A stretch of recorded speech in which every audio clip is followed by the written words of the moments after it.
दोस्तों सत श्री अकाल, नमस्ते, आदाब, सलाम। तुसी जुड़ चुके हो मालवे के टिब्बियां चों गूंजदे बोल मालवा रेडियो के नाल ते मालवा रेडियो ते शुरू हो चुका है प्रोग्राम संधू लाइव। सो बरनाला स्टूडियो तो पेश किया जाता है प्रोग्राम और रोजाना 7 बजे तो रात 9 बजे तक। तुहाडा दोस्त ते होस्ट मैं जगसीर सिंह संधू इस प्रोग्राम नूं लैके तुहाडी सेवा दे विच हाज़र होना। सो दोस्तों इस प्रोग्राम दे विच आपां किसी ना किसी चलंत मामले ते भी गलबात करदे हां, भखदे मसलियां ते गलबात करदे हां, दिन भर दीआं खबरां वो भी तुहाडे नाल साझीआं करदे हां। सो दोस्तों जिस तरह तुहानूं पता है कि लंबा समा लॉकडाउन लग्या रहा करोना की बीमारी ते करोना की बीमारी दे चलदियां लॉकडाउन लग्या रहा, करफ्यू लग्या रहा। सो इहदे विच सब तो ज़्यादा जे मार पई है किसी दे उपर तां ओह आ विद्यार्थी बच्चों की जिहड़ी पढ़ाई है वो एक तरह जे आपां कह दईए लंबे समय तो रुक गई, पढ़ाई एक तरह दे नाल रुकी रही है। सो ये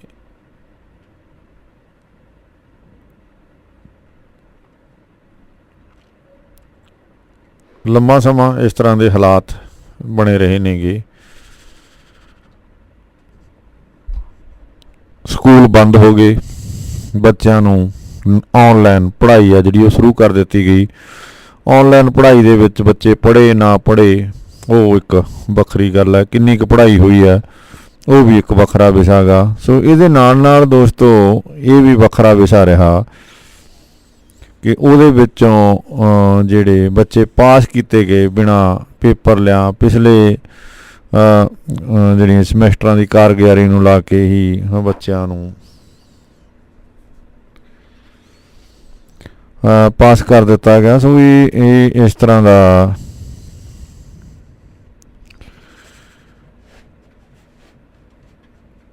जिहड़ा एक चलन होया उन्होंने देखते हुए लगता यही सी कि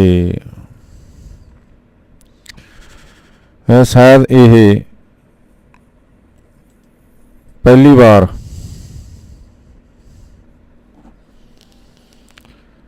इस तरह होया है कि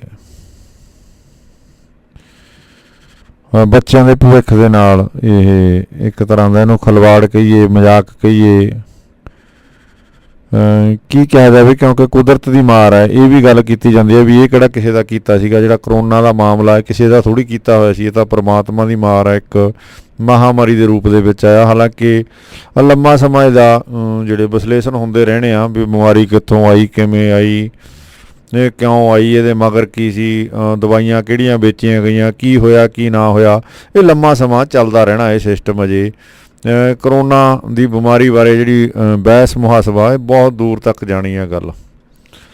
इहदे बारे अजे कुछ नहीं पक्के तौर पर कहा जाता। फिलहाल तो यही है कि एक बीमारी है वो तो असीं बचना तो बचण दे लई बचाव जरूरी है, उहदे लई मास्क लाउणा जरूरी है, डिस्टेंस रखना, फासला रखना जरूरी है, बाहर घूमना फिरना जिहड़ा वो बंद कर दईए तो वैक्सीन है जिहड़ी वो लवा लीए।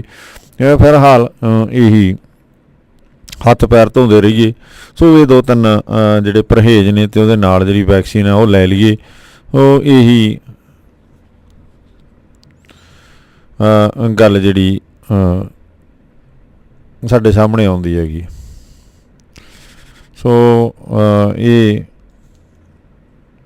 आउण वाला समा बताऊगा भी की बनदा, आउण वाले समय ने दसना भी होना की है, की ये बीमारी कित्थों आई है, किन्ना चਿਰ रहनी है, हजे ये भी नहीं पता सानू। साडे नाल चलनी है क्योंकि बहुत सारे वायरस है जिहड़े अक्सर साडे नाल ही तुरे फिरदे नेगे ते वो सीजनल वायरस ने, आउंदे ने जांदे ने, वो भी एक इस तरह का जिहड़ा चलन है वो चलदा रहिंदा हैगा। सो ये काफ़ी कुछ इस तरह का दोस्तों ਇਹ ਚੱਲ ਰਿਹਾ ਬਹਿਸ ਕਰੋਨਾ ਦੇ ਬਾਰੇ। ਪਰ ਆਪਾਂ ਜਿਹੜੀ ਗੱਲ ਕਰਦੇ ਸੀਗੇ ਵੀ ਇਸ ਕਰੋਨਾ ਦੀ ਜਿਹੜੀ ਮਾਰ ਹੈਗੀ ਉਹ ਬੱਚਿਆਂ 'ਤੇ ਪਈ ਹੈ ਜ਼ਿਆਦਾਤਰ, ਕਿਉਂਕਿ ਇਹਦੇ ਵਿੱਚ ਬਹੁਤ ਸਾਰਾ ਜਿਹੜੇ ਰੋਜ਼ਮਰਾ ਦਾ ਕਮਾ ਕੇ ਖਾਣ ਵਾਲੇ ਲੋਕ ਆ ਉਹਨਾਂ ਦੇ ਜਿਹੜੇ ਆਪਾਂ ਕਹਿ ਸਕਦੇ ਹਾਂ ਕਿ ਕਾਰੋਬਾਰ ਨੇ ਉਹ ਖ਼ਤਮ ਹੋ ਗਏ, ਡਗਮਗਾ ਗਏ। ਇਹਦੇ ਨਾਲ ਹੀ ਆਪਾਂ ਗੱਲ ਕਰਦੇ ਹਾਂ ਬਹੁਤ ਸਾਰੀਆਂ ਫੈਕਟਰੀਆਂ, ਬਹੁਤ ਸਾਰੇ ਛੋਟੇ ਕਾਰੋਬਾਰ ਨੇ ਜਿਹੜੇ ਉਹ ਵੀ ਮਤਲਬ ਖਰਾਬ ਹੋਏ ਨੇਗੇ। ਬਹੁਤ ਕੁਝ ਲੋਕਾਂ ਦਾ ਮਤਲਬ ਆਪਾਂ ਕਹਿ ਸਕਦੇ ਹਾਂ ਕਿ ਇਸ ਤਰ੍ਹਾਂ ਦਾ ਪਿਆ ਜਿਹਦੇ ਨਾਲ ਦੁਨੀਆ ਦਾ ਸਾਰਾ ਕਾਰੋਬਾਰ ਅਸਤ ਵਿਅਸਤ ਹੋ ਕੇ ਰਹਿ ਗਿਆ ਇੱਕ ਤਰ੍ਹਾਂ ਦੇ ਨਾਲ। ਸੋ ਦੋਸਤੋ ਇਹਦੇ ਵਿੱਚ ਗੱਲ ਕਰਦੇ ਸੀ ਆਪਾਂ ਐਜੂਕੇਸ਼ਨ ਦੀ। ਸੋ ਇੱਕ ਪਾਸੇ ਜਦੋਂ ਇਹ ਬਿਮਾਰੀ ਆਈ ਸਰਕਾਰ ਦੋ ਚੀਜ਼ਾਂ ਬਹੁਤ ਹੀ ਜ਼ਿੰਮੇਵਾਰੀ ਸੀ ਸਰਕਾਰ ਦੇ ਸਿਰ ਲਾਉਣੇ ਆ, ਇੱਕ ਸਿਹਤ ਦੀ ਅਤੇ ਦੂਜੀ ਸਿੱਖਿਆ ਦੀ। ਐਜੂਕੇਸ਼ਨ ਹੈ ਅਤੇ ਉਹਦੇ ਨਾਲ ਅਸੀਂ ਹੈਲਥ, ਦੋ ਚੀਜ਼ਾਂ ਜਿਹੜੀਆਂ ਸਰਕਾਰ ਤੋਂ ਭਾਲਦੇ ਹਾਂ ਵੀ ਦੋ ਚੀਜ਼ਾਂ ਸਰਕਾਰ ਕਮ ਸੇ ਕਮ ਦੋ ਚੀਜ਼ਾਂ ਦਾ ਜ਼ਿੰਮੇਵਾਰੀ ਤਾਂ ਸਰਕਾਰ ਚੱਕੇ ਨਾ, ਹੋਰ ਤਾਂ ਕੁਝ ਨਹੀਂ ਹੈ ਸਾਡੇ ਜ਼ਿੰਦਗੀ ਦੇ ਵਿੱਚ ਜਾਂ ਸਾਡੇ ਸਮਾਜ ਦੇ ਵਿੱਚ। ਇਹ ਦੋ ਚੀਜ਼ਾਂ ਦੇਖੀਆਂ ਜਾਂਦੀਆਂ ਨੇ ਵੀ ਕਮ ਸੇ ਕਮ ਦੋ ਚੀਜ਼ਾਂ ਦਾ ਜ਼ਿੰਮੇਵਾਰੀ ਤਾਂ ਸਰਕਾਰ ਨੂੰ ਚੱਕਣੀ ਚਾਹੀਦੀ ਹੈ। ਅਤੇ ਪਰ ਸਰਕਾਰ ਜਿਹੜਾ ਹੈਲਥ ਵਾਲਾ ਮਹਿਕਮਾ ਉਹਦੇ 'ਚ ਵੀ ਸਾਨੂੰ ਪਤਾ ਲੱਗ ਗਿਆ ਵੀ ਕਿੱਥੇ ਜੇ ਖੜ੍ਹੀ ਹੈਗੀ ਇੱਕ ਤਰ੍ਹਾਂ ਦੇ ਨਾਲ। ਹਾਲਾਂਕਿ ਡਾਕਟਰਾਂ ਨੇ ਜਿਹੜਾ ਬਿਨਾਂ ਹਥਿਆਰਾਂ ਤੋਂ ਲੜਾਈ ਲੜੀ, ਬਹੁਤ ਵੱਡੀ ਲੜਾਈ ਲੜੀ ਹੈਗੀ। ਬੜਾ ਕੁਝ ਮਤਲਬ ਇਹਦੇ ਵਿੱਚ ਜਿਹੜੇ ਸਾਡੇ ਡਾਕਟਰ ਸਾਹਿਬਾਨ ਨੇ ਉਹਨਾਂ ਨੂੰ ਸਲੂਟ ਕਰਨਾ ਬਣਦਾ, ਕਿਉਂਕਿ ਉਹਨਾਂ ਨੇ ਇਹ ਜੰਗ ਹੈ ਜਿਹੜੀ ਇਹ ਲੜੀ ਹੈਗੀ ਔਰ ਬੜਾ ਹੌਸਲੇ ਦੇ ਨਾਲ ਲੜੀ ਹੈਗੀ, ਬਿਨਾਂ ਹਥਿਆਰਾਂ ਤੋਂ ਲੜੀ ਹੈ। ਹਾਲਾਂਕਿ ਉਹਨਾਂ ਕੋਲ ਕੋਈ ਸਾਜ਼ੋ ਸਮਾਨ ਨਹੀਂ ਸੀ, ਆਕਸੀਜਨ ਨਹੀਂ ਸੀ, ਹੋਰ ਇਸ ਤਰ੍ਹਾਂ ਦੇ ਜਿਹੜੇ ਸਾਧਨ ਹੈ ਉਹ ਹੈ ਨਹੀਂ ਸੀਗੇ, ਪਰ ਉਹਨਾਂ ਨੇ ਫਿਰ ਵੀ ਇਸ ਲੜਾਈ ਨੂੰ, ਇਸ ਜੱਦੋ ਜਹਿਦ ਨੂੰ ਪੂਰੇ ਹੌਸਲੇ ਦੇ ਨਾਲ ਲੜਿਆ ਗਾ। ਸੋ ਇਹ ਤਾਂ ਇੱਕ ਗੱਲ ਰਹੀ। ਅਤੇ ਦੂਸਰੇ ਪਾਸੇ ਗੱਲ ਜਦੋਂ ਅਸੀਂ ਕਰਦੇ ਹਾਂ ਐਜੂਕੇਸ਼ਨ ਦੀ, ਸਿੱਖਿਆ ਦੀ, ਤਾਂ ਇਹ ਇੱਕ ਤਰ੍ਹਾਂ ਦਾ ਨਾਲ ਇਹ ਹੋ ਗਿਆ ਵੀ ਕਿਉਂਕਿ ਬੱਚੇ ਆ ਜਦੋਂ ਇਕੱਠੇ ਹੋਣਗੇ ਤਾਂ ਬੱਚੇ ਇਹ ਬਿਮਾਰੀ ਤੋਂ ਪੀੜਤ ਹੋ ਸਕਦੇ ਨੇ। ਇਸ ਕਰਕੇ ਬੱਚਿਆਂ ਨੂੰ ਇਕੱਠੇ ਹੋਣ ਤੋਂ ਰੋਕਿਆ ਜਾਣਾ ਚਾਹੀਦਾ ਹੈਗਾ। ਸੋ ਇਹਨਾਂ ਗੱਲਾਂ ਨੂੰ ਦੇਖਦੇ ਹੋਏ ਸਕੂਲ ਹੈ ਜਿਹੜੇ ਉਹ ਬੰਦ ਕਰ ਦਿੱਤੇ ਗਏ ਪਹਿਲੇ ਦਿਨ ਤੋਂ ਹੀ, ਜਦੋਂ ਤੋਂ ਲਾਕਡਾਊਨ ਹੋਇਆ। ਪਿਛਲੀ ਲਹਿਰ ਜਾਂ ਦੂਸਰੀ ਲਹਿਰ ਸਕੂਲ ਤਕਰੀਬਨ ਬੰਦ ਕਰ ਦਿੱਤੇ ਗਏ ਆ। ਸੋ ਉਸ ਤੋਂ ਬਾਅਦ ਜਿਹੜੀ ਐਜੂਕੇਸ਼ਨ ਪੋਲਿਸੀ ਆ ਸਾਡੀ ਉਹ ਸ਼ਾਇਦ ਕੋਈ ਹੈ ਹੀ ਨਹੀਂ ਗੀ, ਅਤੇ ਉਹਦੇ ਮੱਦੇ ਨਜ਼ਰ ਚੱਲਦੇ ਹੀ ਇਹ ਕੁਛ ਜਿਹੜਾ ਸਾਡੇ ਸਾਹਮਣੇ ਆ ਹੋ ਰਿਹਾ ਗਾ। ਇਹ ਵੀ ਸਾਡੇ ਸਾਹਮਣੇ ਵੀ ਇਹਨਾਂ ਨੇ ਜਿਹੜੀ ਇੱਕ ਤਰ੍ਹਾਂ ਦੇ ਨਾਲ ਕਹਿ ਸਕਦੇ ਹਾਂ ਸਕੂਲਾਂ ਦੀ ਪੜ੍ਹਾਈ ਹੈ ਜਿਹੜੀ ਉਹ ਕਿਹੋ ਜਿਹੀ ਹੋਈ ਹੈ, ਅਤੇ ਉਸ ਪੜ੍ਹਾਈ ਦੇ ਵਿੱਚ ਉਹਨਾਂ ਨੇ ਕਿਹੋ ਜਿਹੀਆਂ ਪ੍ਰੀਖਿਆਵਾਂ ਦਿੱਤੀਆਂ ਨੇਗੀਆਂ। ਸੋ ਇਹ ਸਮਾਂ ਕਿਵੇਂ ਲੰਘਿਆ ਇਹ ਵੀ ਸਾਡੇ ਸਾਹਮਣੇ ਗੱਲ ਪਈ ਹੈ ਬੱਚਿਆਂ ਬਾਰੇ। ਅਤੇ ਅਧਿਆਪਕਾਂ ਨੇ ਇਸ ਦੌਰਾਨ ਕੀ ਕੀਤਾ, ਬੱਚੇ ਕਿਵੇਂ ਪੜ੍ਹਾਏ, ਔਨਲਾਈਨ ਪੜ੍ਹਾਈ ਆ ਜਿਹੜੀ ਉਹ ਕਿਵੇਂ ਕਰਵਾਈ, ਇਹ ਵੀ ਇੱਕ ਵਿਸ਼ਾ ਗਾ। ਸੋ ਇਹ ਸਾਰਾ ਕੁਝ ਦੋਸਤੋ ਜਦੋਂ ਦੇਖਦੇ ਹਾਂ ਤਾਂ ਇਹਦੇ ਬਾਰੇ ਜਿਹੜੀ ਟੀਚਰ ਨੇ ਉਹ ਕੀ ਕਹਿੰਦੇ ਨੇ, ਅਧਿਆਪਕ ਕੀ ਕਹਿੰਦੇ ਨੇ, ਅਧਿਆਪਕਾਂ ਦਾ ਕੀ ਨਜ਼ਰੀਆ ਗਾ, ਅਤੇ ਅਧਿਆਪਕਾਂ ਦਾ ਹੁਣ ਕੀ ਨਜ਼ਰੀਆ, ਕਿਉਂਕਿ ਬੱਚੇ ਆ ਜਿਹੜੇ ਉਹ ਲੰਮੇ ਸਮੇਂ ਬਾਅਦ ਹੁਣ ਸਕੂਲ ਲੱਗਣ ਜਾ ਰਹੇ ਨੇ। ਦੁਬਾਰਾ ਸਕੂਲ ਖੋਲ੍ਹਣ ਦੀ ਜਿਹੜੀ ਗੱਲ ਹੈ ਕੀਤੀ ਗਈ ਆ, 9ਵੀਂ ਤੋਂ ਅੱਗੇ ਲਾ ਕੇ ਜਿਹੜੇ ਸਕੂਲ ਆ ਉਹ ਕੁਝ ਦਿਨਾਂ ਤੱਕ ਖੁੱਲ੍ਹ ਜਾਣੇ ਨੇਗੇ। ਹਾਲਾਂਕਿ ਛੋਟੇ ਜਿਹੜੇ ਸਕੂਲ ਨੇ ਉਹ ਬਾਅਦ ਦੇ ਵਿੱਚ ਕਿਹਾ ਜਾਂਦਾ ਵੀ ਤੋਂ ਬਾਅਦ ਦੇ ਵਿੱਚ ਖੋਲ੍ਹ ਦਿੱਤੇ ਜਾਣਗੇ। ਸੋ ਇਹ ਵੀ ਆਪਾਂ ਨੇ ਪੂਰਾ ਮਾਮਲਾ ਦੇਖਣਾ, ਪੂਰੀ ਗੱਲਬਾਤ ਇਹ ਅੱਜ ਆਪਾਂ ਤੈਅ ਕਰਾਂਗੇ, ਅਤੇ ਗੱਲਬਾਤ ਕਰਾਂਗੇ ਆਪਾਂ ਬਿੰਦਰ ਸਿੰਘ ਖੁੱਡੀ ਕਲਾਂ ਦੇ ਨਾਲ। ਬਿੰਦਰ ਸਿੰਘ ਖੁੱਡੀ ਕਲਾਂ ਇੱਕ ਅਧਿਆਪਕ ਹੋਣ ਦੇ ਨਾਲ ਇੱਕ ਲੇਖਕ ਵੀ ਨੇ। ਉਹਨਾਂ ਨੇ ਅਕਸਰ ਉਹਨਾਂ ਦੇ ਆਰਟੀਕਲ ਹੈ ਜਿਹੜੇ ਪਬਲਿਸ਼ ਕਰਦੇ ਰਹਿੰਦੇ ਨੇ, ਜਿਹੜੇ ਸਾਨੂੰ ਪੜ੍ਹਨ ਨੂੰ ਮਿਲਦੇ ਨੇ। ਇੱਕ ਲੇਖਕ, ਇੱਕ ਬੁੱਧੀਜੀਵੀ ਦੇ ਤੌਰ 'ਤੇ ਜਾਣੇ ਜਾਂਦੇ ਨੇ ਬਾਈ ਬਿੰਦਰ ਸਿੰਘ ਖੁੱਡੀ ਕਲਾਂ। ਸੋ ਅਧਿਆਪਕ ਵੀ ਨੇ ਅਤੇ ਅਧਿਆਪਨ ਦੇ ਕਿੱਤੇ ਨਾਲ ਜੁੜੇ ਹੋਏ ਨੇ, ਸੋ ਕਿਉਂਕਿ ਜਦੋਂ ਕਿਸੇ ਵੀ ਫੀਲਡ ਦੀ ਆਪਾਂ ਜਾਣਕਾਰੀ ਲੈਣੀ ਹੈ, ਕਿਸੇ ਵੀ ਫੀਲਡ ਦੀ ਆਪਾਂ ਗੱਲਬਾਤ ਕਰਨੀ ਚਾਹੁੰਦੇ ਹਾਂ, ਕਿਸੇ ਵੀ ਫੀਲਡ ਦੇ ਵਿੱਚ ਜਾ ਕੇ ਤਾਂ ਉੱਥੋਂ ਦੇ ਜੇ ਮਾਹਰ ਨਾਲ ਗੱਲ ਹੋਵੇ, ਉਸ ਫੀਲਡ ਦੇ ਸਾਹ ਸਵਾਰ ਨਾਲ ਹੀ ਗੱਲ ਹੋਵੇ, ਤਾਂ ਉਹੀ ਸਹੀ ਜਾਣਕਾਰੀ ਹੈ ਜਿਹੜੀ ਦੇ ਸਕਦਾ ਹੈਗਾ, ਉਹੀ ਸਹੀ ਅਸਲ ਦੇ ਵਿੱਚ ਸਹੀ ਗੱਲ ਦੱਸ ਸਕਦਾ ਹੈ ਵੀ ਇਸ ਫੀਲਡ ਦੇ ਵਿੱਚ ਕੀ ਹੈ। ਸੋ ਬਿੰਦਰ ਸਿੰਘ ਖੁੱਡੀ ਕਲਾਂ ਜੀ ਆਪਣੇ ਨਾਲ ਜੁੜ ਚੁੱਕੇ ਨੇ, ਉਹਨਾਂ ਨੂੰ ਨਾਲ ਲੈਂਦੇ ਹਾਂ, ਫਿਰ ਆਪਾਂ ਗੱਲਬਾਤ ਅੱਗੇ ਸ਼ੁਰੂ ਕਰਾਂਗੇ। ਸੋ ਸਰਦਾਰ ਸਾਹਿਬ, ਸਵਾਗਤ ਹੈ ਜੀ ਤੁਹਾਡਾ ਮਾਲਵਾ ਰੇਡੀਓ ਵੱਲੋਂ। ਧੰਨਵਾਦ ਜੀ ਸੰਧੂ ਸਾਹਿਬ, ਤੇ ਤੁਹਾਡੀ ਮਾਲਵਾ ਟੀਮ ਦਾ ਮੇਰੇ ਵੱਲੋਂ ਬਹੁਤ ਬਹੁਤ ਧੰਨਵਾਦ ਜੀ, ਸ਼ੁਕਰੀਆ ਜੀ। ਹਾਂਜੀ, ਵੈਸੇ ਵੀ ਸਰੋਤਿਆਂ ਨਾਲ ਬਾਈ ਜੀ ਮੈਂ ਗੱਲਬਾਤ ਕਰ ਰਿਹਾ ਸੀਗਾ ਕਿ ਜਦੋਂ ਆਪਾਂ ਕਿਸੇ ਵੀ ਫੀਲਡ ਦੀ ਗੱਲ ਕਰਦੇ ਹਾਂ ਅਤੇ ਉਸ ਫੀਲਡ ਦੀ ਇਹ ਜਾਣਕਾਰੀ ਲੈਣੀ ਹੋਵੇ ਤਾਂ ਉਸ ਫੀਲਡ ਦੇ ਵਿੱਚ ਵਿਚਰਨ ਵਾਲੇ ਜਿਹੜੇ ਸੱਜਣ ਆ ਉਹ ਬਾਖੂਬੀ ਉਹਦੇ ਬਾਰੇ ਜਾਣਦੇ ਹੁੰਦੇ ਆ, ਔਰ ਬਹੁਤ ਵਧੀਆ ਜਾਣਕਾਰੀ ਉਹਨਾਂ ਤੋਂ ਸਾਨੂੰ ਪ੍ਰਾਪਤ ਹੋ ਜਾਂਦੀ ਹੈ। ਸੋ ਅੱਜ ਦਾ ਜਿਹੜਾ ਵਿਸ਼ਾ ਉਹ ਇਹੀ ਚੁਣਿਆ ਸੀ ਮੈਂ ਕਿ ਲਾਕਡਾਊਨ ਤੋਂ ਬਾਅਦ ਜਿਹੜੇ ਖੁੱਲ੍ਹ ਰਹੇ ਸਕੂਲ ਨੇ ਅਤੇ ਇਹਦੇ ਨਾਲ ਜਿਹੜੇ ਵਿਦਿਆਰਥੀ ਹੈ ਇਹਨਾਂ ਦੀ ਕੀ ਮਨੋ ਦਿਸ਼ਾ ਰਹੀ ਪਿਛਲੇ ਸਮੇਂ ਦੌਰਾਨ, ਅਤੇ ਹੁਣ ਉਹ ਕਿਸ ਤਰ੍ਹਾਂ ਹੈਂਡਲ ਕਰ ਪਾਉਣਗੇ ਇੰਨਾ ਸਮਾਂ ਸਕੂਲਾਂ ਤੋਂ ਬਾਹਰ ਰਹਿਣ ਦੇ ਬਾਵਜੂਦ ਹੁਣ ਜਦੋਂ ਸਕੂਲਾਂ ਦੇ ਵਿੱਚ ਆਉਣਗੇ। ਸੋ ਇਹ ਸਾਰੀ ਗੱਲਬਾਤ ਅੱਜ ਤੁਹਾਡੇ ਨਾਲ ਕਰਨੀ ਹੈ, ਸਰੋਤਿਆਂ ਨਾਲ ਆਪਾਂ ਕਰਦੇ ਹਾਂ ਸਾਂਝੀ ਗੱਲਬਾਤ ਸਾਰੀ। ਅਤੇ ਪਹਿਲਾਂ ਤਾਂ ਆਪਾਂ ਗੱਲਬਾਤ ਸ਼ੁਰੂ ਕਰਦੇ ਇੱਥੋਂ ਜੀ। ਸ਼ਾਇਦ ਜਿਹੜਾ ਇਹ ਕਰੋਨਾ ਦਾ ਸਮਾਂ ਆਇਆ, ਕਰੋਨਾ ਦਾ ਕਾਲ ਆਇਆ, ਪਿਛਲੀ ਪਹਿਲੀ ਲਹਿਰ ਤੋਂ ਹੀ ਲਾਈਏ, ਸੋ ਇਸ ਤਰ੍ਹਾਂ ਦਾ ਸਮਾਂ ਮੈਨੂੰ ਲੱਗਦਾ ਵੀ ਪਹਿਲਾਂ ਅਤੀਤ ਦੇ ਵਿੱਚ ਕਦੇ ਨਹੀਂ ਆਇਆ ਹੋਣਾ ਵੀ ਬੱਚਿਆਂ ਨੂੰ ਇੰਨਾ ਦੇਰ ਸਕੂਲ ਤੋਂ ਬਾਹਰ ਰਹਿਣਾ ਪਿਆ ਹੋਵੇ ਜਾਂ ਆਪਦੇ ਟੀਚਰਾਂ ਤੋਂ ਦੂਰ ਰਹਿਣਾ ਪਿਆ ਹੋਵੇ। ਸੋ ਇਹਨੂੰ ਕਿਵੇਂ ਦੇਖਦੇ ਹੋ ਇਸ ਵਰਤਾਰੇ ਨੂੰ? ਪਹਿਲਾਂ ਤਾਂ ਬਿਲਕੁਲ ਸੰਧੂ ਸਾਹਿਬ ਤੁਸੀਂ ਸਹੀ ਕਿਹਾ ਕਿ ਆਪਣੇ ਸਮਾਜ ਨੂੰ ਜੀ, ਆਪਣੇ ਦੇਸ਼ ਨੂੰ, ਪੂਰੇ ਮਤਲਬ ਵਿਸ਼ਵ ਨੂੰ ਇੱਕ ਭਿਆਨਕ ਬਿਮਾਰੀ ਨੇ, ਕੋਵਿਡ ਦੀ ਬਿਮਾਰੀ ਨੇ ਐਸਾ ਘੇਰਾ ਪਾਇਆ ਕਿ ਆਪਾਂ ਸੋਚਿਆ ਵੀ ਨਹੀਂ ਸੀ ਜੀ ਕਿ ਆਪਣੀ ਜਿਹੜੀ ਜ਼ਿੰਦਗੀ ਆ ਉਹ ਇਸ ਤਰ੍ਹਾਂ ਇਨਸਾਨੀ ਜ਼ਿੰਦਗੀ ਪ੍ਰਭਾਵਿਤ ਹੋ ਜਾਵੇਗੀ ਜੀ। ਸੋ ਇਸ ਕੋਵਿਡ ਦੀ ਬਿਮਾਰੀ ਨੇ ਇਨਸਾਨੀ ਜ਼ਿੰਦਗੀ ਤੇ ਬਹੁਤ ਅੱਛੇ ਪ੍ਰਭਾਵ ਪਾਏ ਜੀ, ਜਿੱਥੇ ਜ਼ਿੰਦਗੀ ਦੇ ਹਰ ਪੱਖ ਨੂੰ ਇਸ ਕੋਵਿਡ ਨੇ ਪ੍ਰਭਾਵਿਤ ਕੀਤਾ, ਉੱਥੇ ਜਿਹੜਾ ਸਿੱਖਿਆ ਢਾਂਚਾ ਹੈ, ਆਪਾਂ ਕਹਿ ਲਈਏ ਵੀ ਵਿਦਿਆਰਥੀਆਂ ਦੀ ਪੜ੍ਹਾਈ ਹੈ, ਉਹ ਵੀ ਇਸ ਤੋਂ ਪ੍ਰਭਾਵਿਤ ਹੋਏ ਬਣਾ ਰਹਿ ਸਕੀ। ਸੋ ਜਦੋਂ ਪਹਿਲੇ ਲਹਿਰ ਆਈ ਤਾਂ ਅਚਾਨਕ ਹੀ ਸਕੂਲ ਨੇ ਜਿਹੜੇ ਉਹਨਾਂ ਦੀ ਤਾਲਾਬੰਦੀ ਕਰਨੀ ਪੈ ਗਈ। ਸੋ ਕਿਸੇ ਨੇ ਕਿਹਾ, ਬਿਲਕੁਲ ਤੁਸੀਂ ਜਿੱਦਾਂ ਕਿਹਾ, ਪਹਿਲਾਂ ਇਸ ਤਰ੍ਹਾਂ ਦਾ ਆਪਾਂ ਸਮਾਂ ਕਦੇ ਦੇਖਿਆ ਹੀ ਨਹੀਂ ਸੀਗਾ। ਸੋ ਅਚਾਨਕ ਸਕੂਲਾਂ ਦੀ ਤਾਲਾਬੰਦੀ ਹੁੰਦੀ ਹੈ ਜੀ, ਜਿਹੜੀਆਂ ਸਾਲਾਨਾ ਪ੍ਰੀਖਿਆਵਾਂ ਨੇ ਉਹ ਅੱਧ ਵਿਚਕਾਰ ਲਟਕ ਜਾਂਦੀਆਂ ਨੇ। ਸੋ ਡਿਪਾਰਟਮੈਂਟ ਨੂੰ ਬੜੇ ਔਖੇ ਸੌਖੇ ਫੈਸਲੇ ਲੈਣੇ ਪੈਂਦੇ ਨੇ ਕਿ ਕਾਫੀ ਪ੍ਰੀਖਿਆਵਾਂ ਲਈ ਜਿਹੜੇ ਨੇ ਰਿਜ਼ਲਟ ਐਲਾਨ ਕਰਨੇ ਪੈਂਦੇ ਨੇ। ਸੋ ਆਪਾਂ ਨੂੰ ਲੱਗਦਾ ਸੀ ਕਿ ਇੱਕ ਵਾਰ ਇਹ ਜਿਹੜੀਆਂ ਪ੍ਰੀਖਿਆਵਾਂ ਦੇ ਐਲਾਨ ਇਸ ਤਰ੍ਹਾਂ ਹੋ ਗਏ, ਸੋ ਚਲੋ ਬਿਮਾਰੀ ਆ ਜਿਹੜੀ ਟਲ ਜਾਵੇਗੀ ਜੀ, ਪਰ ਇਸ ਤਰ੍ਹਾਂ ਨਹੀਂ ਹੋ ਸਕਿਆ ਜੀ।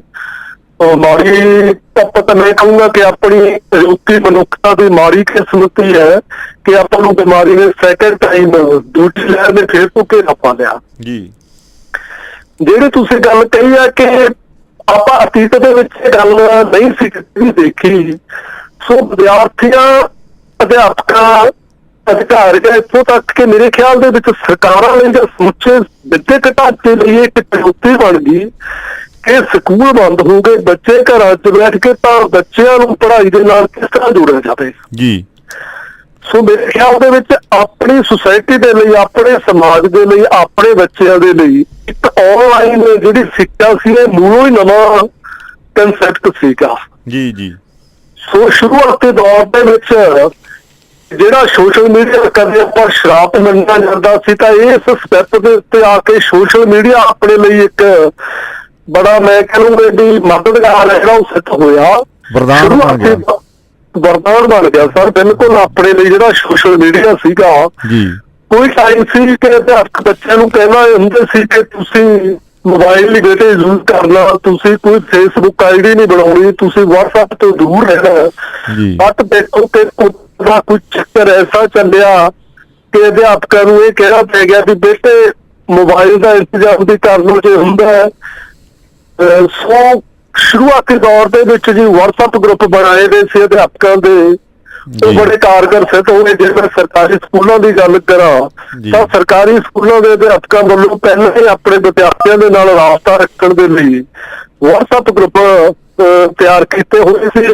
ਸ਼ੁਰੂਆਤੀ ਜਿਹੜੀ ਬਿਲਕੁਲ ਆਨਲਾਈਨ ਐਜੂਕੇਸ਼ਨ ਦੀ ਸ਼ੁਰੂਆਤ WhatsApp ਗਰੁੱਪ ਤੋਂ ਹੋਈ ਜੀ। ਬੱਚਿਆਂ ਨੂੰ ਅਧਿਆਪਕਾਂ ਵੱਲੋਂ ਪੜ੍ਹਾਈ ਦੀ ਜਿਹੜੀ ਸਮੱਗਰੀ ਸੀ ਉਹ ਭੇਜੀ ਜਾਣੀ ਸ਼ੁਰੂ ਹੋਈ ਬੱਚੇ ਘਰਾਂ 'ਚ। ਬਿਲਕੁਲ ਤੁਹਾਨੂੰ ਸੰਧੂ ਸਾਹਿਬ ਇਹ ਵੀ ਆਪਾਂ ਨੂੰ ਪਤਾ ਕਿ ਪਹਿਲੇ ਟਰਮ ਦਾ ਪਹਿਲੀ ਲਹਿਰ ਦੌਰਾਨ ਜਿਹੜੀ ਲਾਕਡਾਊਨ ਹੋਇਆ ਜਾਂ ਤਾਲਾਬੰਦੀ ਹੋਈ ਉਹਦੇ ਵਿੱਚ ਮਨੁੱਖਤਾ ਜਿਹੜੀ ਆਪਣੀ ਇਨਸਾਨੀਅਤ ਸੀ ਕਾਫੀ ਜ਼ਿਆਦਾ ਡਰੀ ਹੋਈ ਸੀ ਜੀ। ਤਾਲਾਬੰਦੀ ਬੇਸ਼ੱਕ ਸੈਕਿੰਡ ਲਹਿਰ ਦੌਰਾਨ ਵੀ ਹੋਈ, ਲਾਕਡਾਊਨ ਵੀ ਹੋਈ, ਬਟ ਉਸ ਦੌਰਾਨ ਆਪਣੀ ਮਾਨਸਿਕਤਾ ਦੇ ਵਿੱਚ ਇੰਨਾ ਵੱਡਾ ਡਰ ਨਹੀਂ ਸੀ ਜਿੰਨਾ ਵੱਡਾ ਪਹਿਲੇ ਲਾਕਡਾਊਨ ਦੇ ਦੌਰਾਨ ਸੀਗਾ ਜੀ। ਸੋ ਬੱਚਿਆਂ ਦੇ ਨਾਲ ਅਧਿਆਪਕਾਂ ਵੱਲੋਂ ਰਾਬਤਾ ਬਣਾਉਣ ਦੇ ਦੋ ਮੁੱਖ ਕਾਰਨ ਸੀ। ਬੱਚਿਆਂ ਨੂੰ ਪੜ੍ਹਾਈ ਨਾਲ ਜੋੜੀ ਰੱਖਣਾ। ਪੜ੍ਹਾਈ ਤਾਂ ਦੇਖੋ ਸੰਧੂ ਸਾਹਿਬ ਜਿਹੜਾ ਕਲਾਸਰੂਮ ਹੈ, ਜਮਾਤ ਕਮਰੇ ਦੀ ਪੜ੍ਹਾਈ ਦਾ ਹੋਰ ਕੋਈ ਬਦਲ ਅੱਜ ਤੱਕ ਦੁਨੀਆ ਦੇ ਉੱਪਰ ਕਿਸੇ ਵੀ ਸਮਾਜ ਵੱਲੋਂ ਨਹੀਂ ਖੋਜਿਆ ਜਾ ਸਕਿਆ, ਠੀਕ ਹੈ ਨਾ। ਬਟ ਫਿਰ ਵੀ ਬੱਚਿਆਂ ਨੂੰ ਪੜ੍ਹਾਈ ਦੇ ਨਾਲ ਜੋੜੀ ਰੱਖਣਾ ਅਤੇ ਬੱਚਿਆਂ ਨੂੰ ਮਾਨਸਿਕ ਤੌਰ ਤੇ ਮਜ਼ਬੂਤ ਬਣਾ ਕੇ ਰੱਖਣਾ ਇਸ ਬਿਮਾਰੀ ਦੇ ਦੌਰਾਨ। ਬੱਚਿਆਂ ਨੂੰ ਇਹ ਦੱਸਣਾ ਕਿ ਪਰਹੇਜ਼ ਦੇ ਨਾਲ, ਬਚਤ ਦੇ ਨਾਲ, ਸਰਕਾਰ ਦੀਆਂ ਹਦਾਇਤਾਂ ਪਾਲਣਾ ਦੇ ਨਾਲ ਆਪਾਂ ਇਸ ਬਿਮਾਰੀ ਤੇ ਕਾਬੂ ਪਾ ਲਵਾਂਗੇ। ਬੱਚਿਆਂ ਦਾ ਮਨੋਬਲ ਉੱਚਾ ਕਰਨ ਦੇ ਲਈ ਅਧਿਆਪਕਾਂ ਨੇ ਆਪਣੇ ਵਿਦਿਆਰਥੀਆਂ ਦੇ ਨਾਲ ਲਗਾਤਾਰ ਰਾਬਤਾ ਬਣਾ ਕੇ ਰੱਖਿਆ ਜੀ। WhatsApp ਗਰੁੱਪ ਦੇ ਜ਼ਰੀਏ ਮਟੀਰੀਅਲ ਭੇਜਿਆ ਜਾਂਦਾ ਰਿਹਾ, ਸਮੱਗਰੀ ਭੇਜੀ ਜਾਂਦੀ ਰਹੀ। ਬੱਚਿਆਂ ਵੱਲੋਂ ਵੀ ਉੱਥੋਂ ਕਾਫੀ ਰਿਸਪੌਂਸ ਆਉਂਦਾ ਰਿਹਾ। ਬੇਸ਼ੱਕ ਜੇਕਰ ਸਰਕਾਰੀ ਸਕੂਲਾਂ ਦੀ ਗੱਲ ਕਰਾਂ, ਕੋਈ ਬਿਨਾਂ ਸ਼ੱਕ ਇਹ ਗੱਲ ਮੰਨਣ ਵਾਲੀ ਹੈ ਕਿ ਸਾਰੇ ਬੱਚਿਆਂ ਦੇ ਕੋਲ ਨਾ ਮੋਬਾਈਲ ਸੀ, ਨਾ ਹੀ ਆਪਣੀ ਸਰਕਾਰਾਂ ਵੱਲੋਂ ਉਸ ਤਰ੍ਹਾਂ ਦਾ ਇੰਟਰਨੈਟ ਸਿਸਟਮ ਅੱਜ ਤੱਕ ਇਹ ਪੈਦਾ ਕੀਤਾ ਜਾ ਸਕਿਆ ਕਿ ਜਿਹੜੇ ਬੱਚਿਆਂ ਕੋਲ ਮੋਬਾਈਲ ਸੀ ਵੀ ਉਹਨਾਂ ਕੋਲ ਵੀ ਇੰਟਰਨੈਟ ਦੀ ਉਸ ਤਰ੍ਹਾਂ ਦੀ ਅਵੇਲੇਬਿਲਿਟੀ ਨਹੀਂ ਸੀ ਜੀ। ਸੋ ਫਿਰ ਵੀ ਅਧਿਆਪਕਾਂ ਨੇ, ਮਾਪਿਆਂ ਨੇ ਬੜਾ ਵੱਡਾ ਸਹਿਯੋਗ ਦਿੱਤਾ ਜੀ। ਸਕੂਲਾਂ ਦੀਆਂ ਮੈਨੇਜਮੈਂਟ ਕਮੇਟੀਆਂ ਨੇ, ਸੰਧੂ ਸਾਹਿਬ, ਪੰਚਾਇਤਾਂ ਨੇ, ਕਲੱਬਾਂ ਨੇ ਹੈਰਾਨੀਜਨਕ ਸਹਿਯੋਗ ਦਿੱਤਾ ਕਿ ਉਹਨਾਂ ਨੇ ਖੁਦ ਬੱਚਿਆਂ ਨੂੰ ਕਈ ਥਾਵਾਂ ਦੇ ਉੱਪਰ ਮੁਫਤ ਮੋਬਾਈਲ ਵੀ ਮੁਹੱਈਆ ਕਰਵਾਏ। ਬੱਚਿਆਂ ਦੇ ਆਨਲਾਈਨ ਐਗਜ਼ਾਮ ਵੀ ਖੁਦ ਆਪਣੇ ਮੋਬਾਈਲ ਦੇ ਕੇ ਹੱਲ ਕਰਵਾਏ।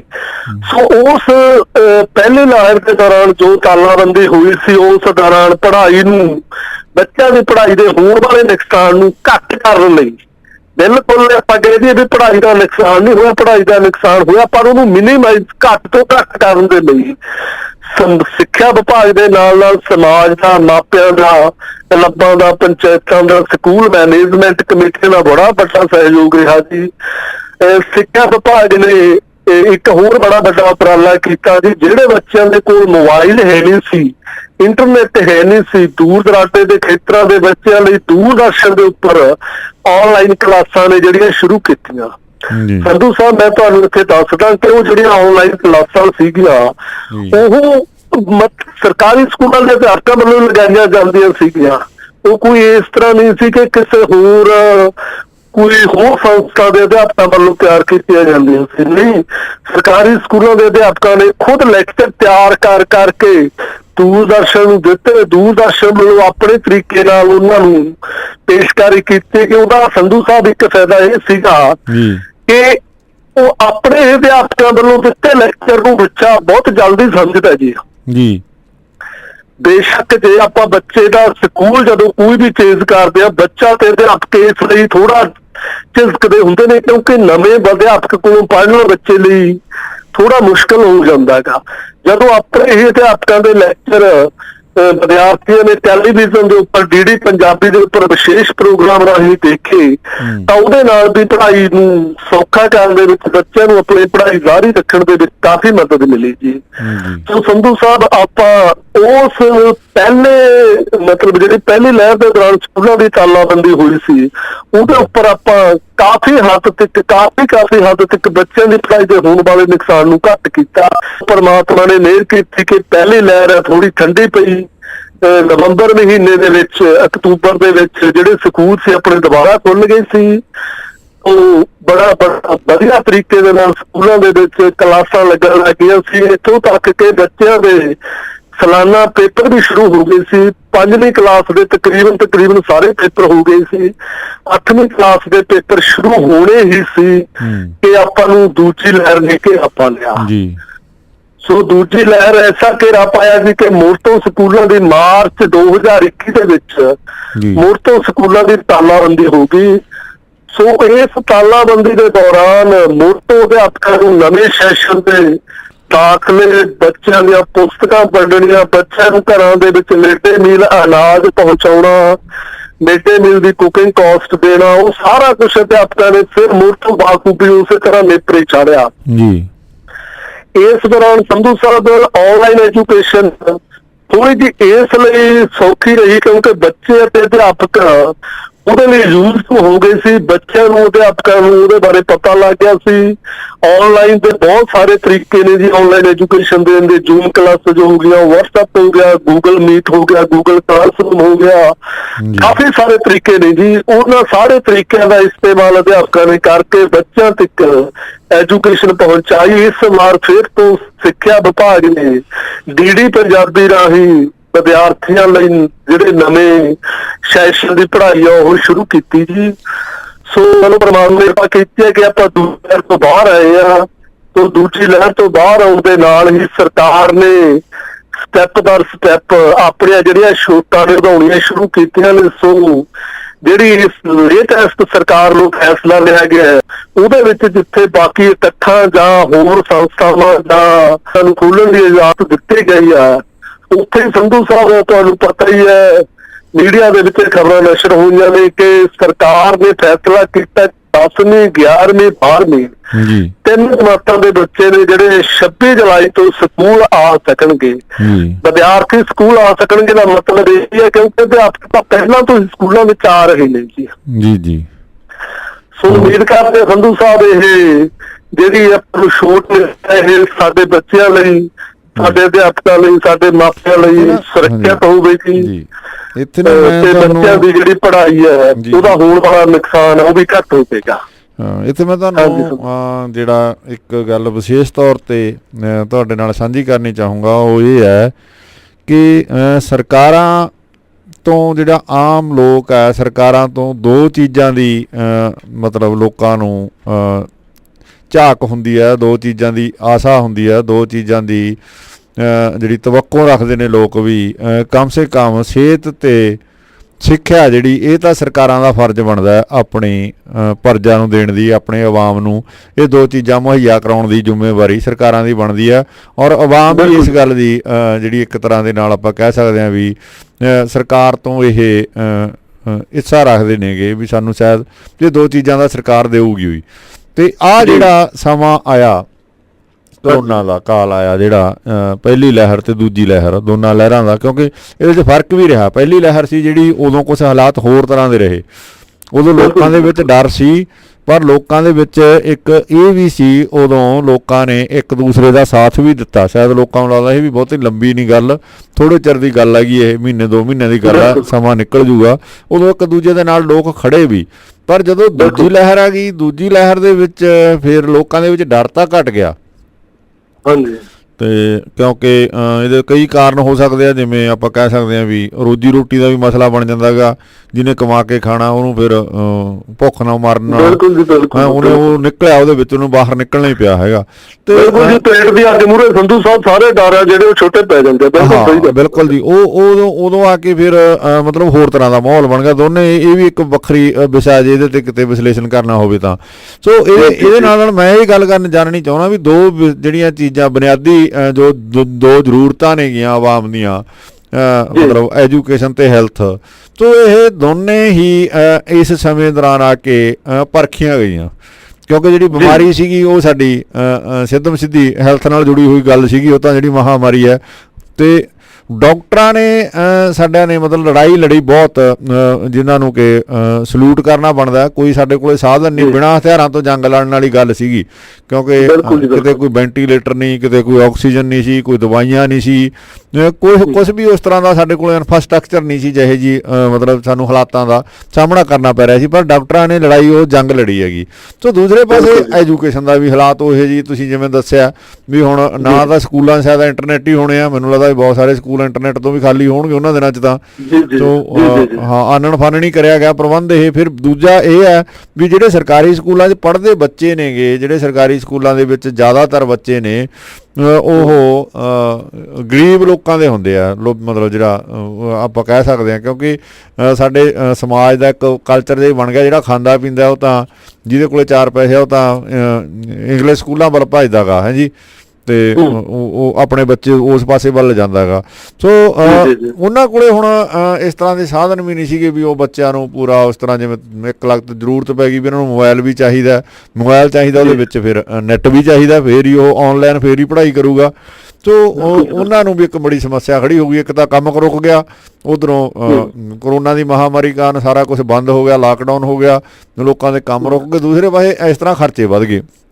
ਬਿਲਕੁਲ ਜੀ। ਇਹਨਾਂ ਹਾਲਾਤਾਂ ਦੇ ਵਿੱਚ ਮਤਲਬ ਕਿਹੋ ਜਿਹੀਆਂ ਦਿੱਕਤਾਂ ਫਿਰ ਫੇਸ ਕੀਤੀਆਂ ਤੁਸੀਂ? ਤਾਂ ਮਤਲਬ ਗਰਾਊਂਡ ਲੈਵਲ 'ਤੇ ਜੁੜੇ ਰਹੇ ਹੋਗੇ, ਜਿਵੇਂ ਡਾਕਟਰਾਂ ਨੇ ਮਤਲਬ ਇਹ ਬਿਨਾਂ ਹਥਿਆਰਾਂ ਤੋਂ ਲੜਾਈ ਲੜੀ ਆ, ਲੜਾਈ ਤੁਸੀਂ ਵੀ ਬਿਨਾਂ ਹਥਿਆਰਾਂ ਤੋਂ ਲੜੀ ਆ। ਇਹ ਟੀਚਰਾਂ ਨੇ ਵੀ, ਜੇ ਆਪਾਂ ਕਹਿ ਦਈਏ ਟੀਚਰਾਂ ਨੇ ਵੀ ਇਹ ਲੜਾਈ ਬਿਨਾਂ ਹਥਿਆਰਾਂ ਤੋਂ ਲੜੀ ਆ, ਕਿਉਂਕਿ ਉਹਨਾਂ ਕੋਲੇ ਵੀ ਉਸ ਤਰ੍ਹਾਂ ਦਾ ਇਨਫਰਾਸਟਰਕਚਰ ਤਾਂ ਹੈ ਹੀ ਨਹੀਂ ਸੀਗਾ ਜਿਸ ਤਰ੍ਹਾਂ ਦਾ ਮੌਕੇ ਹਾਲਾਤ ਪੈਦਾ ਹੋ ਗਏ।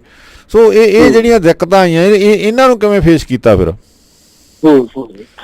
ਬਿਲਕੁਲ ਸੰਧੂ ਸਾਹਿਬ, ਮਤਲਬ ਹਰ ਸਰਕਾਰ ਦਾ ਫਰਜ਼ ਬਣਦਾ ਕਿ ਆਪਣੇ ਲੋਕਾਂ ਨੂੰ ਸਿਹਤ ਅਤੇ ਸਿੱਖਿਆ ਜਿਹੜੀ ਉਹ ਪ੍ਰਾਇਓਰਟੀ ਦੇ ਉੱਪਰ ਮੁਹੱਈਆ ਕਰਵਾਈ ਜਾਵੇ ਜੀ।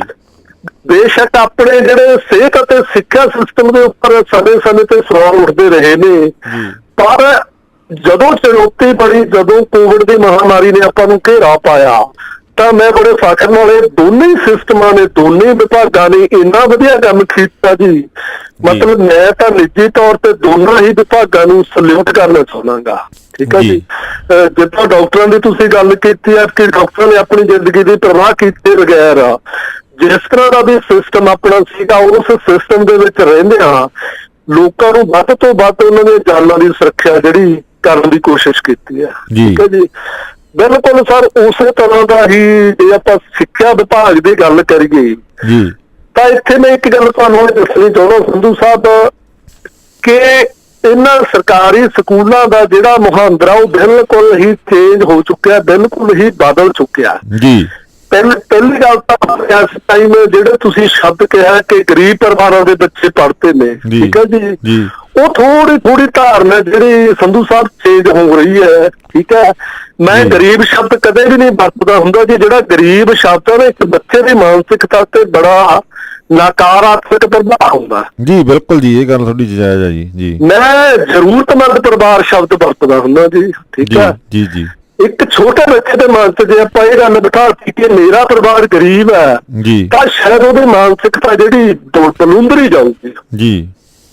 ਸੋ ਮੇਰੀ ਰਿਕੁਐਸਟ ਹੈ, ਮੈਂ ਪਹਿਲਾਂ ਵੀ ਅਕਸਰ ਆਪਣੀ ਸਪੀਚਾਂ ਦੇ ਵਿੱਚ ਰਿਕੁਐਸਟ ਕਰਦਾ ਹੁੰਦਾ, ਇੱਕ ਛੋਟੇ ਬੱਚੇ ਦੇ ਸਾਹਮਣੇ ਗਰੀਬ ਸ਼ਬਦ ਵਰਤਿਆ ਹੀ ਨਾ ਜਾਵੇ ਜੀ। ਠੀਕ ਹੈ ਨਾ, ਜ਼ਰੂਰਤਮੰਦ ਪਰਿਵਾਰ ਵਰਤਿਆ ਜਾਵੇ। ਜ਼ਰੂਰਤਮੰਦ ਪਰਿਵਾਰਾਂ ਦੇ ਬੱਚੇ ਨੇ ਜੀ। ਅੱਜ ਕੱਲ ਮਤਲਬ ਜਦੋਂ ਕਰੋਨਾ ਦੀ ਮਹਾਂਮਾਰੀ ਨੇ ਘੇਰਾ ਪਾਇਆ ਤਾਂ ਸ਼ੁਰੂਆਤੀ ਦੌਰ ਦੇ ਵਿੱਚ ਜਿੱਦਾਂ ਕਿ ਮੈਂ ਤੁਹਾਨੂੰ ਪਹਿਲਾਂ ਹੀ ਦੱਸਿਆ ਕਿ ਆਨਲਾਈਨ ਸਿਸਟਮ ਦਾ ਕੋਈ ਇਨਫਰਾਸਟਰਕਚਰ ਨਹੀਂ ਸੀ ਆਪਣੇ ਕੋਲੇ। ਠੀਕ ਹੈ ਜੀ। ਕੋਈ ਆਪਣੀ ਅਗਾਊਂ ਤਿਆਰੀ ਨਹੀਂ ਸੀ। ਹਾਲੇ ਹੈਲਥ ਵਿਭਾਗ ਦੀ ਤਾਂ ਅਗਾਊਂ ਤਿਆਰੀ ਹੋ ਸਕਦੀ ਹੈ, ਪਰ ਸਿੱਖਿਆ ਦੀ ਕੋਈ ਤਿਆਰੀ ਨਹੀਂ ਸੀ। ਕੋਈ ਪਤਾ ਨਹੀਂ ਸੀ ਕਿ ਅਚਾਨਕ ਸਕੂਲਾਂ ਦੇ ਬੱਚੇ ਇਸ ਤਰ੍ਹਾਂ ਘਰੇ ਬਿਠਾਉਣੇ ਪੈ ਜਾਣਗੇ। ਸੋ ਉਹਦੇ ਵਿੱਚ ਕੀ ਹੋਇਆ ਜੀ, ਜਦੋਂ ਆਪਾਂ ਨੂੰ ਸਕੂਲਾਂ ਦੇ ਬੱਚੇ ਘਰੇ ਬਿਠਾਉਣੇ ਪੈ ਗਏ, ਸਕੂਲ ਉਹਨਾਂ ਦੀ ਸੁਰੱਖਿਆ ਨੂੰ, ਉਹਨਾਂ ਦੀ ਸਿਹਤ ਦੇ ਮੱਦੇ ਨਜ਼ਰ ਬੱਚਿਆਂ ਨੂੰ ਘਰਾਂ ਦੇ ਵਿੱਚ ਰਹਿ ਕੇ ਪੜ੍ਹਾਉਣਾ ਪੈ ਗਿਆ। ਅਧਿਆਪਕਾਂ ਨੂੰ ਵੀ ਪਹਿਲੀ ਟਰਮ ਦੇ ਦੌਰਾਨ ਅਧਿਆਪਕ ਵੀ ਘਰਾਂ ਦੇ ਵਿੱਚ ਹੀ ਰਹੇ, ਤਾਂ ਉੱਥੇ ਜਿੱਥੇ ਅਧਿਆਪਕਾਂ ਨੇ ਆਪਣੇ ਤੌਰ ਤੇ ਸੋਰਸ ਪੈਦਾ ਕੀਤੇ। ਸੰਧੂ ਸਾਹਿਬ, ਮੈਂ ਤੁਹਾਨੂੰ ਦੱਸਣਾ ਚਾਹੁੰਦਾ ਕਿ ਅਧਿਆਪਕਾਂ ਨੇ ਆਪਣੇ ਘਰਾਂ ਦੇ ਵਿੱਚ ਸਟੂਡੀਓ ਬਣਾਏ ਆਰਜੀ ਤੌਰ ਤੇ ਜੀ। ਘਰਾਂ ਦੇ ਵਿੱਚੋਂ ਆਨਲਾਈਨ ਲੈਕਚਰ ਸੀ ਜਿਹੜੇ ਰਿਕਾਰਡ ਕਰਨੇ ਜੀ। ਔਰ ਉਹਨਾਂ ਨੇ ਜਿਹੜੇ ਸਟੂਡੀਓ ਨੇ, ਕੋਈ ਉਹਨਾਂ ਕੋਲ ਬਹੁਤਾ ਵੱਡਾ ਇਨਫਰਾਸਟਰਕਚਰ ਨਹੀਂ ਸੀ। ਕਈਆਂ ਨੇ ਤਾਂ ਕਿਸੇ ਨੇ ਮੰਜੇ ਨਾਲ ਮੋਬਾਈਲ ਬੰਨ ਲਿਆ, ਕਿਸੇ ਨੇ ਕਿਤੇ ਬੰਨ ਲਿਆ। ਇਸ ਤਰ੍ਹਾਂ ਮੋਬਾਈਲ ਬੰਨ ਕੇ ਆਪਣੇ ਜਿਹੜੇ ਲੈਕਚਰ ਨੇ ਉਹ ਰਿਕਾਰਡ ਕੀਤੇ ਤੇ ਰਿਕਾਰਡ ਕਰਕੇ ਬੱਚਿਆਂ ਤੱਕ ਪਹੁੰਚਦੇ ਕੀਤੇ। ਉੱਥੇ ਮੈਂ ਵਿਭਾਗ ਦੀ ਵੀ ਪ੍ਰਸ਼ੰਸਾ ਕਰਨੀ ਚਾਹੂੰਗਾ ਕਿ ਵਿਭਾਗ ਨੇ ਵੀ ਅਧਿਆਪਕਾਂ ਤੇ ਵਿਦਿਆਰਥੀਆਂ ਨੂੰ ਬਾਖੂਬੀ ਸੰਭਾਲਿਆ। ਉਹ ਕਿਸ ਤਰ੍ਹਾਂ ਸੰਭਾਲਿਆ ਜੀ? ਦੂਰਦਰਸ਼ਨ ਦੇ ਉੱਪਰ ਸਾਰਾ ਦਿਨ ਜਿਹੜੀ ਪੰਜਾਬੀ ਤੋਂ ਸਾਰੇ ਦਿਨ ਦਾ ਸਲੋਟ ਆ ਜਿਹੜਾ ਸਾਰੇ ਦਿਨ ਦਾ ਟਾਈਮ ਪਰਚੇਜ਼ ਕਰਕੇ ਸਾਰਾ ਦਿਨ ਉਹਨਾਂ ਤੋਂ ਲੈ ਕੇ ਅਧਿਆਪਕਾਂ ਦੇ ਤਿਆਰ ਕੀਤੇ ਲੈਕਚਰ ਬੱਚਿਆਂ ਲਈ ਪ੍ਰਸਾਰਿਤ ਕੀਤੇ। ਸੰਧੂ ਸਾਹਿਬ ਬਹੁਤ ਵੱਡੇ ਪੱਧਰ ਦੇ ਉੱਤੇ ਇਸ ਵਾਰ ਜਿਹੜੇ ਉਹ ਪ੍ਰੋਜੈਕਟਰ ਵਗੈਰਾ ਨੇ ਕੰਮ ਆਏ ਨੇ, ਸਕੂਲਾਂ ਨੂੰ ਪ੍ਰੋਜੈਕਟਰ ਮੁਹੱਈਆ ਕਰਵਾਏ ਗਏ। ਸੋ ਆਪਾਂ ਇੱਥੇ ਇਹ ਨਹੀਂ ਕਹਿ ਸਕਦੇ ਕਿ ਇੱਥੇ ਆ ਕੇ ਸਰਕਾਰਾਂ ਆਪਣੀਆਂ ਕੋਈ ਬਹੁਤ ਬੁਰੀ ਤਰ੍ਹਾਂ ਫੇਲ ਹੋ ਗਈਆਂ। ਚਲੋ ਹਰ ਬੰਦੇ ਦੀ ਆਪਣੀ, ਹਰ ਇਨਸਾਨ ਦੀ ਆਪਣੀ ਵਿਚਾਰਧਾਰਾ ਹੈ। ਦੇਖੋ ਜਿਹੜਾ ਨੁਕਸਾਨ ਹੋਇਆ ਜੀ ਸਿੱਖਿਆ ਦੇ ਖੇਤਰ 'ਚ, ਸਿਹਤ ਦੇ ਖੇਤਰ 'ਚ ਉਦੋਂ ਵੀ ਵੱਧ ਆਪਾਂ ਨੂੰ ਕੀਮਤੀ ਜਾਨਾਂ ਗਵਾਉਣੀਆਂ ਪਈਆਂ ਨੇ। ਬਿਲਕੁਲ ਜੀ, ਹਾਂਜੀ। ਤੋਂ ਸਿੱਖਿਆ ਦੇ ਖੇਤਰ ਵਿੱਚ ਵੀ ਓਡਾ ਹੀ ਨੁਕਸਾਨ ਹੋਇਆ ਜੀ, ਕਿਉਂਕਿ ਬੱਚੇ ਘਰੇ ਰਹਿ ਕੇ ਉਸ ਤਰ੍ਹਾਂ ਦੀ ਪ੍ਰਾਪਤੀ ਨਹੀਂ ਕਰ ਸਕੇ। ਠੀਕ ਹੈ, ਜੋ ਅਗਲੀਆਂ ਜਮਾਤਾਂ ਦੇ ਵਿੱਚ ਤਾਂ ਚਲੇ ਗਏ, ਪਰ ਜਿਹੜੇ ਆਪਾਂ ਕਹਦੇ ਵੀ ਉਹਨਾਂ ਦੇ ਅੰਦਰ ਜੋ ਗਿਆਨ ਦਾ ਭੰਡਾਰ ਸੀ ਉਹ ਉਸ ਤਰ੍ਹਾਂ ਦਾ ਨਹੀਂ ਹੋ ਸਕਿਆ। ਪਰ ਆਪਣੀਆਂ ਸਰਕਾਰਾਂ ਨੇ, ਆਪਣੇ ਅਧਿਆਪਕਾਂ ਨੇ, ਆਪਣੇ ਵਿਦਿਅਕ ਢਾਂਚੇ ਨੇ ਉਸ ਹੋਣ ਵਾਲੇ ਨੁਕਸਾਨ ਨੂੰ ਘੱਟ ਤੋਂ ਘੱਟ ਕਰਨ ਦੀ ਕੋਸ਼ਿਸ਼ ਕੀਤੀ ਹੈ। ਸੋ ਮੈਨੂੰ ਇਹ ਲੱਗਦਾ ਕਿ ਉਸ ਕੋਸ਼ਿਸ਼ ਦੇ ਵਿੱਚ ਆਪਾਂ ਕਾਫੀ ਹੱਦ ਤੱਕ ਕਾਮਯਾਬ ਵੀ ਹੋਏ ਆ ਸੰਧੂ ਸਾਹਿਬ। ਇਹ ਗੱਲ ਹੈ ਜਿਹੜੀ ਅਸੀਂ ਨੇੜੇ ਹੋ ਕੇ ਦੇਖੀ ਹੈ। ਸੋ ਇਸ ਕਾਲ ਦੇ ਦੌਰਾਨ ਆਪਾਂ ਇਹ ਨਹੀਂ ਕਹਿ ਸਕਦੇ ਕਿ ਸਰਕਾਰਾਂ ਨੇ ਕੋਈ ਸਿੱਖਿਆ ਜਾਂ ਸਿਹਤ ਦੇ ਵੱਲੋਂ ਬਿਲਕੁਲ ਪਿੱਠ ਦਿਖਾਤੀ। ਨਹੀਂ, ਇੱਕ ਚੁਣੌਤੀ ਭਰਿਆ ਸਮਾਂ ਸੀ। ਸਰਕਾਰਾਂ ਨੇ, ਸਮਾਜ ਨੇ ਰਲ ਕੇ ਇਹਦੇ ਉੱਪਰ ਕਾਬੂ ਪਾਇਆ, ਇਹਦਾ ਸਾਹਮਣਾ ਕੀਤਾ। ਸੋ ਦੁਆ ਕਰਦੇ ਹਾਂ ਕਿ ਜੇ ਆਪਣਾ ਇਸੇ ਤਰ੍ਹਾਂ ਦਾ ਆਪਾਂ ਇਸ ਦੇ ਉੱਪਰ ਕਾਬੂ ਪਾਈ ਰੱਖੀਏ। ਸੋ ਸੰਧੂ ਸਾਹਿਬ ਇਹੀ ਹੈ ਵੀ ਆਪਾਂ ਕੋਈ ਇਸ ਤਰ੍ਹਾਂ ਨਹੀਂ ਕਹਿ ਸਕਦੇ ਕਿ ਬਿਲਕੁਲ ਹੀ ਕੋਈ ਸਰਕਾਰਾਂ ਨੇ ਹੱਥ ਖੜੇ ਕੀਤੇ ਨੇ। ਨਹੀਂ, ਸਰਕਾਰਾਂ ਨੇ, ਜੇ ਮੈਂ ਤੁਹਾਨੂੰ ਡਿਟੇਲ ਦੇ ਵਿੱਚ ਦੱਸਾਂ ਜੀ, ਸਿੱਖਿਆ ਵਿਭਾਗ ਵੱਲੋਂ ਕਰੋਨਾ ਦੇ ਲਾਕਡਾਊਨ ਦੇ ਸਮੇਂ ਦੌਰਾਨ ਬੱਚਿਆਂ ਨੂੰ ਪਾਠ ਪੁਸਤਕਾਂ ਭੇਜੀਆਂ ਗਈਆਂ ਘਰਾਂ ਦੇ ਵਿੱਚ। ਸੰਧੂ ਸਾਹਿਬ ਉਹ ਘਰਾਂ ਦੇ ਵਿੱਚ ਹੀ ਉਹਨਾਂ ਨੂੰ ਅਨਾਜ ਭੇਜਿਆ ਗਿਆ। ਘਰਾਂ ਦੇ ਵਿੱਚ ਉਹਨਾਂ ਨੂੰ ਖਾਣਾ ਬਣਾਉਣ ਦੀ ਜਿਹੜੀ ਉਹਦੀ ਕੀਮਤ ਹੁੰਦੀ ਆ ਰਾਸ਼ੀ, ਉਹ ਅਲੱਗ ਤੋਂ ਭੇਜੀ ਗਈ। ਵੱਡੀ ਪੱਧਰ ਦੇ ਉੱਪਰ ਵਜ਼ੀਫੇ ਵੀ ਉਹਨਾਂ ਦੇ ਖਾਤਿਆਂ ਦੇ ਵਿੱਚ ਪਾਏ ਗਏ ਤਾਂ ਕਿ ਉਹਨਾਂ ਦੇ ਮਾਪਿਆਂ ਨੂੰ ਥੋੜਾ ਬਹੁਤਾ ਆਰਥਿਕ ਸਹਾਰਾ ਮਿਲ ਸਕੇ। ਸੋ ਜਿਹੜੀ ਇੱਥੇ ਸਭ ਤੋਂ ਵੱਡੀ ਗੱਲ ਇਹ ਸੀ ਕਿ ਜੋ ਸਰਕਾਰ ਨੇ ਮੋਬਾਈਲ ਮੁਹੱਈਆ ਕਰਵਾਉਣ ਦਾ ਵਾਅਦਾ ਕੀਤਾ ਸੀ ਨੌਜਵਾਨਾਂ ਦੇ ਨਾਲ, ਉਸ ਵਾਅਦੇ ਰਾਹੀਂ ਇੱਥੇ ਆ ਕੇ ਪੂਰਤੀ ਹੋਈ। ਉਹ ਪੂਰਤੀ ਕਿਵੇਂ ਹੋਈ? 12ਵੀਂ ਜਮਾਤ ਦੇ ਬੱਚਿਆਂ ਨੂੰ ਪਿਛਲੇ ਸੈਸ਼ਨ ਦੌਰਾਨ ਸਰਕਾਰ ਵੱਲੋਂ ਮੋਬਾਈਲ ਮੁਹੱਈਆ ਕਰਵਾਏ ਗਏ। ਉਹਦਾ ਮਨੋਰਥ ਇਹੋ ਹੀ ਸੀ ਕਿ ਬੱਚੇ ਆਨਲਾਈਨ ਪੜ੍ਹਾਈ ਦੇ ਨਾਲ ਵੱਧ ਤੋਂ ਵੱਧ ਜੁੜੇ ਰਹਿਣ।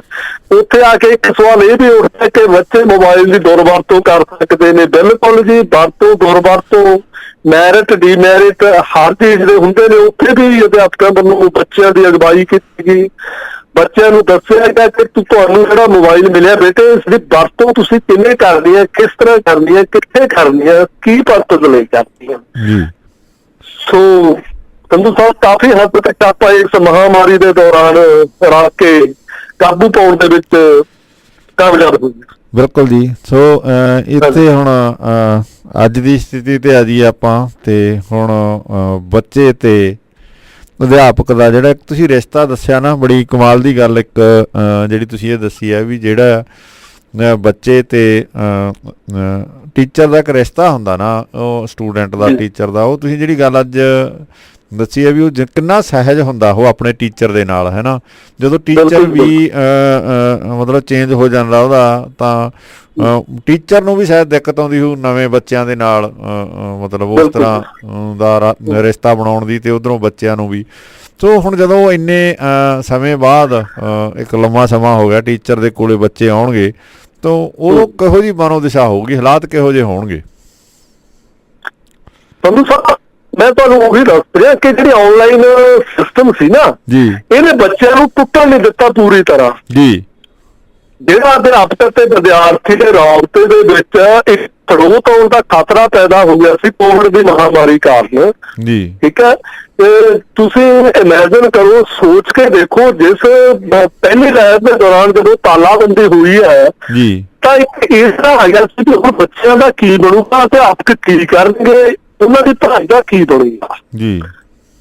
ਸੋ ਮੈਂ ਤੁਹਾਨੂੰ ਇੱਕ ਗੱਲ ਦੱਸਣੀ ਚਾਹੁੰਦਾ ਕਿ ਸ਼ੁਰੂਆਤੀ ਦੌਰ ਦੇ ਵਿੱਚ ਆਨਲਾਈਨ ਸਿੱਖਿਆ ਦੇ ਸਰਕਾਰ ਵੱਲੋਂ ਵਿਭਾਗ ਵੱਲੋਂ ਕੋਈ ਹੁਕਮ ਨਹੀਂ ਸੀਗੇ ਜੀ। ਇਸ ਨੂੰ ਸ਼ੁਰੂ ਅਧਿਆਪਕਾਂ ਨੇ ਆਪਣੇ ਲੈਵਲ ਤੇ ਕੀਤਾ। ਅਧਿਆਪਕਾਂ ਨੇ ਦਾਖਲਿਆਂ ਦੇ ਗੂਗਲ ਫਾਰਮ ਬਣਾਏ, ਅਧਿਆਪਕਾਂ ਨੇ ਬੱਚਿਆਂ ਨਾਲ WhatsApp ਤੇ ਰਾਬਤਾ ਬਣਾਉਣਾ ਸ਼ੁਰੂ ਕੀਤਾ। ਸੰਧੂ ਸਾਹਿਬ, ਮੈਂ ਤੁਹਾਨੂੰ ਇੱਥੇ ਇੱਕ ਗੱਲ ਹੋਰ ਦੱਸਣੀ ਚਾਹੁੰਦਾ ਅਧਿਆਪਕ ਤੇ ਵਿਦਿਆਰਥੀ ਦੇ ਰਿਸ਼ਤੇ ਦੀ। ਜੀ। ਅਧਿਆਪਕ ਆ ਜਿਹੜਾ ਵਿਦਿਆਰਥੀ ਦੀ ਮਾਪਿਆਂ ਨਾਲੋਂ ਵੀ ਉੱਪਰ ਹੁੰਦਾ ਜੀ। ਜੀ। ਜੇ ਮੰਨ ਲਓ ਕੋਵਿਡ ਦੇ ਬਾਰੇ, ਬਚਾਅ ਬਾਰੇ ਅਧਿਆਪਕ ਨੇ ਬੱਚਿਆਂ ਨੂੰ ਦੱਸਤਾ ਵੀ ਬੇਟੇ ਆਪਾਂ ਇਸ ਤਰ੍ਹਾਂ ਦੀ ਸੁਰੱਖਿਆ ਕਰਨੀ ਹੈ, ਇਸ ਤਰ੍ਹਾਂ ਤੁਸੀਂ ਬਚਤ ਰੱਖਣੀ ਹੈ, ਉਹ ਮੈਨੂੰ ਲੱਗਦਾ ਮਾਪਿਆਂ ਨਾਲੋਂ ਕਿਹਾ ਗਿਆ ਕਈ ਗੁਣਾ ਜ਼ਿਆਦਾ ਅਸਰ ਕਰਦਾ ਹੈ ਜੀ। ਜੇ ਮਾਪੇ ਬੱਚੇ ਨੂੰ ਕਹਿਣ ਵੀ ਬੇਟੇ ਤੂੰ ਆਹ ਨਹੀਂ ਕਰਨਾ, ਤੂੰ ਆਹ ਕਰਨਾ, ਤੂੰ ਆਹ ਨਹੀਂ ਕਰਨਾ, ਤਾਂ ਉਹਦੇ ਨਾਲੋਂ ਅਧਿਆਪਕ ਦਾ ਕਿਹਾ ਕਈ ਗੁਣੇ ਜ਼ਿਆਦਾ ਮਹੱਤਵ ਰੱਖਦਾ ਜੀ। ਮੈਂ ਤੁਹਾਨੂੰ ਇੱਥੇ ਇੱਕ ਛੋਟੀ ਜਿਹੀ ਗੱਲ ਤੁਹਾਡੇ ਨਾਲ ਸ਼ੇਅਰ ਕਰਨੀ ਚਾਹੁੰਦਾ। ਸਾਡੇ ਐਜੂਕੇਸ਼ਨ ਵਿਭਾਗ ਦੇ ਇੱਕ IAS ਅਧਿਕਾਰੀ ਸੀਗੇ, ਕਈ ਸਾਲ ਪਹਿਲਾਂ ਦੀ ਗੱਲ ਹੈ ਜੀ, ਉਹਨਾਂ ਨੇ ਸਾਡੀ ਮੀਟਿੰਗ ਲਈ। ਉਸ ਮੀਟਿੰਗ ਦੇ ਦੌਰਾਨ ਉਹਨਾਂ ਨੇ ਅਧਿਆਪਕ ਦੇ ਮਹੱਤਵ ਬਾਰੇ ਦੱਸਿਆ। ਉਹ ਜਿਹੜੇ IAS ਅਧਿਕਾਰੀ ਨੇ ਉਹ ਦੋਨੋਂ ਹਸਬੈਂਡ ਵਾਈਫ ਹੀ IAS ਅਧਿਕਾਰੀ ਨੇ ਜੀ। ਉਹਨਾਂ ਦੀ ਬੇਟੀ ਹੋਣੀ ਉਸ ਟਾਈਮ ਕੋਈ ਤੁਸੀਂ ਕਹਿ ਲਓ ਵੀ LKG ਵਗੈਰਾ ਦੇ ਵਿੱਚ ਪੜ੍ਹਦੀ ਹੋਣੀ ਉਹਨਾਂ ਦੀ ਬੇਟੀ ਜੀ। ਉਹ ਜਦੋਂ ਘਰੇ ਪੜ੍ਹ ਰਹੀ ਸੀ, ਉਹ IAS ਅਧਿਕਾਰੀ ਸਾਹਿਬਾਨ ਦੱਸ ਰਹੇ ਸੀ ਕਿ ਅਸੀਂ ਦੋਨੇ ਮੀਆਂ ਬੀਬੀ ਨੇ, ਜਾਣੀ ਉਸ ਬੱਚੀ ਦੇ ਮਾਤਾ ਪਿਤਾ ਨੇ ਉਹਨੂੰ ਕਿਹਾ ਕਿ ਨਹੀਂ ਬੇਟੇ ਇਹਨੂੰ ਇਸ ਤਰ੍ਹਾਂ ਪੜ੍ਹਨਾ ਜੀ। ਤਾਂ ਉਸ ਬੱਚੀ ਦਾ ਇੱਕੋ ਹੀ ਜਵਾਬ ਸੀਗਾ ਕਿ ਨਹੀਂ ਪਾਪਾ, ਮੇਰੇ ਮੈਡਮ ਨੇ ਕਿਹਾ ਕਿ ਇਸ ਤਰ੍ਹਾਂ ਪੜ੍ਹਨਾ। ਬਿਲਕੁਲ ਜੀ। ਜਾਣੀ ਬੱਚੀ ਲਈ IAS ਮਾਂ ਬਾਪ ਦੇ ਨਾਲੋਂ ਉਸ ਮੈਡਮ ਦਾ ਮਹੱਤਵ ਜ਼ਿਆਦਾ ਸੀਗਾ ਜੀ। ਜੀ ਠੀਕ ਹੈ ਜੀ। ਵੀ ਨਹੀਂ ਡੈਡੀ, ਨਹੀਂ ਮੰਮੀ, ਨਹੀਂ ਪਾਪਾ, ਮੇਰੀ ਮੈਡਮ ਨੇ ਕਿਹਾ ਕਿ ਇਹਨੂੰ ਇਸ ਤਰ੍ਹਾਂ ਪੜ੍ਹਨਾ ਜੀ। ਜੀ। ਸੋ ਸੰਧੂ ਸਾਹਿਬ, ਜਿਹੜੀ ਤੁਸੀਂ ਗੱਲ ਕਹੀ ਹੈ ਕਿ ਹੁਣ ਜਦੋਂ ਬੱਚੇ ਸਕੂਲਾਂ ਦੇ ਵਿੱਚ ਆਉਣਗੇ ਤਾਂ ਮੈਨੂੰ ਲੱਗਦਾ ਕੋਈ ਸਮੱਸਿਆ ਨਹੀਂ ਆਵੇਗੀ, ਕਿਉਂਕਿ ਅਧਿਆਪਕ ਤੇ ਵਿਦਿਆਰਥੀ ਦਾ ਰਾਬਤਾ ਟੁੱਟਿਆ ਹੀ ਨਹੀਂ ਹੈਗਾ ਜੀ। ਜੀ।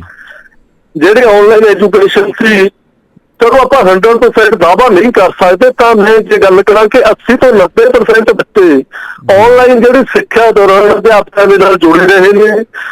ਜੇ ਮੈਂ ਤੁਹਾਨੂੰ ਸਰਕਾਰੀ ਸਕੂਲਾਂ ਬਾਰੇ ਦੱਸਾਂ ਤਾਂ ਇਸ ਜੁਲਾਈ ਦੇ ਮਹੀਨੇ ਦੇ ਵਿੱਚ ਜੀ ਬਕਾਇਦਾ ਅਪ੍ਰੈਲ ਅਤੇ ਮਈ ਮਹੀਨੇ ਦੌਰਾਨ ਕਰਾਏ ਗਏ ਸਿਲੇਬਸ ਦਾ ਆਨਲਾਈਨ ਐਗਜ਼ਾਮ ਤੇ ਹੋ ਚੁੱਕਿਆ ਜੀ। ਸੋ ਵੱਧ ਤੋਂ ਵੱਧ ਕੋਸ਼ਿਸ਼ ਕੀਤੀ ਹੈ ਕਿ ਬੱਚੇ ਮਾਨਸਿਕ ਤੌਰ ਤੇ ਮਜ਼ਬੂਤ ਰਹਿਣ, ਬੱਚਿਆਂ ਦੀ ਪੜ੍ਹਾਈ ਦੇ ਹੋਣ ਵਾਲੇ ਨੁਕਸਾਨ ਨੂੰ ਘੱਟ ਤੋਂ ਘੱਟ ਕੀਤਾ ਜਾ ਸਕੇ, ਬੱਚੇ ਅਤੇ ਅਧਿਆਪਕ ਦੇ, ਵਿਦਿਆਰਥੀ ਅਤੇ ਅਧਿਆਪਕ ਦੇ ਰਾਬਤੇ ਵਿੱਚ ਕੋਈ ਇਸ ਤਰ੍ਹਾਂ ਦੀ ਮਤਲਬ ਦੂਰੀ ਨਾ ਪੈਦਾ ਹੋ ਜਾਵੇ, ਜਿਹੜੀ ਜਿਸ ਤਰ੍ਹਾਂ ਤੁਸੀਂ ਗੱਲ ਕੀਤੀ ਹੈ ਉਸ ਤਰ੍ਹਾਂ ਦੀ ਦੂਰੀ ਸੰਧੂ ਸਾਹਿਬ ਨਹੀਂ ਪੈਦਾ ਹੋਈ। ਸੋ ਕੋਈ ਉਪਰਾ ਪਾਣੀ ਹੋਊਗਾ। ਬੱਚੇ 26 ਜੁਲਾਈ ਤੋਂ ਸਕੂਲਾਂ ਦੇ ਵਿੱਚ ਆਉਣਗੇ, ਬੜੀ ਖੁਸ਼ੀ ਆਉਣਗੇ ਤੇ ਅਧਿਆਪਕ ਵੀ ਬੜੀ ਖੁਸ਼ੀ ਉਹਨਾਂ ਨੂੰ ਪੜ੍ਹਾ ਕੇ ਖੁਸ਼ ਹੋਣਗੇ ਜੀ। ਜੀ ਬਿਲਕੁਲ ਜੀ।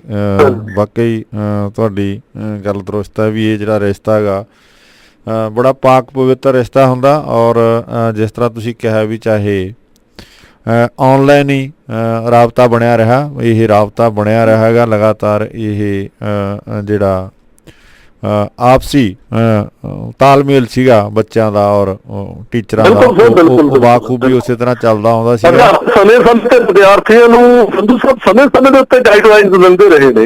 ਇੱਥੋਂ ਤੱਕ ਕਿ ਮੈਂ ਤੁਹਾਨੂੰ ਦੱਸਾਂ ਤੇ ਆਪਣੇ ਬੱਚਿਆਂ ਨੂੰ ਇਹ ਵੀ ਪੁੱਛਦੇ ਰਹੇ ਨੇ ਕਿ ਬੇਟੇ ਤੁਹਾਨੂੰ ਕਿਸੇ ਚੀਜ਼ ਦੀ ਜ਼ਰੂਰਤ ਹੈ ਜੀ, ਤੁਹਾਡੇ ਮਾਪਿਆਂ ਨੂੰ ਕਿਸੇ ਚੀਜ਼ ਦੀ ਜ਼ਰੂਰਤ ਹੈ।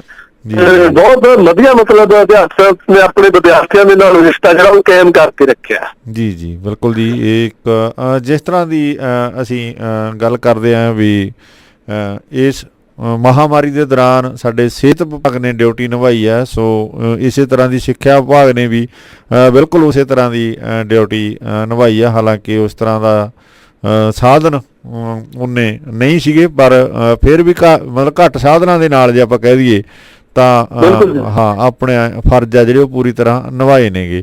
ਸੋ ਇਹਦੇ ਵਿੱਚ ਜਿਹੜਾ ਇੱਕ ਤਰ੍ਹਾਂ ਦੇ ਨਾਲ ਪ੍ਰੀਖਿਆਵਾਂ ਹੋਈਆਂ ਨੇਗੀਆਂ, ਉਹਨਾਂ ਦਾ ਕਿੰਨਾ ਕੁ ਅਸਰ ਪਊਗਾ ਬੱਚਿਆਂ ਦੇ ਉੱਪਰ ਵੀ ਮਤਲਬ ਜਿਹੜਾ ਪ੍ਰੀਖਿਆਵਾਂ ਦਾ ਮਤਲਬ ਬਹੁਤ ਸਾਰੇ ਬੱਚਿਆਂ ਨਾਲ ਜਦੋਂ ਗੱਲਬਾਤ ਅਸੀਂ ਵੀ ਸੁਣਦੇ ਹਾਂ, ਮਾਪਿਆਂ ਨਾਲ ਵੀ ਗੱਲਬਾਤ ਹੁੰਦੀ ਰਹਿੰਦੀ ਹੈ, ਐਜ ਏ ਪੱਤਰਕਾਰ ਆਉਂਦੇ ਜਾਂਦੇ ਆ, ਡਿਸਕਸ਼ਨ ਚੱਲਦੀ ਰਹਿੰਦੀ ਹੈ ਸਾਡੀ ਆਪਸ ਵਿੱਚ, ਪੱਤਰਕਾਰਾਂ ਦੀ ਵੀ ਬੈਠ ਕੇ ਗੱਲ ਹੁੰਦੀ ਹੈ।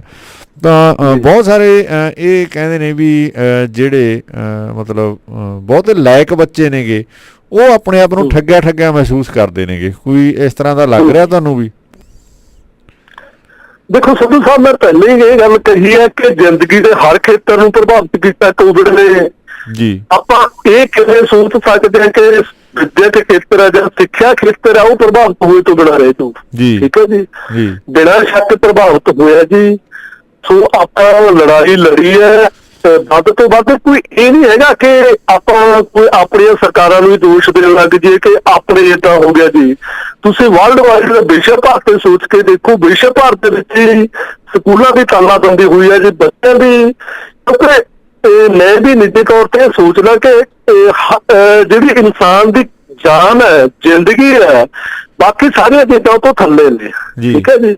ਜੇ ਆਪਣੇ ਬੱਚੇ ਸਲਾਮਤ ਰਹਿਣਗੇ ਤਾਂ ਜੋ ਬੱਚੇ ਦੇ ਵਿੱਚ IQ ਆ, ਦੇਖੋ ਸੰਧੂ ਸਾਹਿਬ, ਜੋ ਬੱਚੇ ਦੇ ਵਿੱਚ ਕੈਲੀਬਰ ਹੈ, ਜੋ ਉਹਦੇ ਵਿੱਚ ਯੋਗਤਾ ਹੈ, ਠੀਕ ਹੈ, ਉਹ ਤੋਂ ਉੱਤੇ ਨਹੀਂ ਜਾ ਸਕਣੀ ਜੀ।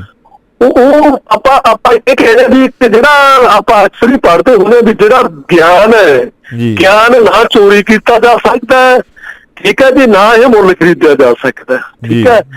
ਜੋ ਬੱਚੇ ਦੇ ਵਿੱਚ ਗਿਆਨ ਹੈ, ਜੋ ਬੱਚੇ ਆਪਾਂ ਤੁਸੀਂ ਇੰਟੈਲੀਜੈਂਟ ਬੱਚਿਆਂ ਦੀ ਗੱਲ ਕੀਤੀ ਆ, ਜੋ ਬੱਚੇ ਇੰਟੈਲੀਜੈਂਟ ਨੇ, ਜੋ ਹਾਰਡ ਵਰਕਰ ਨੇ, ਪਹਿਲੀ ਗੱਲ ਤਾਂ ਉਹ ਆਨਲਾਈਨ ਪੜ੍ਹਾਈ ਨਾਲ ਵੀ ਉਹਨਾਂ ਹੀ ਜੁੜ ਕੇ ਆਪਣਾ ਹਾਰਡ ਵਰਕ ਉਹਨਾਂ ਨੇ ਜਾਰੀ ਰੱਖਿਆ, ਠੀਕ ਹੈ ਜੀ। ਜੋ ਉਹਨਾਂ ਦੇ ਵਿੱਚ ਗਿਆਨ ਦੀ ਪ੍ਰਾਪਤੀ ਦੀ ਇੱਛਾ, ਜੋ ਉਹਨਾਂ ਦੇ ਵਿੱਚ ਗਿਆਨ ਉਹਨਾਂ ਨੇ ਪ੍ਰਾਪਤ ਕੀਤਾ ਹੈ, ਸੋ ਮੈਨੂੰ ਲੱਗਦਾ ਕਿ ਜਦੋਂ ਸਕੂਲਾਂ ਦੀ ਤਾਲਾਬੰਦੀ ਖਤਮ ਹੋਵੇਗੀ, ਪਰਮਾਤਮਾ ਕਰੇ ਕਿ ਹੁਣ ਤਾਂ ਹੋਈ ਤਾਲਾਬੰਦੀ ਦਾ ਜਿਹੜਾ ਖਾਤਮਾ ਹੈ, ਇਹ ਮੁੜ ਕੇ ਆਪਾਂ ਨੂੰ ਕਦੇ ਵੀ ਤਾਲਾਬੰਦੀ ਦਾ ਦੌਰ ਨਾ ਦੇਖਣਾ ਪਵੇ ਤੇ ਆਪਾਂ ਆਪਣੇ ਬੱਚਿਆਂ ਦੀਆਂ ਪ੍ਰੀਖਿਆਵਾਂ ਵੀ ਇਸੇ ਤਰ੍ਹਾਂ ਕਰਵਾਈਏ, ਤਾਂ ਤੁਸੀਂ ਦੇਖੋਗੇ ਕਿ ਜੇ ਆਪਣੇ ਬੱਚਿਆਂ ਨੇ ਕਿਤੇ ਮਾੜਾ ਮੋਟਾ ਮਹਿਸੂਸ ਕੀਤਾ ਹੈ ਕਿ ਸਾਡੇ ਪੇਪਰ ਨਹੀਂ ਹੋ ਸਕੇ, ਪਰ ਇੱਥੇ ਮੈਨੂੰ ਇਹ ਲੱਗਦਾ ਹੈ ਕਿ ਹਰ ਛੋਟੇ ਤੋਂ ਲੈ ਕੇ ਵੱਡੇ ਇਨਸਾਨ ਨੇ ਕੋਵਿਡ ਦੀ ਮਹਾਮਾਰੀ ਦੇ ਪਏ ਪ੍ਰਭਾਵਾਂ ਨੂੰ ਬਾਖੂਬੀ ਸਮਝਿਆ। ਉਹਨਾਂ ਨੂੰ ਪਤਾ ਲੱਗਿਆ ਜੇ ਕਿਸੇ ਦਾ ਰੁਜ਼ਗਾਰ ਗਿਆ ਤਾਂ ਉਹਨੂੰ ਵੀ ਪਤਾ ਲੱਗਿਆ ਕਿ ਇਹ ਮੇਰਾ ਰੁਜ਼ਗਾਰ ਜਾਣ ਦਾ ਕਾਰਨ ਕੋਵਿਡ ਹੈ। ਜੇ ਬੱਚੇ ਦੀਆਂ ਪ੍ਰੀਖਿਆਵਾਂ ਨਹੀਂ ਹੋ ਸਕੀਆਂ ਤਾਂ ਉਹਦੇ ਲਈ ਕੋਈ ਵਿਅਕਤੀ ਵਿਸ਼ੇਸ਼ ਜ਼ਿੰਮੇਵਾਰ ਨਹੀਂ ਹੈਗਾ ਜੀ। ਉਹਦੇ ਲਈ ਆਪਾਂ ਨੂੰ ਪਤਾ ਹੈ ਕਿ ਇਹਦੇ ਕੋਵਿਡ ਜ਼ਿੰਮੇਵਾਰ ਹੈ। ਸੋ ਬੱਚੇ ਵੀ ਇਹ ਬਾਖੂਬੀ ਸਮਝਦੇ ਨੇ ਕਿ ਜੇ ਸਾਡੀਆਂ ਪ੍ਰੀਖਿਆਵਾਂ ਨਹੀਂ ਹੋ ਸਕੀਆਂ ਤਾਂ ਉਹਨਾਂ ਦੇ ਲਈ ਕੋਵਿਡ ਜ਼ਿੰਮੇਵਾਰ ਹੈ, ਕੋਈ ਵਿਅਕਤੀ ਵਿਸ਼ੇਸ਼ ਜਾਂ ਸਰਕਾਰ ਦੇ ਲਈ ਜ਼ਿੰਮੇਵਾਰ ਨਹੀਂ ਹੈਗੀ। ਸੋ ਇਹ ਸਮੇਂ ਦੀ ਜ਼ਰੂਰਤ ਸੀ ਕਿ ਆਪਾਂ ਬੱਚਿਆਂ ਦੀ ਜਿਹੜੀ ਜ਼ਿੰਦਗੀ ਹੈ, ਬੱਚਿਆਂ ਦਾ ਜੋ ਜੀਵਨ ਹੈ, ਬੱਚਿਆਂ ਦੀ ਜਿਹੜੀ ਲਾਈਫ ਹੈ, ਉਹਦੀ ਸੁਰੱਖਿਆ ਦੇ ਮੱਦੇਨਜ਼ਰ ਸਾਰੇ ਕੰਮਾਂ ਨੂੰ ਆਪਾਂ ਪਿੱਛੇ ਰੱਖ ਕੇ ਦੇਖੀਏ। ਸੋ ਪੇਪਰਾਂ ਦਾ ਜਿਹੜਾ ਦੌਰ ਸੀ ਉਹ ਮੁੜ ਤੋਂ ਕਰੋਨਾ ਦੇ ਵਿੱਚ ਘਿਰਿਆ ਸੀਗਾ, ਪੂਰੇ ਵਰਲਡ ਦੇ ਵਿੱਚ ਹੀ ਘਿਰਿਆ ਸੀ, ਕੋਈ ਆਪਣੇ ਇਕੱਲੇ ਪੰਜਾਬ ਜਾਂ ਭਾਰਤ ਦੇ ਵਿੱਚ ਨਹੀਂ।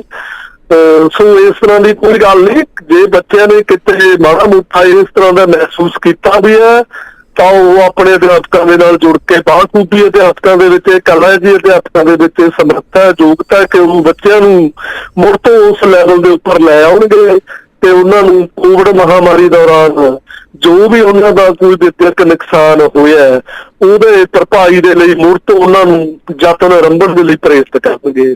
ਸੋ ਮੇਰੇ ਖਿਆਲ ਦੇ ਵਿੱਚ ਆਪਾਂ ਨੂੰ ਜੋ ਹੁਣ ਸਕੂਲ ਖੁੱਲ ਰਹੇ ਨੇ, ਮੈਂ ਮਾਪਿਆਂ ਨੂੰ ਵੀ ਬੇਨਤੀ ਕਰਦਾ, ਮੈਂ ਤੁਹਾਡੇ ਮਾਧਿਅਮ ਰਾਹੀਂ ਮੀਡੀਆ ਨੂੰ ਵੀ ਬੇਨਤੀ ਕਰਦਾ ਕਿ ਆਪਾਂ ਬੱਚਿਆਂ ਦਾ ਮਨੋਬਲ ਉੱਚਾ ਚੱਕੀਏ ਜੀ, ਬੱਚਿਆਂ ਨੂੰ ਇਸ ਤਰ੍ਹਾਂ ਮਾਨਸਿਕ ਤੌਰ ਤੇ ਮਜ਼ਬੂਤ ਬਣਾਈਏ। ਆਪਾਂ ਜਿੰਨੇ ਕਹਿੰਦੇ ਨੇ ਵੀ ਬੀਤੇ ਤੋਂ ਤਾਂ ਆਪਾਂ ਸਬਕ ਸਿੱਖ ਸਕਦੇ ਹਾਂ, ਪਰ ਬੀਤੇ ਤੇ ਝੂਰਨਾ ਨਹੀਂ ਚਾਹੀਦਾ।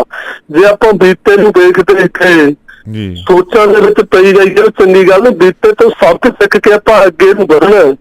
ਇਹ ਦੋ ਆਪਾਂ ਨੂੰ ਚੁਣੌਤੀਆਂ ਆਈਆਂ, ਉਹਨਾਂ ਚੁਣੌਤੀਆਂ ਦਾ ਆਪਾਂ ਡਟ ਕੇ ਮੁਕਾਬਲਾ ਕੀਤਾ। ਸੋ ਹੁਣ ਆਪਾਂ ਅੱਗੇ ਆ ਜਿਹੜਾ ਆਪਾਂ ਕਾਮਨਾ ਕਰੀਏ ਕਿ ਸਾਡਾ ਜਿਹੜਾ ਆਉਣ ਵਾਲਾ ਸਮਾਂ, ਸਾਡੇ ਬੱਚਿਆਂ ਦਾ, ਸਾਡੇ ਵਿਦਿਆਰਥੀਆਂ ਦਾ ਆਉਣ ਵਾਲਾ ਸਮਾਂ, ਸਾਡੇ ਸਮਾਜ ਦਾ ਸਮਾਂ ਸੁਨਹਿਰਾ ਬਣੇ। ਸੋ ਮੇਰੀ ਅਧਿਆਪਕ ਵਰਗ, ਸਮੁੱਚੇ ਸਿੱਖਿਆ ਵਿਭਾਗ, ਸਮੁੱਚੇ ਸਮਾਜ, ਮਾਪਿਆਂ, ਪੰਚਾਇਤਾਂ, ਕਲੱਬਾਂ, ਸਕੂਲ ਮੈਨੇਜਮੈਂਟ ਕਮੇਟੀਆਂ, ਮੀਡੀਆ, ਮੇਰੀ ਜੀ A to Z ਸਭ ਨੂੰ ਇਹ ਬੇਨਤੀ ਹੈ ਕਿ ਆਪਾਂ ਬੱਚਿਆਂ ਦਾ ਮਨੋਬਲ ਉੱਚਾ ਚੁੱਕੀਏ, ਉਹਨਾਂ ਨੂੰ ਸਾਰੀ ਸਿੱਖਿਆ ਮਤਲਬ ਕੋਵਿਡ ਹਦਾਇਤਾਂ ਦੀ ਪਾਲਣਾ ਕਰਦੇ ਆ ਸਕੂਲ ਦੇ ਵਿੱਚ ਪੜ੍ਹਾਈ ਕਰਨ ਲਈ ਪ੍ਰੇਰਿਤ ਕਰੀਏ। ਜੀ ਜੀ ਬਿਲਕੁਲ ਜੀ, ਬਹੁਤ ਵਧੀਆ ਵਿਚਾਰ ਔਰ ਬਹੁਤ ਹੀ ਵਧੀਆ ਸੰਦੇਸ਼ ਜਿਹੜਾ ਤੁਸੀਂ ਦਿੱਤਾ ਹੈਗਾ ਇਸ ਸਮੇਂ, ਬੜਾ ਢੁਕਵੀਂ ਗੱਲ ਢੁਕਵੇਂ ਸਮੇਂ ਦੇ ਉੱਪਰ ਬਾਖੂਬੀ ਵਾਕਈ ਜਿਸ ਤਰ੍ਹਾਂ ਕਿਹਾ ਵੀ ਇਸ ਜੋ ਸਮਾਂ ਬੀਤ ਗਿਆ ਸੋ ਬੀਤ ਗਿਆ, ਸੋ ਭਵਿੱਖ ਦੇ ਲਈ, ਸੋਹਣੇ ਭਵਿੱਖ ਦੇ ਲਈ, ਚੰਗੇ ਭਵਿੱਖ ਦੇ ਲਈ, ਚੰਗੇ ਪੰਜਾਬ ਦੀ ਸਿਰਜਣਾ ਦੇ ਲਈ ਸਾਨੂੰ ਸਾਰਿਆਂ ਨੂੰ ਲੱਕ ਬੰਨ੍ਹ ਕੇ ਹੁਣ ਤੁਰਨ ਦੀ ਜ਼ਰੂਰਤ ਹੈ ਜੀ। ਸੋ ਵਾਕਈ ਤੁਸੀਂ ਬਹੁਤ ਕਮਾਲ ਦੀਆਂ ਗੱਲਾਂ ਸਾਡੇ ਸਰੋਤਿਆਂ ਨਾਲ ਸਾਂਝੀਆਂ ਕੀਤੀਆਂ ਨੇ। ਅਕਸਰ ਤੁਹਾਡੇ ਨਾਲ ਸਾਂਝ ਆ ਜਿਹੜੀ ਇਸੇ ਤਰ੍ਹਾਂ ਸਰੋਤਿਆਂ ਦੀ ਪਾਉਂਦੇ ਰਹਾਂਗੇ ਜੀ। ਬੜਾ ਤੁਹਾਡਾ ਧੰਨਵਾਦ ਆ, ਤੁਸੀਂ ਸਾਡੇ ਲਈ ਸਮਾਂ ਕੱਢਿਆ ਔਰ ਸਰੋਤਿਆਂ ਨੂੰ ਬਾਖੂਬੀ ਜਿਹੜੀ ਜਾਣਕਾਰੀ ਹੈਗੀ, ਬਹੁਤ ਵਧੀਆ ਜਾਣਕਾਰੀ ਹੈ ਜਿਹੜੀ ਉਹ ਦਿੱਤੀ ਹੈ ਬੀਤੇ ਲੰਘੇ ਸਮੇਂ ਦੀ, ਬੱਚਿਆਂ ਔਰ ਅਧਿਆਪਕਾਂ ਦੇ ਰਿਸ਼ਤੇ ਦੀ, ਔਰ ਇਸ ਕੋਵਿਡ ਦੇ ਦੌਰਾਨ ਜਿਹੜਾ ਹੁਣ ਬੱਚੇ ਚਾਈਂ ਸਕੂਲ ਜਾਣ ਦੀ ਤਿਆਰੀ ਕਰ ਰਹੇ ਆ, ਸੋ ਉਹਨਾਂ ਨੂੰ ਵੀ ਮੋਟੀਵੇਟ ਕੀਤਾ। ਸੋ ਬਹੁਤ ਬਹੁਤ ਧੰਨਵਾਦ ਜੀ ਤੁਹਾਡਾ। ਸ਼ੁਕਰੀਆ ਸੰਧੂ ਸਾਹਿਬ, ਮੈਂ ਵੀ ਤੁਹਾਡਾ ਆਪਣੇ ਵੱਲੋਂ ਪੂਰੇ ਸਿੱਖਿਆ ਵਿਭਾਗ ਵੱਲੋਂ ਤੁਹਾਡੇ ਅਦਾਰੇ ਦਾ, ਤੁਹਾਡੀ ਟੀਮ ਦਾ ਧੰਨਵਾਦ ਕਰਨਾ ਚਾਹੁੰਦਾ, ਜਿਨ੍ਹਾਂ ਨੇ ਇਸ ਨਾਜ਼ੁਕ ਮੁੱਦੇ ਨੂੰ ਤੁਸੀਂ ਆਪਾਂ ਸਰੋਤਿਆਂ ਦੇ ਨਾਲ ਸਾਂਝਾ ਕੀਤਾ। ਸੋ ਉਮੀਦ ਕਰਦੇ ਹਾਂ ਕਿ ਸਰੋਤੇ ਆਪਣਾ ਜਿਹੜਾ ਆਪਣੇ ਵੱਲੋਂ ਤੁਹਾਡੇ ਵੱਲੋਂ ਦਿੱਤਾ ਗਿਆ ਜੋ ਮੈਸੇਜ ਆ, ਮੇਰੇ ਵੱਲੋਂ ਕੀਤੀ ਗਈ ਜੋ ਬੇਨਤੀ ਆ, ਉਹਨੂੰ ਸਵੀਕਾਰ ਕਰਨਗੇ ਅਤੇ ਬੱਚਿਆਂ ਨੂੰ ਮਾਨਸਿਕ ਤੌਰ ਤੇ ਮਜ਼ਬੂਤ ਬਣਾ ਕੇ ਦ੍ਰਿੜ ਇਰਾਦੇ ਨਾਲ ਅੱਗੇ ਵਧਣ ਲਈ ਪ੍ਰੇਰਿਤ ਕਰਨਗੇ। ਸ਼ੁਕਰੀਆ ਸੰਧੂ ਸਾਹਿਬ ਤੁਹਾਡਾ ਤੇ ਤੁਹਾਡੀ ਸਮੁੱਚੀ ਟੀਮ ਦਾ ਧੰਨਵਾਦ ਜੀ। ਸੋ ਸਰੋਤੇ ਹੋਏ ਸਨ ਸਰਦਾਰ ਬਿੰਦਰ ਸਿੰਘ ਜੀ ਖੁੱਡੀ ਕਲਾਂ, ਜਿਹੜੇ ਕਿ ਅਧਿਆਪਕ ਵੀ ਨੇ ਤੇ ਅਧਿਆਪਕ ਦੇ ਨਾਲ ਨਾਲ ਇੱਕ ਲੇਖਕ ਨੇ, ਇੱਕ ਬੁੱਧੀਜੀਵੀ ਵਰਗ ਨਾਲ ਸੰਬੰਧ ਰੱਖਦੇ ਨੇ। ਬਹੁਤ ਸੋਹਣੇ ਆਰਟੀਕਲ ਇਹਨਾਂ ਦੇ ਵੱਖ-ਵੱਖ ਅਖਬਾਰਾਂ ਦੇ ਵਿੱਚ ਛਪਦੇ ਰਹਿੰਦੇ ਨੇ, ਬਹੁਤ ਸਾਰੇ ਵਿਸ਼ੇ ਚੁਣਦੇ ਰਹਿੰਦੇ ਨੇ। ਬਾਖੂਬੀ ਇਹਨਾਂ ਦੀ ਕਲਮ ਦੇ ਉੱਪਰ ਇਹ ਪਕੜ ਆ, ਇਹਨਾਂ ਦੀ ਕਲਮ ਹੈ ਜਿਹੜੀ ਬਹੁਤ ਵਧੀਆ ਕਲਮ ਦੇ ਮਾਲਕ ਨੇਗੇ ਔਰ ਬਹੁਤ ਹੀ ਵਧੀਆ ਇਹਨਾਂ ਦੇ ਆਰਟੀਕਲ ਹੁੰਦੇ ਆ ਵੱਖ-ਵੱਖ ਵਿਸ਼ਿਆਂ 'ਤੇ। ਇਹਨਾਂ ਦੇ ਜਿਹੜੇ ਵਿਚਾਰ ਹੈ ਉਹ ਪੜ੍ਹਨਯੋਗ ਹੁੰਦੇ ਨੇ। ਸੋ ਆਉਣ ਵਾਲੇ ਸਮੇਂ ਦੇ ਵਿੱਚ ਵੀ ਆਪਾਂ ਜਿਹੜੀ ਸਾਂਝ ਹੈ ਇਹਨਾਂ ਨਾਲ ਇਸੇ ਤਰ੍ਹਾਂ ਪਾਉਂਦੇ ਰਹਾਂਗੇ, ਤੁਹਾਡੇ ਨਾਲ ਗੱਲਬਾਤ ਜਿਹੜੀ ਇਸੇ ਤਰ੍ਹਾਂ ਕਰਵਾਉਂਦੇ ਰਹਾਂਗੇ, ਕਿਉਂਕਿ ਇਸ ਤਰ੍ਹਾਂ ਦੇ ਜਿਹੜੇ ਦਾਨਸਮੰਦ ਲੋਕ ਨੇਗੇ ਉਹਨਾਂ ਤੋਂ ਜਿਹੜੀ ਬੇਸ਼ਕੀਮਤੀ ਖਜ਼ਾਨਾ ਨਾ ਜਾਣਕਾਰੀ ਦਾ ਦੋਸਤੋ, ਇਹ ਜਿੰਨਾ ਵੀ ਕਢਾ ਲਿਆ ਜਾਵੇ ਉਨਾ ਹੀ ਥੋੜ੍ਹਾ ਹੈਗਾ। ਐਕਚੁਅਲੀ ਸਾਡਾ ਇਹ ਯਤਨ ਰਹਿੰਦਾ ਮਾਲਵਾ ਰੇਡੀਓ 'ਤੇ ਵੀ ਜਿਹੜੇ ਇਸ ਤਰ੍ਹਾਂ ਗੁਣਾਂ ਦੇ ਭਰੇ ਹੋਏ ਲੋਕ ਨੇ, ਖਜ਼ਾਨਾ ਹੈ ਜਿਹੜਾ ਉਹਨਾਂ ਦੇ ਵਿੱਚੋਂ ਜਿੰਨਾ ਕੁ ਅਸੀਂ ਕੱਢ ਸਕਦੇ ਹਾਂ ਉਹਨਾਂ ਕੁ ਕੱਢ ਕੇ ਆਪਣੇ ਸਰੋਤਿਆਂ ਦੇ ਲਈ ਪਰੋਸੀਏ। ਸੋ ਅੱਜ ਦੇ ਲਈ ਜਿਹੜਾ ਇੰਨਾ ਹੀ ਕਬੂਲ ਕਰਿਓ, ਫਿਰ ਆਉਣ ਵਾਲੇ ਦਿਨਾਂ ਦੇ ਵਿੱਚ ਫਿਰ ਵੀ ਗੱਲਬਾਤ ਜਿਹੜੀ ਆਪਣੀ ਇਸੇ ਤਰ੍ਹਾਂ ਚੱਲਦੀ ਰਹੂਗੀ। ਸੋ ਦੋਸਤੋ ਹੁਣ ਅਗਲਾ ਜਿਹੜਾ ਸਾਡਾ ਹਿੱਸਾ ਇਸ ਪ੍ਰੋਗਰਾਮ ਦਾ ਉਹ ਹੁੰਦਾ ਖਬਰਾਂ ਦਾ, ਅਤੇ ਖਬਰਾਂ ਦੇ ਨਾਲ ਨਾਲ ਚਲੰਤ ਮਸਲੇ, ਅੱਜ ਦਿਨ ਭਰ ਕੀ ਹੋਇਆ, ਕੀ ਵਾਪਰਿਆ, ਦਿਨ ਦੀਆਂ ਸੁਰਖੀਆਂ ਉਹ ਵੀ ਤੁਹਾਡੇ ਨਾਲ ਸਾਂਝੀਆਂ ਕਰਨੀਆਂ, ਅਤੇ ਫਿਰ ਉਹਦੇ ਉੱਪਰ ਆਪਾਂ ਟਿੱਕਾ ਟਿੱਪਣੀ ਕਰਨੀ ਹੈ, ਉਹਦਾ ਵਿਚਾਰਨਾ ਹੈ। ਖਬਰਾਂ ਦੇ ਅੰਦਰਲਾ ਸੱਚ। ਖਬਰਾਂ ਤਾਂ ਅਕਸਰ ਤੁਹਾਨੂੰ ਜਿਸ ਤਰ੍ਹਾਂ ਅਸੀਂ ਪਹਿਲਾਂ ਵੀ ਕਹਿੰਦੇ ਹਾਂ ਵੀ ਬਹੁਤ ਸਾਰੇ ਸਾਧਨ ਹੈ ਮਿੱਤਰੋ ਜਿੱਥੋਂ ਮਿਲ ਜਾਂਦੀਆਂ ਨੇ। ਸੋਸ਼ਲ ਮੀਡੀਆ ਅਜਿਹਾ ਇੱਕ ਹੈ, ਹਾਲਾਂਕਿ ਕਦੇ ਨਾ ਕਦੇ ਮੇਰੇ ਮਨ 'ਚ ਆਉਂਦਾ ਵੀ ਇਹ ਲੋਗੋ ਰਿਲਾਇੰਸ ਵਾਲਿਆਂ ਨੇ ਜਿਹੜਾ ਦਿੱਤਾ ਸੀਗਾ ਵੀ ਕਰ ਲਓ ਦੁਨੀਆ ਮੁੱਠੀ ਮੇ। ਸੋ ਦੁਨੀਆ ਵਾਕਈ ਮੁੱਠੀ 'ਚ ਹੋ ਗਈ ਹੈ, ਉਹ ਸਾਡੇ ਹੋ ਗਈ ਹੈ ਜਾਂ ਰਿਲਾਇੰਸ ਵਾਲਿਆਂ ਦੇ ਹੋ ਗਈ ਹੈ, ਇਹ ਅਜੇ ਸੋਚਣ ਦਾ ਵਿਸ਼ਾ ਵੀ ਦੁਨੀਆ ਮੁੱਠੀ 'ਚ ਕਿਹਨੇ ਕਰ ਲਈ, ਪਰ ਦੁਨੀਆ ਮੁੱਠੀ ਜ਼ਰੂਰ ਹੋ ਗਈ ਹੈ। ਇਸ ਜਿਹੜਾ ਚੱਲ ਰਿਹਾ ਸਾਡਾ ਹੁਣ ਅਜੋਕਾ ਵਕਤ ਹੈ, ਅਜੋਕਾ ਟਾਈਮ ਹੈ, ਇਹਦੇ ਵਿੱਚ ਪਲ ਪਲ ਦੀ ਜਾਣਕਾਰੀ ਸਾਨੂੰ ਮੁਹੱਈਆ ਹੋ ਰਹੀ ਹੈ। ਸੋਸ਼ਲ ਮੀਡੀਆ ਦੇ ਉੱਪਰ, ਵਟਸਐਪ ਦੇ ਉੱਪਰ, ਫੇਸਬੁੱਕ ਦੇ ਉੱਪਰ, ਟਵਿੱਟਰ ਦੇ ਉੱਪਰ, ਇੰਸਟਾਗ੍ਰਾਮ ਦੇ ਉੱਪਰ, ਯੂਟਿਊਬ ਦੇ ਉੱਪਰ, ਪਤਾ ਨਹੀਂ ਕਾਹਦੇ ਉੱਪਰ। ਸੋ ਆ ਹੀ ਰਿਹਾ ਕੁਛ ਨਾ ਕੁਛ ਹਰ ਵੇਲੇ, ਪਲ ਪਲ ਦੀ ਦੁਨੀਆ ਭਰ ਦੀ ਜਾਣਕਾਰੀ। ਕਿਤੇ ਵੀ ਕੁਝ ਹੋ ਰਿਹਾ ਉਹ ਸਾਡੇ ਨਾਲ ਅਕਸਰ ਸਾਂਝਾ ਹੋ ਜਾਂਦਾ ਗਾ, ਉਹਦੇ ਬਾਰੇ ਅਕਸਰ ਸਾਨੂੰ ਪਤਾ ਲੱਗ ਜਾਂਦਾ ਵੀ ਦੁਨੀਆ ਦੇ ਕਿਹੜੇ ਹਿੱਸੇ ਦੇ ਵਿੱਚ ਕੀ ਵਾਪਰ ਗਿਆ, ਕਿੱਥੇ ਕੀ ਹੋ ਗਿਆ। ਸੋ ਇਹ ਵੀ ਬੜਾ ਜਿਹੜਾ ਕਹਿ ਸਕਦੇ ਹਾਂਗੇ ਸਮੇਂ ਦਾ ਗੇੜ ਆ। ਪਰ ਇਹਦੇ ਵਿੱਚ ਇੱਕ ਗੱਲ ਬਹੁਤ ਮਗਰ ਰਹਿ ਜਾਂਦੀ ਆ, ਉਹ ਇਹ ਹੈ ਕਿ ਸੱਚਾਈ ਦਾ ਪਤਾ ਨਹੀਂ ਲੱਗਦਾ ਵੀ ਅਸਲ ਸੱਚ ਕੀ ਹੈ, ਕਿਉਂਕਿ ਜਦੋਂ ਇੰਨਾ ਟ੍ਰੈਫਿਕ ਵੱਧ ਜੇ ਨਾ, ਜਦੋਂ ਇੰਨਾ ਰੋਲ ਘਚੋਲਾ ਪੈ ਜੇ, ਇੰਨਾ ਕੁਝ ਸਾਡੇ ਸਾਹਮਣੇ ਉੱਤੇ ਥੱਲੇ ਹੁੰਦਾ ਹੋਵੇ, ਤਾਂ ਉਹਨਾਂ ਸਮਿਆਂ ਦੇ ਵਿੱਚ ਇਹ ਗੱਲ ਕਾਫੀ ਘਚੋਲੇ 'ਚ ਪੈ ਜਾਂਦੀ ਹੈ ਵੀ ਆਖਰ ਸੱਚਾਈ ਕੀ ਹੈ, ਇਹਦੇ ਮਗਰ ਸੱਚ ਕੀ ਹੈ, ਗੱਲ ਕਿੱਥੇ ਖੜੀ ਹੈਗੀ। ਜੋ ਕੁਝ ਜਿਹੜਾ ਕਹਿ ਸਕਦੇ ਹਾਂ ਜੀ ਸਾਡੇ ਸਾਹਮਣੇ ਆ ਰਿਹਾ, ਸੋ ਉਹ ਕਿੱਥੇ ਪਿਆ, ਉਹਦੇ ਵਿੱਚ ਮਤਲਬ ਅਸਲ ਸੱਚਾਈ ਕੀ ਹੈਗੀ, ਜੋ ਅਸੀਂ ਚਾਹੁੰਦੇ ਹਾਂ, ਜੋ ਅਸੀਂ ਸੁਣਨਾ ਚਾਹੁੰਦੇ ਹਾਂ, ਉਹ ਇਹਨਾਂ ਖਬਰਾਂ ਦੇ ਵਿੱਚੋਂ ਕਿਵੇਂ ਸਾਡੇ ਤੱਕ ਪਹੁੰਚੇ। ਇਹ ਗੱਲ ਮਤਲਬ ਹਰ ਇਨਸਾਨ ਦੀ ਤ੍ਰਿਪਤੀ ਹੋ ਗਈ ਹੈ, ਕਿਉਂਕਿ ਤੁਸੀਂ ਕਮਾਲ ਦੀ ਗੱਲ ਹੈ, ਕੱਲ੍ਹ ਵੀ ਮਤਲਬ ਰਾਜਪਾਲ ਜੀ ਨੇ ਇੱਕ ਪੋਸਟ ਸਾਂਝੀ ਕੀਤੀ ਸਾਡੇ ਜਿਹੜੇ ਇਸ ਰੇਡੀਓ ਦੇ ਕਰਤਾ ਧਰਤਾ ਨੇ। ਸੋ ਉਹ ਦੇ ਵਿੱਚ ਬੜੀ ਕਮਾਲ ਦੀ ਗੱਲ ਉਹਨਾਂ ਨੇ ਕਹੀ ਕਿ ਮੌਸਮ ਸੰਬੰਧੀ 2 ਐਪਾਂ ਉਹਨਾਂ ਨੇ ਬਰਾਬਰ ਲਾ ਕੇ ਦਿਖਾਈਆਂ ਸੀ। ਸੋ ਇੱਕ ਐਪ ਕਹਿ ਰਹੀ ਸੀ ਕਿ ਮੀਂਹ ਆਉਣ ਵਾਲਾ, ਅਤੇ ਇੱਕ ਐਪ ਅਜੇ ਦਿਖਾ ਰਹੀ ਸੀ ਵੀ ਮੀਂਹ ਹਜੇ ਨੇੜੇ ਤੇੜੇ ਨਹੀਂ ਹੈ। ਸੋ ਹੁਣ ਉਹਨਾਂ ਨੇ ਕਿਹੜੀ ਐਪ ਦੇ ਉੱਪਰ ਭਰੋਸਾ ਕਰੀਏ। ਸੋ ਇਹ ਗੱਲਾਂ ਦੋਸਤੋ ਕਾਫੀ ਕੁਝ ਇਸ ਤਰ੍ਹਾਂ ਦਾ ਜਿਹੜਾ ਸਾਡੇ ਸਾਹਮਣੇ ਆਉਂਦਾ ਗਾ। ਸੋ ਇਹੀ ਗੱਲਾਂ ਖਬਰਾਂ ਦੇ ਮਾਮਲੇ ਦੇ ਵਿੱਚ ਆਉਂਦੀਆਂ ਨੇ। ਖਬਰਾਂ ਦੇ ਵਿੱਚ ਵੀ ਇਹ ਕੁਝ ਸਾਡੇ ਸਾਹਮਣੇ ਆਉਂਦਾ ਵੀ ਆਖਰ ਬੰਦਾ ਸੱਚ ਕਿੱਥੇ ਸਮਝੇ। ਸੋ ਸਾਡਾ ਯਤਨ ਇਹ ਰਹਿੰਦਾ ਦੋਸਤੋ ਕਿ ਅਸਲ ਸੱਚ ਤੁਹਾਡੇ ਤੱਕ ਲੈ ਕੇ ਆਈਏ ਵੀ ਇਹਨਾਂ ਖਬਰਾਂ ਦਾ ਅਸਲ ਸੱਚ ਕੀ ਹੈ, ਮਗਰ ਇਹਨਾਂ ਖਬਰਾਂ ਦੇ ਮਗਰ ਕੀ ਸੱਚਾਈ ਕੀ ਹੈ, ਰੱਖਿਆ ਕੀ ਹੋਇਆ। ਸੋ ਇਹ ਕਿਵੇਂ ਤੁਹਾਡੇ ਤੱਕ ਪਹੁੰਚਾਇਆ ਜਾਵੇ, ਇਹਦਾ ਯਤਨ ਰਹਿੰਦਾ। ਖਬਰਾਂ ਦੀ ਅਸਲੀਅਤ ਤੱਕ ਜਾਣ ਦੇ ਲਈ ਸਾਰਾ ਦਿਨ ਇਸ ਗੱਲ ਦੇ ਉੱਪਰ ਫਰੋਲਾ ਫਰਾਲੀ ਚੱਲਦੀ ਰਹਿੰਦੀ ਹੈ ਵੀ ਅਸਲ ਜਿਹੜਾ ਕੋਈ ਵੀ ਖਬਰ ਚੱਲਦੀ ਹੈ ਉਹਦਾ ਸੱਚ ਤੁਹਾਡੇ ਤੱਕ ਕਿਵੇਂ ਲੈ ਕੇ ਆਈਏ, ਉਹਦੀ ਜੜ੍ਹਾਂ ਤੱਕ ਕਿਵੇਂ ਪਹੁੰਚੀਏ। ਇਸੇ ਲਈ ਜਿਹੜਾ ਸ਼ਾਮ ਦਾ ਪ੍ਰੋਗਰਾਮ ਹੁੰਦਾ ਗਾ, ਇਹਦੇ ਵਿੱਚ ਅਸੀਂ ਅਕਸਰ ਬਾਈ ਨਿਰਮਲ ਸਿੰਘ ਪੰਡੋਰੀ ਥੋੜ੍ਹੀ ਦੇਰ ਤੱਕ ਆਪਣੇ ਨਾਲ ਸ਼ਾਮਲ ਹੋਣ ਵਾਲੇ ਨੇ। ਸੋ ਬਹੁਤ ਯਤਨ ਇਸ ਗੱਲ ਪਾਸੇ ਰੱਖੀਦਾ ਵੀ ਆਖਰ ਜੋ ਵਾਪਰ ਰਿਹਾ ਉਹਦੇ ਮਗਰ ਕੀ ਹੈ, ਸੱਚਾਈ ਕੀ ਹੈ, ਖਬਰਾਂ ਦੇ ਮਗਰ ਕੀ ਹੈ, ਖਬਰਾਂ ਦੀ ਅਸਲ ਸੱਚਾਈ ਕੀ ਹੈ, ਉਹ ਤੁਹਾਡੇ ਤੱਕ ਉੱਪੜਦੀ ਕਰੀਏ। ਸੋ ਇਹਦੇ ਲਈ ਯਤਨਸ਼ੀਲ ਰਹੀਦਾ ਔਰ ਕੋਸ਼ਿਸ਼ ਕਰੀਦੀ ਹੈ ਪੂਰੀ ਕਿ ਸੱਚਾਈ ਦੇ ਨੇੜੇ ਰਹੀਏ ਔਰ ਸੱਚਾਈ ਤੁਹਾਡੇ ਤੱਕ ਉੱਪੜਦੀ ਕਰਦੇ ਰਹੀਏ। ਦੋਸਤੋ ਅੱਜ ਦਿਨ ਭਰ ਦੀਆਂ ਜਦੋਂ ਖਬਰਾਂ ਦੇ ਉੱਪਰ ਨਿਗਾਹ ਮਾਰਦੇ ਹਾਂ ਤਾਂ ਸਾਰੇ ਸੰਸਾਰ ਦੀ, ਦੇਸ਼ ਦੀ ਜਾਂ ਮੈਂ ਤਾਂ ਸੰਸਾਰ ਦੀ ਕਹੂੰਗਾ, ਸਾਰੇ ਸੰਸਾਰ ਦੀ ਨਿਗਾਹ ਜਿਹੜੀ ਉਹ ਹਿੰਦੁਸਤਾਨ ਦੀ, ਭਾਰਤ ਦੀ ਪਾਰਲੀਮੈਂਟ ਦੇ ਉੱਪਰ ਲੱਗੀ ਵੀ ਹੈ, ਕਿਉਂਕਿ ਇੱਕ ਪਾਰਲੀਮੈਂਟ ਹਾਊਸ ਦੇ ਵਿੱਚ ਚੱਲ ਰਹੀ ਹੈ ਅਤੇ ਇੱਕ ਸੰਸਦ ਪਾਰਲੀਮੈਂਟ ਹਾਊਸ ਦੇ ਬਾਹਰ ਚੱਲ ਰਹੀ ਹੈਗੀ। ਸੋ ਇਹ ਕਿਸਾਨਾਂ ਵੱਲੋਂ ਜਿਹੜੀ ਪੈਰਲਲ ਸਮਾਨਾਂਤਰ ਕਿਸਾਨ ਸੰਸਦ ਚਲਾਉਣ ਦੀ ਗੱਲ ਕੀਤੀ ਗਈ ਸੀ। ਅੱਜ ਕਿਸਾਨਾਂ ਨੇ ਉਹਦੀ ਸ਼ੁਰੂਆਤ ਕਰ ਦਿੱਤੀ ਹੈ। 200 ਕਿਸਾਨਾਂ ਨੇ ਅੱਜ ਜਿਹੜਾ ਕਿਹਾ ਜਾਂਦਾ ਹੈ ਕਿ ਪਾਰਲੀਮੈਂਟ ਦੇ ਬਾਹਰ ਆਪਣਾ ਜਿਹੜਾ ਸ਼ੁਰੂ ਕਰ ਦਿੱਤਾ ਹੈ, ਆਪਣਾ ਜਿਹੜਾ ਸੰਸਦ ਵਾਲਾ ਕੰਮ ਹੈ, ਪਾਰਲੀਮੈਂਟ ਆਪਣੀ ਲਗਾ ਲਈ ਹੈਗੀ। ਸੋ ਇੱਧਰ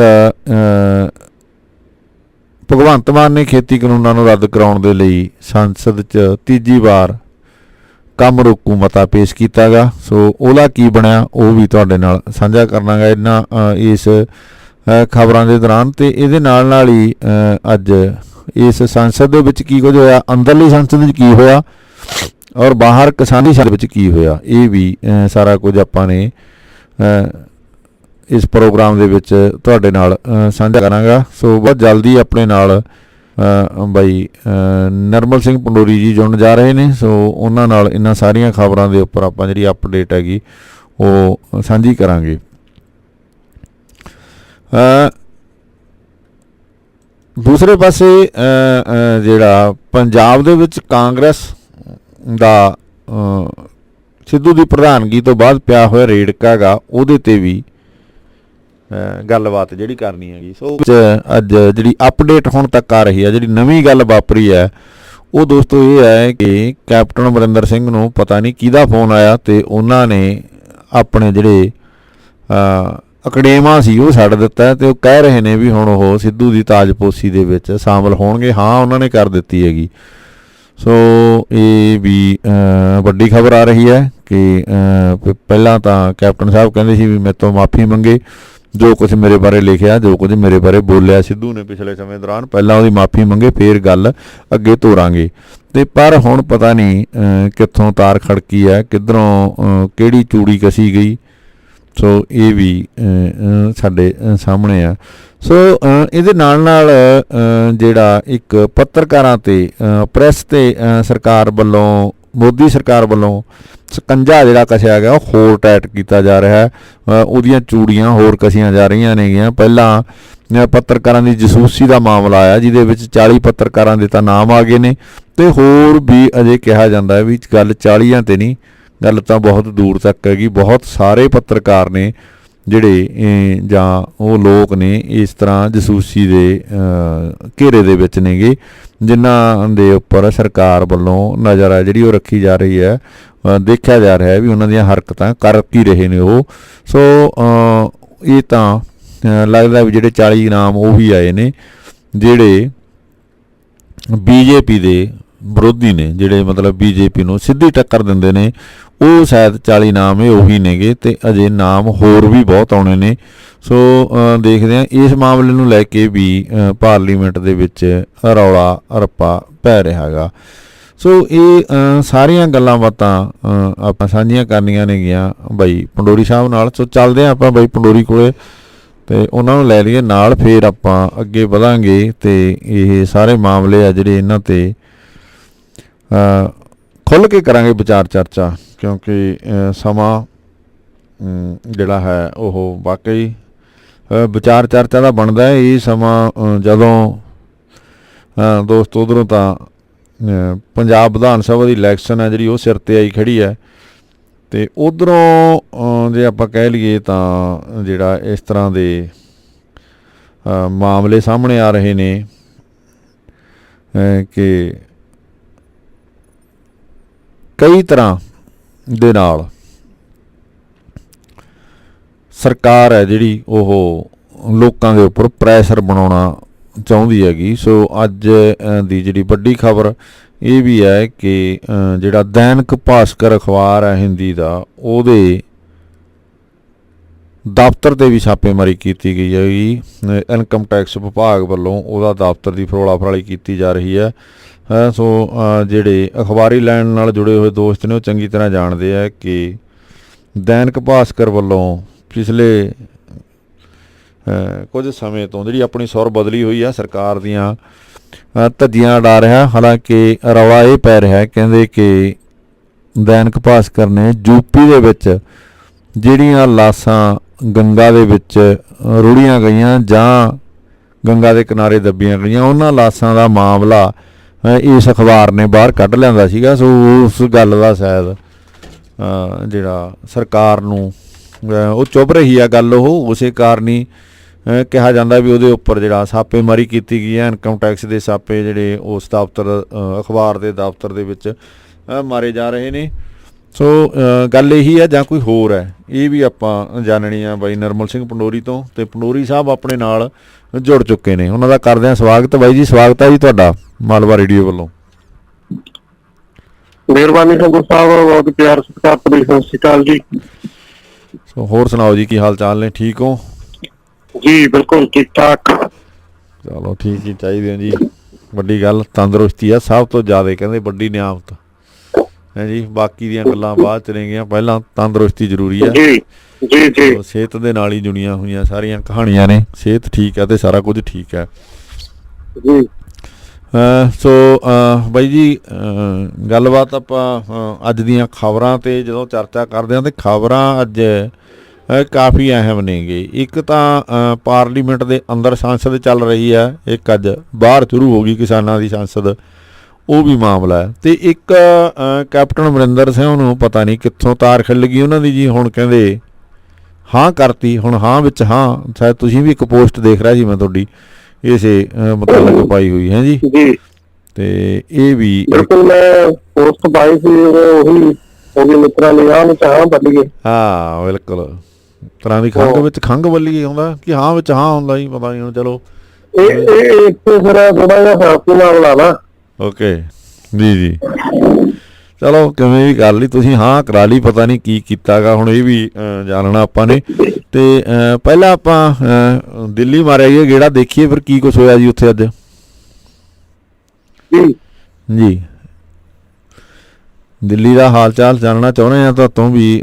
ਜਿਹੜੀ ਸੰਸਦ ਚੱਲੀ ਆ ਉੱਧਰੋਂ ਕਹਿੰਦੇ ਭਗਵੰਤ ਮਾਨ ਨੇ ਅੱਜ ਤੀਜੀ ਵਾਰ ਕੰਮ ਰੋਕੂ ਮਤਾ ਪੇਸ਼ ਕੀਤਾ, ਉਹਦਾ ਕੀ ਬਣਿਆ ਉਹ ਵੀ ਪਤਾ ਕਰਨਾ ਗਾ ਆਪਾਂ ਨੇ। ਸਾਰੀ ਕਹਾਣੀ ਜਾਣਨੀ ਚਾਹੁੰਦੇ ਹਾਂ ਵੀ ਆਖਰ ਦੇਖੋ ਜਿਹੜਾ ਲੋਕ ਸਭਾ ਦੇ ਅੰਦਰ ਹੋ ਰਿਹਾ ਉਹਨੂੰ ਤਾਂ ਥੋੜੇ ਸ਼ਬਦਾਂ ਦੇ ਵਿੱਚ ਅਸੀਂ ਸਮੇਟਣ ਦਾ ਯਤਨ ਕਰਾਂਗੇ, ਬਾਕੀ ਚਰਚਾ ਕਰਾਂਗੇ ਜੀ। ਲੋਕ ਸਭਾ ਦੇ ਅੰਦਰ ਜਿਹੜੀਆਂ ਵਿਰੋਧੀ ਪਾਰਟੀਆਂ ਨੇ, ਭਾਜਪਾ ਵਿਰੋਧੀ ਪਾਰਟੀਆਂ ਨੇ, ਸਾਰੀਆਂ ਵੋਟਰ ਵਿੱਪ ਦੀ ਪਾਲਣਾ ਜੀ ਪੂਰੀ ਤਰ੍ਹਾਂ ਮਨੋ ਕਰ ਰਹੀਆਂ ਨੇ ਜੀ। ਲੋਕ ਸਭਾ ਦੇ ਬਾਹਰ ਵੀ ਸ਼੍ਰੋਮਣੀ ਅਕਾਲੀ ਦਲ ਦੇ ਪ੍ਰਧਾਨ, ਉਹਨਾਂ ਦੀ ਪਤਨੀ, ਸਾਰੇ ਕਾਂਗਰਸੀ MP, ਆਮ ਆਦਮੀ ਪਾਰਟੀ ਵਾਲੇ ਸਾਰੇ ਪੋਸਟਰ ਲੈ ਕੇ ਖੜੇ ਹੁੰਦੇ ਨੇ ਜਦੋਂ ਸੱਤਾਧਾਰੀ ਮੰਤਰੀ ਐਂਟਰ ਹੁੰਦੇ ਨੇ, ਸਾਰੇ ਉਹਨਾਂ ਨੂੰ ਦਿਖਾਉਂਦੇ ਨੇ ਜੀ। ਪਰੰਤੂ ਫਿਰ ਵੀ ਇੰਨਾ ਕੁਝ ਹੋਣ ਦੇ ਬਾਵਜੂਦ ਵੀ ਸਰਕਾਰ ਦਾ ਤਾਜ਼ਾ ਜਿਹੜਾ ਬਿਆਨ ਅੱਜ ਦਾ ਖੇਤੀ ਮੰਤਰੀ ਦਾ ਕਿ ਖੇਤੀ ਕਾਨੂੰਨ ਕਿਸਾਨਾਂ ਦੇ ਹੱਕ ਵਿੱਚ ਨੇ, ਵਧੀਆ ਰਣਨੀਤੀ ਹੈ ਕਿਸਾਨ ਮੋਰਚੇ ਦੀ ਜੀ। ਔਰ ਦੂਜਾ ਜਿਹੜਾ ਇਹਨਾਂ ਨੇ ਵੋਟਰ ਵਿੱਪ ਜਾਰੀ ਕੀਤਾ ਉਹਦੀ ਜਿਹੜੀ ਪਾਲਣਾ ਹੋ ਰਹੀ ਹੈ, ਇਹ ਵੀ ਕਿਸਾਨ ਮੋਰਚੇ ਦੀ ਵਧੀਆ ਰਣਨੀਤੀ ਹੈ। ਭਾਵੇਂ ਕਿ ਇਹ ਪੋਲੀਟੀਕਲ ਪਾਰਟੀਆਂ ਦੀ ਮਜਬੂਰੀ ਆ ਜੀ ਕਿ ਸਾਰੇ ਵੋਟਰ ਵਿੱਪ ਦੀ ਪਾਲਣਾ ਕਰਦੇ ਨੇ ਤੇ ਖੇਤੀ ਕਾਨੂੰਨਾਂ ਤੋਂ ਬਿਨਾਂ ਹੋਰ ਗੱਲ ਹੀ ਨਹੀਂ ਹੁੰਦੀ ਕੋਈ ਜੀ। ਹੰਗਾਮਾ ਹੁੰਦਾ ਰੋਜ਼, ਕਾਰਵਾਈ ਜਿਹੜੀ ਉਹ ਮੁਲਤਵੀ ਹੋ ਜਾਂਦੀ ਹੈ ਜੀ। ਔਰ ਇਹ ਮੰਦਭਾਗਾ ਕਿਹਾ ਜਾ ਸਕਦਾ, ਜਾਂ ਇਹਨੂੰ ਸਰਕਾਰ ਦੀ ਬੇਸ਼ਰਮੀ ਕਹਿ ਲਵੋ, ਜਾਂ ਢੀਠਬਾਈ ਕਹਿ ਲਵੋ, ਜਾਂ ਧੱਕੇਸ਼ਾਹੀ ਕਹਿ ਲਵੋ, ਡਿਕਟੇਟਰਸ਼ਿਪ ਕਹਿ ਲਵੋ, ਕਿ ਇੰਨਾ ਕੁਝ ਹੋਣ ਦੇ ਬਾਵਜੂਦ ਵੀ ਜੀ ਅਜੇ ਤੱਕ ਕਿਸਾਨ ਉਹੀ ਆਪਣਾ ਜਿਹੜਾ ਪਹਿਲਾ ਡਾਇਲੋਗ ਹੈ, ਸਭ ਤੋਂ ਪਹਿਲਾਂ ਵਾਲਾ ਕਿ ਖੇਤੀ ਕਾਨੂੰਨ ਜਿਹੜੇ ਹੈਗੇ ਉਹ ਕਿਸਾਨਾਂ ਦੇ ਹੱਕ ਵਿੱਚ ਨੇ ਜੀ। ਤਸ ਤੋਂ ਮਸਤਾ ਕੀ ਹੋਣਾ ਸੀ, ਕਿਉਂਕਿ ਇਹਨਾਂ ਦੇ ਮੰਤਰੀਆਂ ਦੀ ਜਿਹੜੀ ਲੈਂਗੁਏਜ ਹੈ ਉਹ ਵੀ ਵਿਗੜਦੀ ਜਾ ਰਹੀ ਹੈ। ਅੱਜ ਕੇਂਦਰੀ ਮੰਤਰੀ ਮੀਨਾਕਸ਼ੀ ਲੇਖੀ ਨੇ ਮਵਾਲੀ ਸ਼ਬਦ ਵਰਤਿਆ ਕਿਸਾਨਾਂ ਦੇ ਵਿੱਚ, ਜਿਹੜੇ ਜੰਤਰ ਮੰਤਰ ਤੇ ਬੈਠੇ ਨੇ ਕਿਸਾਨ ਨਹੀਂ, ਉਹ ਮਵਾਲੀ ਨੇ ਜੀ।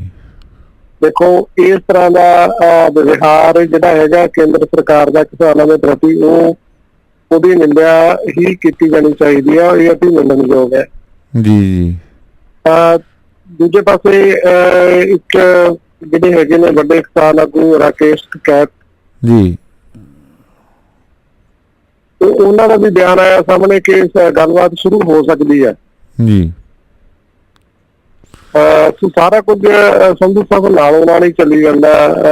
ਕਿਸਾਨ ਅੰਦੋਲਨ ਵੀ ਚੱਲ ਰਿਹਾ, ਲੋਕ ਸਭਾ ਵੀ ਚੱਲਦੀ ਹੈ, ਭਾਵੇਂ ਹੰਗਾਮਾ ਹੁੰਦਾ ਮੁਲਤਵੀ ਹੋ ਜਾਂਦੀ ਹੈ, ਜੰਤਰ ਮੰਤਰ ਤੇ ਪ੍ਰਦਰਸ਼ਨ ਵੀ ਸ਼ੁਰੂ ਹੋਇਆ।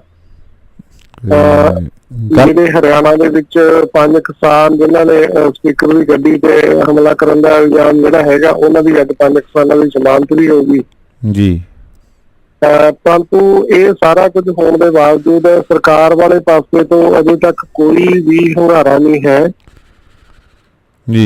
ਸੋ ਆਉਣ ਵਾਲੇ ਦਿਨਾਂ ਦੇ ਵਿੱਚ ਇਹ ਦੇਖਣਾ ਹੋਵੇਗਾ ਕਿ ਕੀ ਰਣਨੀਤੀ ਰਹਿੰਦੀ ਹੈ ਸੰਯੁਕਤ ਕਿਸਾਨ ਮੋਰਚੇ ਦੀ ਜੀ ਜੀ। ਬਿਲਕੁਲ ਜੀ। ਇੱਕ ਗੱਲ ਜਿਹੜੀ ਅੱਜ ਮਤਲਬ ਜੰਤਰ ਮੰਤਰ ਵਾਲੀ ਜਗ੍ਹਾ ਨੂੰ ਲੈ ਕੇ ਵੀ ਚਰਚਾ ਗਈ ਵੀ ਪਹਿਲਾਂ ਤਾਂ ਕਿਸਾਨ ਆਗੂਆਂ ਨੇ ਕਿਹਾ ਸੀ ਵੀ ਉਹ ਪਾਰਲੀਮੈਂਟ ਦੇ ਬਾਹਰ ਜਿਹੜੀ ਸੰਸਦ ਦੇ ਬਾਹਰ ਆਪਣੀ ਪਾਰਲੀਮੈਂਟ ਚਲਾਉਣਗੇ, ਅਤੇ ਹੁਣ ਜਿਹੜੀ ਜਗ੍ਹਾ ਦੇਣ ਦੀ ਗੱਲ ਕੀਤੀ ਗਈ ਹੈ ਕਿ ਇਹ ਮਤਲਬ ਦੂਰ ਕਰਨ ਦੀ ਗੱਲ, ਉੱਥੋਂ ਧਿਆਨ ਨਹੀਂ ਹਟਾਉਣ ਦੀ ਗੱਲ ਤਾਂ ਨਹੀਂ, ਪਰ ਮੈਂ ਸੁਣ ਰਿਹਾ ਸੀਗਾ ਕਿ ਰਾਜੇਵਾਲ ਸਾਹਿਬ ਨੇ ਕਿਹਾ ਵੀ ਜਿਹੜੀਆਂ ਬੱਸ ਹੈ ਉਹ ਤਾਂ ਉੱਥੋਂ ਤੱਕ ਹੀ ਜਾਂਦੀ ਹੈ, ਉਦੋਂ ਤਾਂ ਤੁਰ ਕੇ ਜਾਣਾ ਪੈਂਦਾ, ਅਸੀਂ ਤੁਰ ਕੇ ਜਾਵਾਂਗੇ, ਜੇ ਨਹੀਂ ਜਾਣ ਦੇਣਗੇ ਤਾਂ ਫਿਰ ਜਿੱਥੇ ਬਹਾ ਦੇਣਗੇ ਉੱਥੇ ਰੋਕ ਲੈਣਗੇ, ਅਸੀਂ ਉੱਥੇ ਪਾਰਲੀਮੈਂਟ ਸ਼ੁਰੂ ਕਰ ਦਿਆਂਗੇ। ਸੋ ਜਗ੍ਹਾ ਜਿਹੜੀ ਬਦਲਣੀ ਹੈ, ਕਿਉਂਕਿ ਪਿਛਲੇ ਸਮੇਂ ਦੌਰਾਨ ਵੀ ਇਸ ਗੱਲ ਨੂੰ ਲੈ ਕੇ ਜੇ ਆਪਾਂ 26 ਵਾਲੀ ਗੱਲ ਕਰੀਏ ਉਦੋਂ ਵੀ ਇਸ ਤਰ੍ਹਾਂ ਦਾ ਹੀ ਮਾਮਲਾ ਸਾਹਮਣੇ ਆਇਆ ਸੀਗਾ ਕਿ ਲਾਲ ਕਿਲ੍ਹੇ ਵਾਲੀ ਘਟਨਾ ਜਦੋਂ ਵਾਪਰਦੀ ਹੈ ਵੀ ਉਦੋਂ ਵੀ ਜਿਹੜਾ ਜਿੱਥੇ ਕਿਸਾਨਾਂ ਨੇ ਕਿਹਾ ਸੀ ਉੱਥੇ ਜਾਣ ਦੀ ਬਜਾਏ ਕੋਈ ਨਵਾਂ ਰੂਟ ਦੇ ਦਿੱਤਾ ਸੀ, ਫਿਰ ਉਹ ਨਵੇਂ ਰੂਟ ਨੂੰ ਲੈ ਕੇ ਬਾਅਦ ਦੇ ਵਿੱਚ ਕੁਝ ਮਾਮਲੇ ਇਸ ਤਰ੍ਹਾਂ ਦੇ ਸਾਹਮਣੇ ਆ ਗਏ ਸੀਗੇ। ਸੋ ਹੁਣ ਤਾਂ ਨਹੀਂ ਕੋਈ ਜਗ੍ਹਾ ਨੂੰ ਲੈ ਕੇ ਕੋਈ ਇਸ ਤਰ੍ਹਾਂ ਦਾ ਮਾਮਲਾ ਤਾਂ ਨਹੀਂ ਖੜਾ ਹੋ ਜਾਊਗਾ। ਦੇਖੋ ਇਹ ਤਾਂ ਸਪਸ਼ਟ ਸੀ ਕਿ ਪਾਰਲੀਮੈਂਟ ਦੇ ਬਾਹਰ ਤਾਂ ਕਿਸੇ ਵੀ ਮਤਲਬ ਹਾਲਤ ਦੇ ਵਿੱਚ ਹੈਗੇ ਇਜਾਜ਼ਤ ਮਿਲਣੀ ਹੀ ਨਹੀਂ ਸੀ ਜੀ। ਕੱਲ ਵੀ ਆਪਾਂ ਚਰਚਾ ਕਰੀ ਸੀ। ਕੱਲ ਤੱਕ ਇਹੋ ਸੋਚਿਆ ਜਾ ਰਿਹਾ ਸੀ ਕਿ ਕਿਸਾਨ ਜਿੱਦ ਕਰਨਗੇ ਪਾਰਲੀਮੈਂਟ ਵੱਲ ਜਾਣ ਨੂੰ ਔਰ ਪੁਲਿਸ ਉਹਨਾਂ ਨੂੰ ਗ੍ਰਿਫਤਾਰ ਕਰਕੇ ਥਾਣੇ ਲੈ ਜਾਏਗੀ ਜੀ। ਪਰ ਇਹ ਕੱਲ ਰਾਤ ਦਿੱਲੀ ਸਰਕਾਰ ਦਾ ਇਹ ਹੈਗਾ ਵਿਚਲਾ ਕੋਈ ਰਸਤਾ ਕਿ ਉਹਨਾਂ ਨੇ ਜੰਤਰ ਮੰਤਰ ਤੇ ਪ੍ਰਦਰਸ਼ਨ ਕਰਨ ਦੀ ਜਿਹੜੀ ਆਗਿਆ ਦਿੱਤੀ ਜੀ। ਔਰ ਨਾਲ ਹੀ ਜਿਹੜੇ COVID-19 ਦੇ ਪ੍ਰੋਟੋਕੋਲ ਦੇ ਨਿਯਮ ਹੈਗੇ ਨੇ ਦਿੱਲੀ ਦੇ ਵਿੱਚ ਲਾਗੂ, ਉਹਨਾਂ ਤੋਂ ਵੀ ਇਸ ਨੂੰ ਛੂਟ ਦੇ ਦਿੱਤੀ ਹੈ ਜੀ ਪ੍ਰਦਰਸ਼ਨ ਜੀ। ਜਿਹੜਾ ਜੰਤਰ ਮੰਤਰ ਤੇ ਕਿਸਾਨ ਕਰ ਰਹੇ ਨੇ, ਭਾਵੇਂ ਕਿ ਹੋਰਾਂ ਇਕੱਠਾਂ ਨੇ ਦਿੱਲੀ ਦੇ ਵਿੱਚ ਇਹ ਨਿਯਮ ਜਿਹੜੇ ਹੈਗੇ ਲਾਗੂ ਨੇ, ਪਰੰਤੂ ਦਿੱਲੀ ਸਰਕਾਰ ਨੇ ਇਸ ਇਕੱਠ ਦੇ ਲਈ ਸਪੈਸ਼ਲ ਜਿਹੜੀ ਹੈਗੀ ਆ ਉਹ ਰਿਆਇਤ ਦਿੱਤੀ ਹੈ ਜੀ। ਜਿੱਥੋਂ ਤੱਕ ਜਗ੍ਹਾ ਦਾ ਸਭ ਤੋਂ ਵੱਡਾ ਸਵਾਲ ਆ, ਜਗ੍ਹਾ ਨਹੀਂ ਬਦਲੀ ਜਾ ਸਕਦੀ ਕਿਉਂਕਿ ਪਾਰਲੀਮੈਂਟ ਦੇ ਵੱਲ ਜਾਣ ਤੋਂ ਤਾਂ ਪੁਲਿਸ ਨੇ ਰੋਕਣਾ ਹੀ ਰੋਕਣਾ। 2 ਦਿਨ ਪਹਿਲਾਂ ਪੁਲਿਸ ਦੀਆਂ ਮੀਟਿੰਗਾਂ ਦਾ ਇਹੋ ਸਬਜੈਕਟ ਸੀ ਕਿ ਪਾਰਲੀਮੈਂਟ ਦੀ ਜਗ੍ਹਾ ਪਾਰਲੀਮੈਂਟ ਕੋਲ ਜਾ ਕੇ ਪ੍ਰਦਰਸ਼ਨ ਕਰਨ ਦਾ ਜਾਂ ਲੋਕ ਸਭਾ ਲਗਾਉਣ ਦਾ ਜਾਂ ਬਾਹਰ ਪ੍ਰਾਈਵੇਟ ਸੈਕਟਰ ਲਗਾਉਣ ਦਾ ਇਹਦਾ ਫੈਸਲਾ ਬਦਲੋ ਜੀ। ਉਹ ਕਿਸਾਨ ਆਪਣੀ ਮੰਗ ਤੇ ਅੜੇ ਹੋਏ ਸੀ। ਉਹਦੇ ਦਰਮਿਆਨ ਕੱਲ੍ਹ ਤੱਕ ਇਹ ਕਿਆਸ ਰਹਿਣਾ ਸੀ ਕਿ ਗ੍ਰਿਫਤਾਰੀਆਂ ਦਾ ਸਿਲਸਿਲਾ ਜਿਹੜਾ ਉਹ ਰੋਜ਼ ਸ਼ੁਰੂ ਹੋਵੇਗਾ ਜੀ।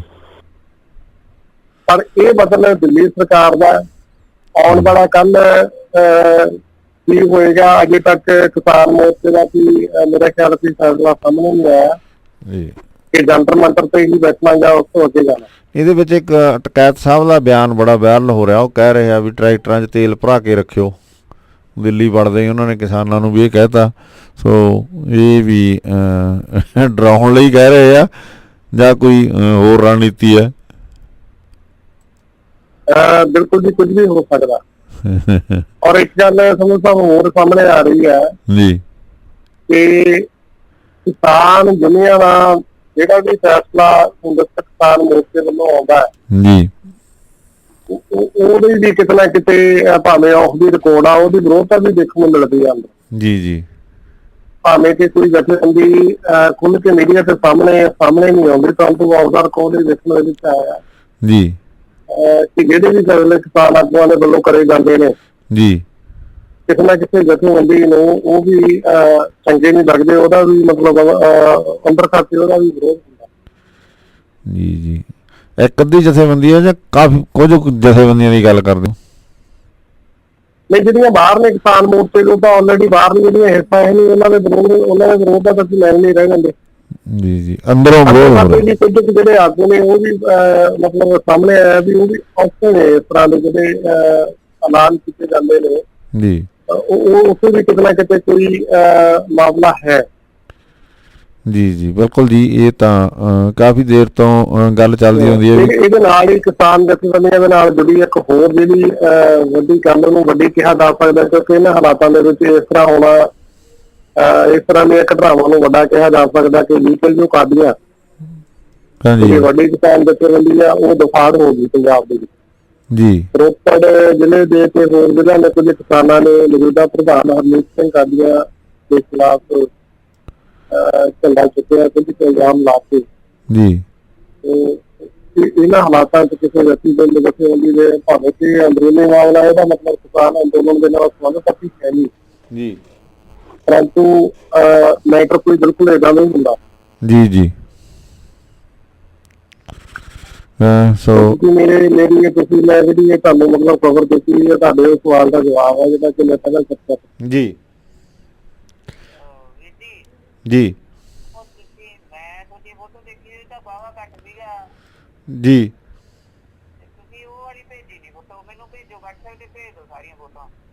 ਜੀ ਜੀ ਜੀ। ਸੋ ਤੁਸੀਂ ਜੋ ਗੱਲ ਕਰ ਰਹੇ ਸੀਗੇ ਸੋ ਕਾਦੀਆਂ ਗਰੁੱਪ ਬਾਰੇ ਮੈਂ ਕੱਲ ਵੀ ਇੱਕ ਤੁਹਾਡਾ ਸੀਗਾ ਵੀ ਜਿਸ ਤਰ੍ਹਾਂ ਦਾ ਆ ਰਹੇ ਨੇ ਉੱਥੇ ਵੀ ਜਿਹੜੀ ਇਸ ਦੀ ਕਹਾਣੀ ਲੱਗਦੀ ਹੈ ਕਿਤੇ ਨਾ ਕਿਤੇ। ਬਿਲਕੁਲ ਹੈ ਕਾਦੀਆਂ। ਦੇਖੋ ਅੱਜ ਜਿਹੜਾ ਦਫਾੜ ਹੋਈ ਹੈ ਇਹਦੇ ਪਿੱਛੇ ਵੀ ਕਾਰਨ ਵੀ ਹੋ ਸਕਦਾ ਜੀ ਜੀ ਜੀ। ਤੇ ਕਾਦੀਆਂ ਗਰੁੱਪ ਦੇ ਵਿੱਚ ਇਹ ਗੱਲ ਆ ਰਹੀ ਹੈ ਜ਼ਿਲ੍ਹਿਆਂ ਦੇ ਵਿੱਚ, ਤੇ ਉੱਥੇ ਵੀ ਲੰਬੇ ਮਾਮਲੇ ਦੇ ਵਿੱਚ ਕਿਤੇ ਨਾ ਕਿਤੇ ਥੋੜਾ ਬਹੁਤਾ ਨਾ ਉੱਧਰ ਵੀ ਜਿਹੜੇ ਹਿਲਤਾ ਦਿੱਤਾ।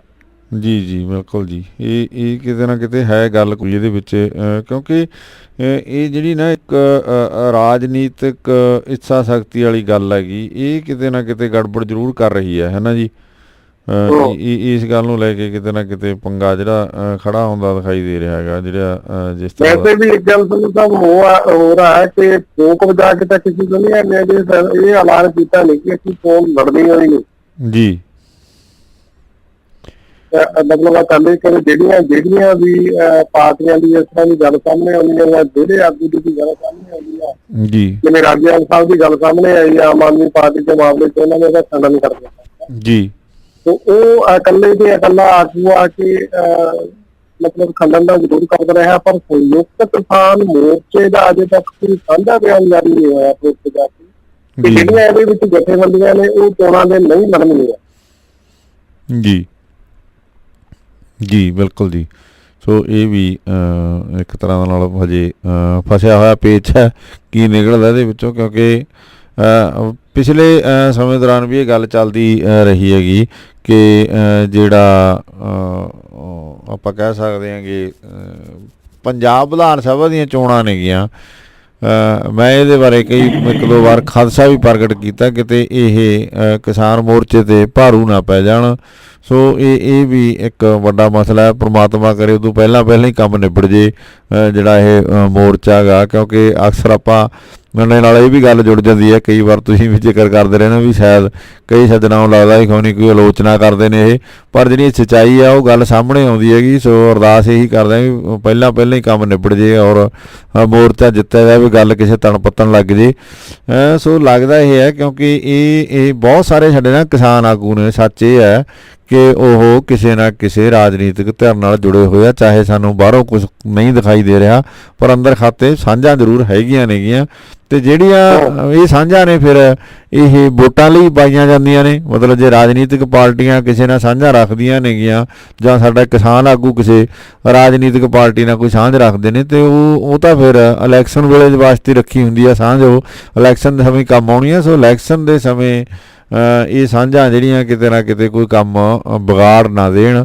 ਸੋ ਇਹ ਖਦਸ਼ਾ ਜਿਹੜਾ ਇਹ ਹੈ ਕਿਤੇ ਨਾ ਕਿਤੇ ਖਟਕਦੀ ਹੈ ਗੱਲ। ਸੋ ਇਸੇ ਕਰਕੇ ਹੀ ਇਹੀ ਜਿਹੜੀ ਗੱਲ ਫੇਰ ਦੁਬਾਰੇ ਕਹਿੰਦੇ ਵੀ ਪਹਿਲਾਂ ਫਤਿਹ ਹੋ ਜੇ ਕੰਮ ਤਾਂ ਬਿਹਤਰ ਹੈ, ਬਹੁਤ ਵੱਡੀ ਗੱਲ ਚੰਗੀ ਗੱਲ ਰਹੂਗੀ। ਔਰ ਆਪਾਂ ਇਹ ਕਹਿ ਸਕਦੇ ਹਾਂ ਵੀ ਪੰਜਾਬ ਦੇ ਔਰ ਕਿਸਾਨਾਂ ਦੇ ਭਲੇ ਵਾਲੀ ਗੱਲ ਹੀ ਹੈਗੀ ਜੇ ਪਹਿਲਾਂ ਹੀ ਕੰਮ ਫਤਿਹ ਹੋ ਜੇ। ਸੋ ਪਰ ਕਹਿੰਦੇ ਹੁੰਦੇ ਵੀ ਜਦੋਂ ਕੁਝ ਹੋਣਾ ਤਾਂ ਉਹ ਸਮੇਂ 'ਤੇ ਹੀ ਹੈ ਜੀ, ਉਹ ਤਾਂ ਫਿਰ ਗਿੱਦੜਾਂ ਦੀ ਕਾਹਲ ਨਾ ਮਤੀਰੇ ਨਹੀਂ ਪੱਕਦੇ ਹੁੰਦੇ। ਸੋ ਇਹ ਵੀ ਕਹਾਵਤ ਆ, ਹੁਣ ਸਾਡੇ ਕਹੇ ਕੀ ਹੋਣਾ ਤਾਂ ਉਹੀ ਆ ਜੋ ਮਨਜ਼ੂਰੇ ਖੁਦਾ ਹੋਣਾ, ਤਾਂ ਉਹਨੂੰ ਭਾਉਂਦੀ ਹੈਗੀ।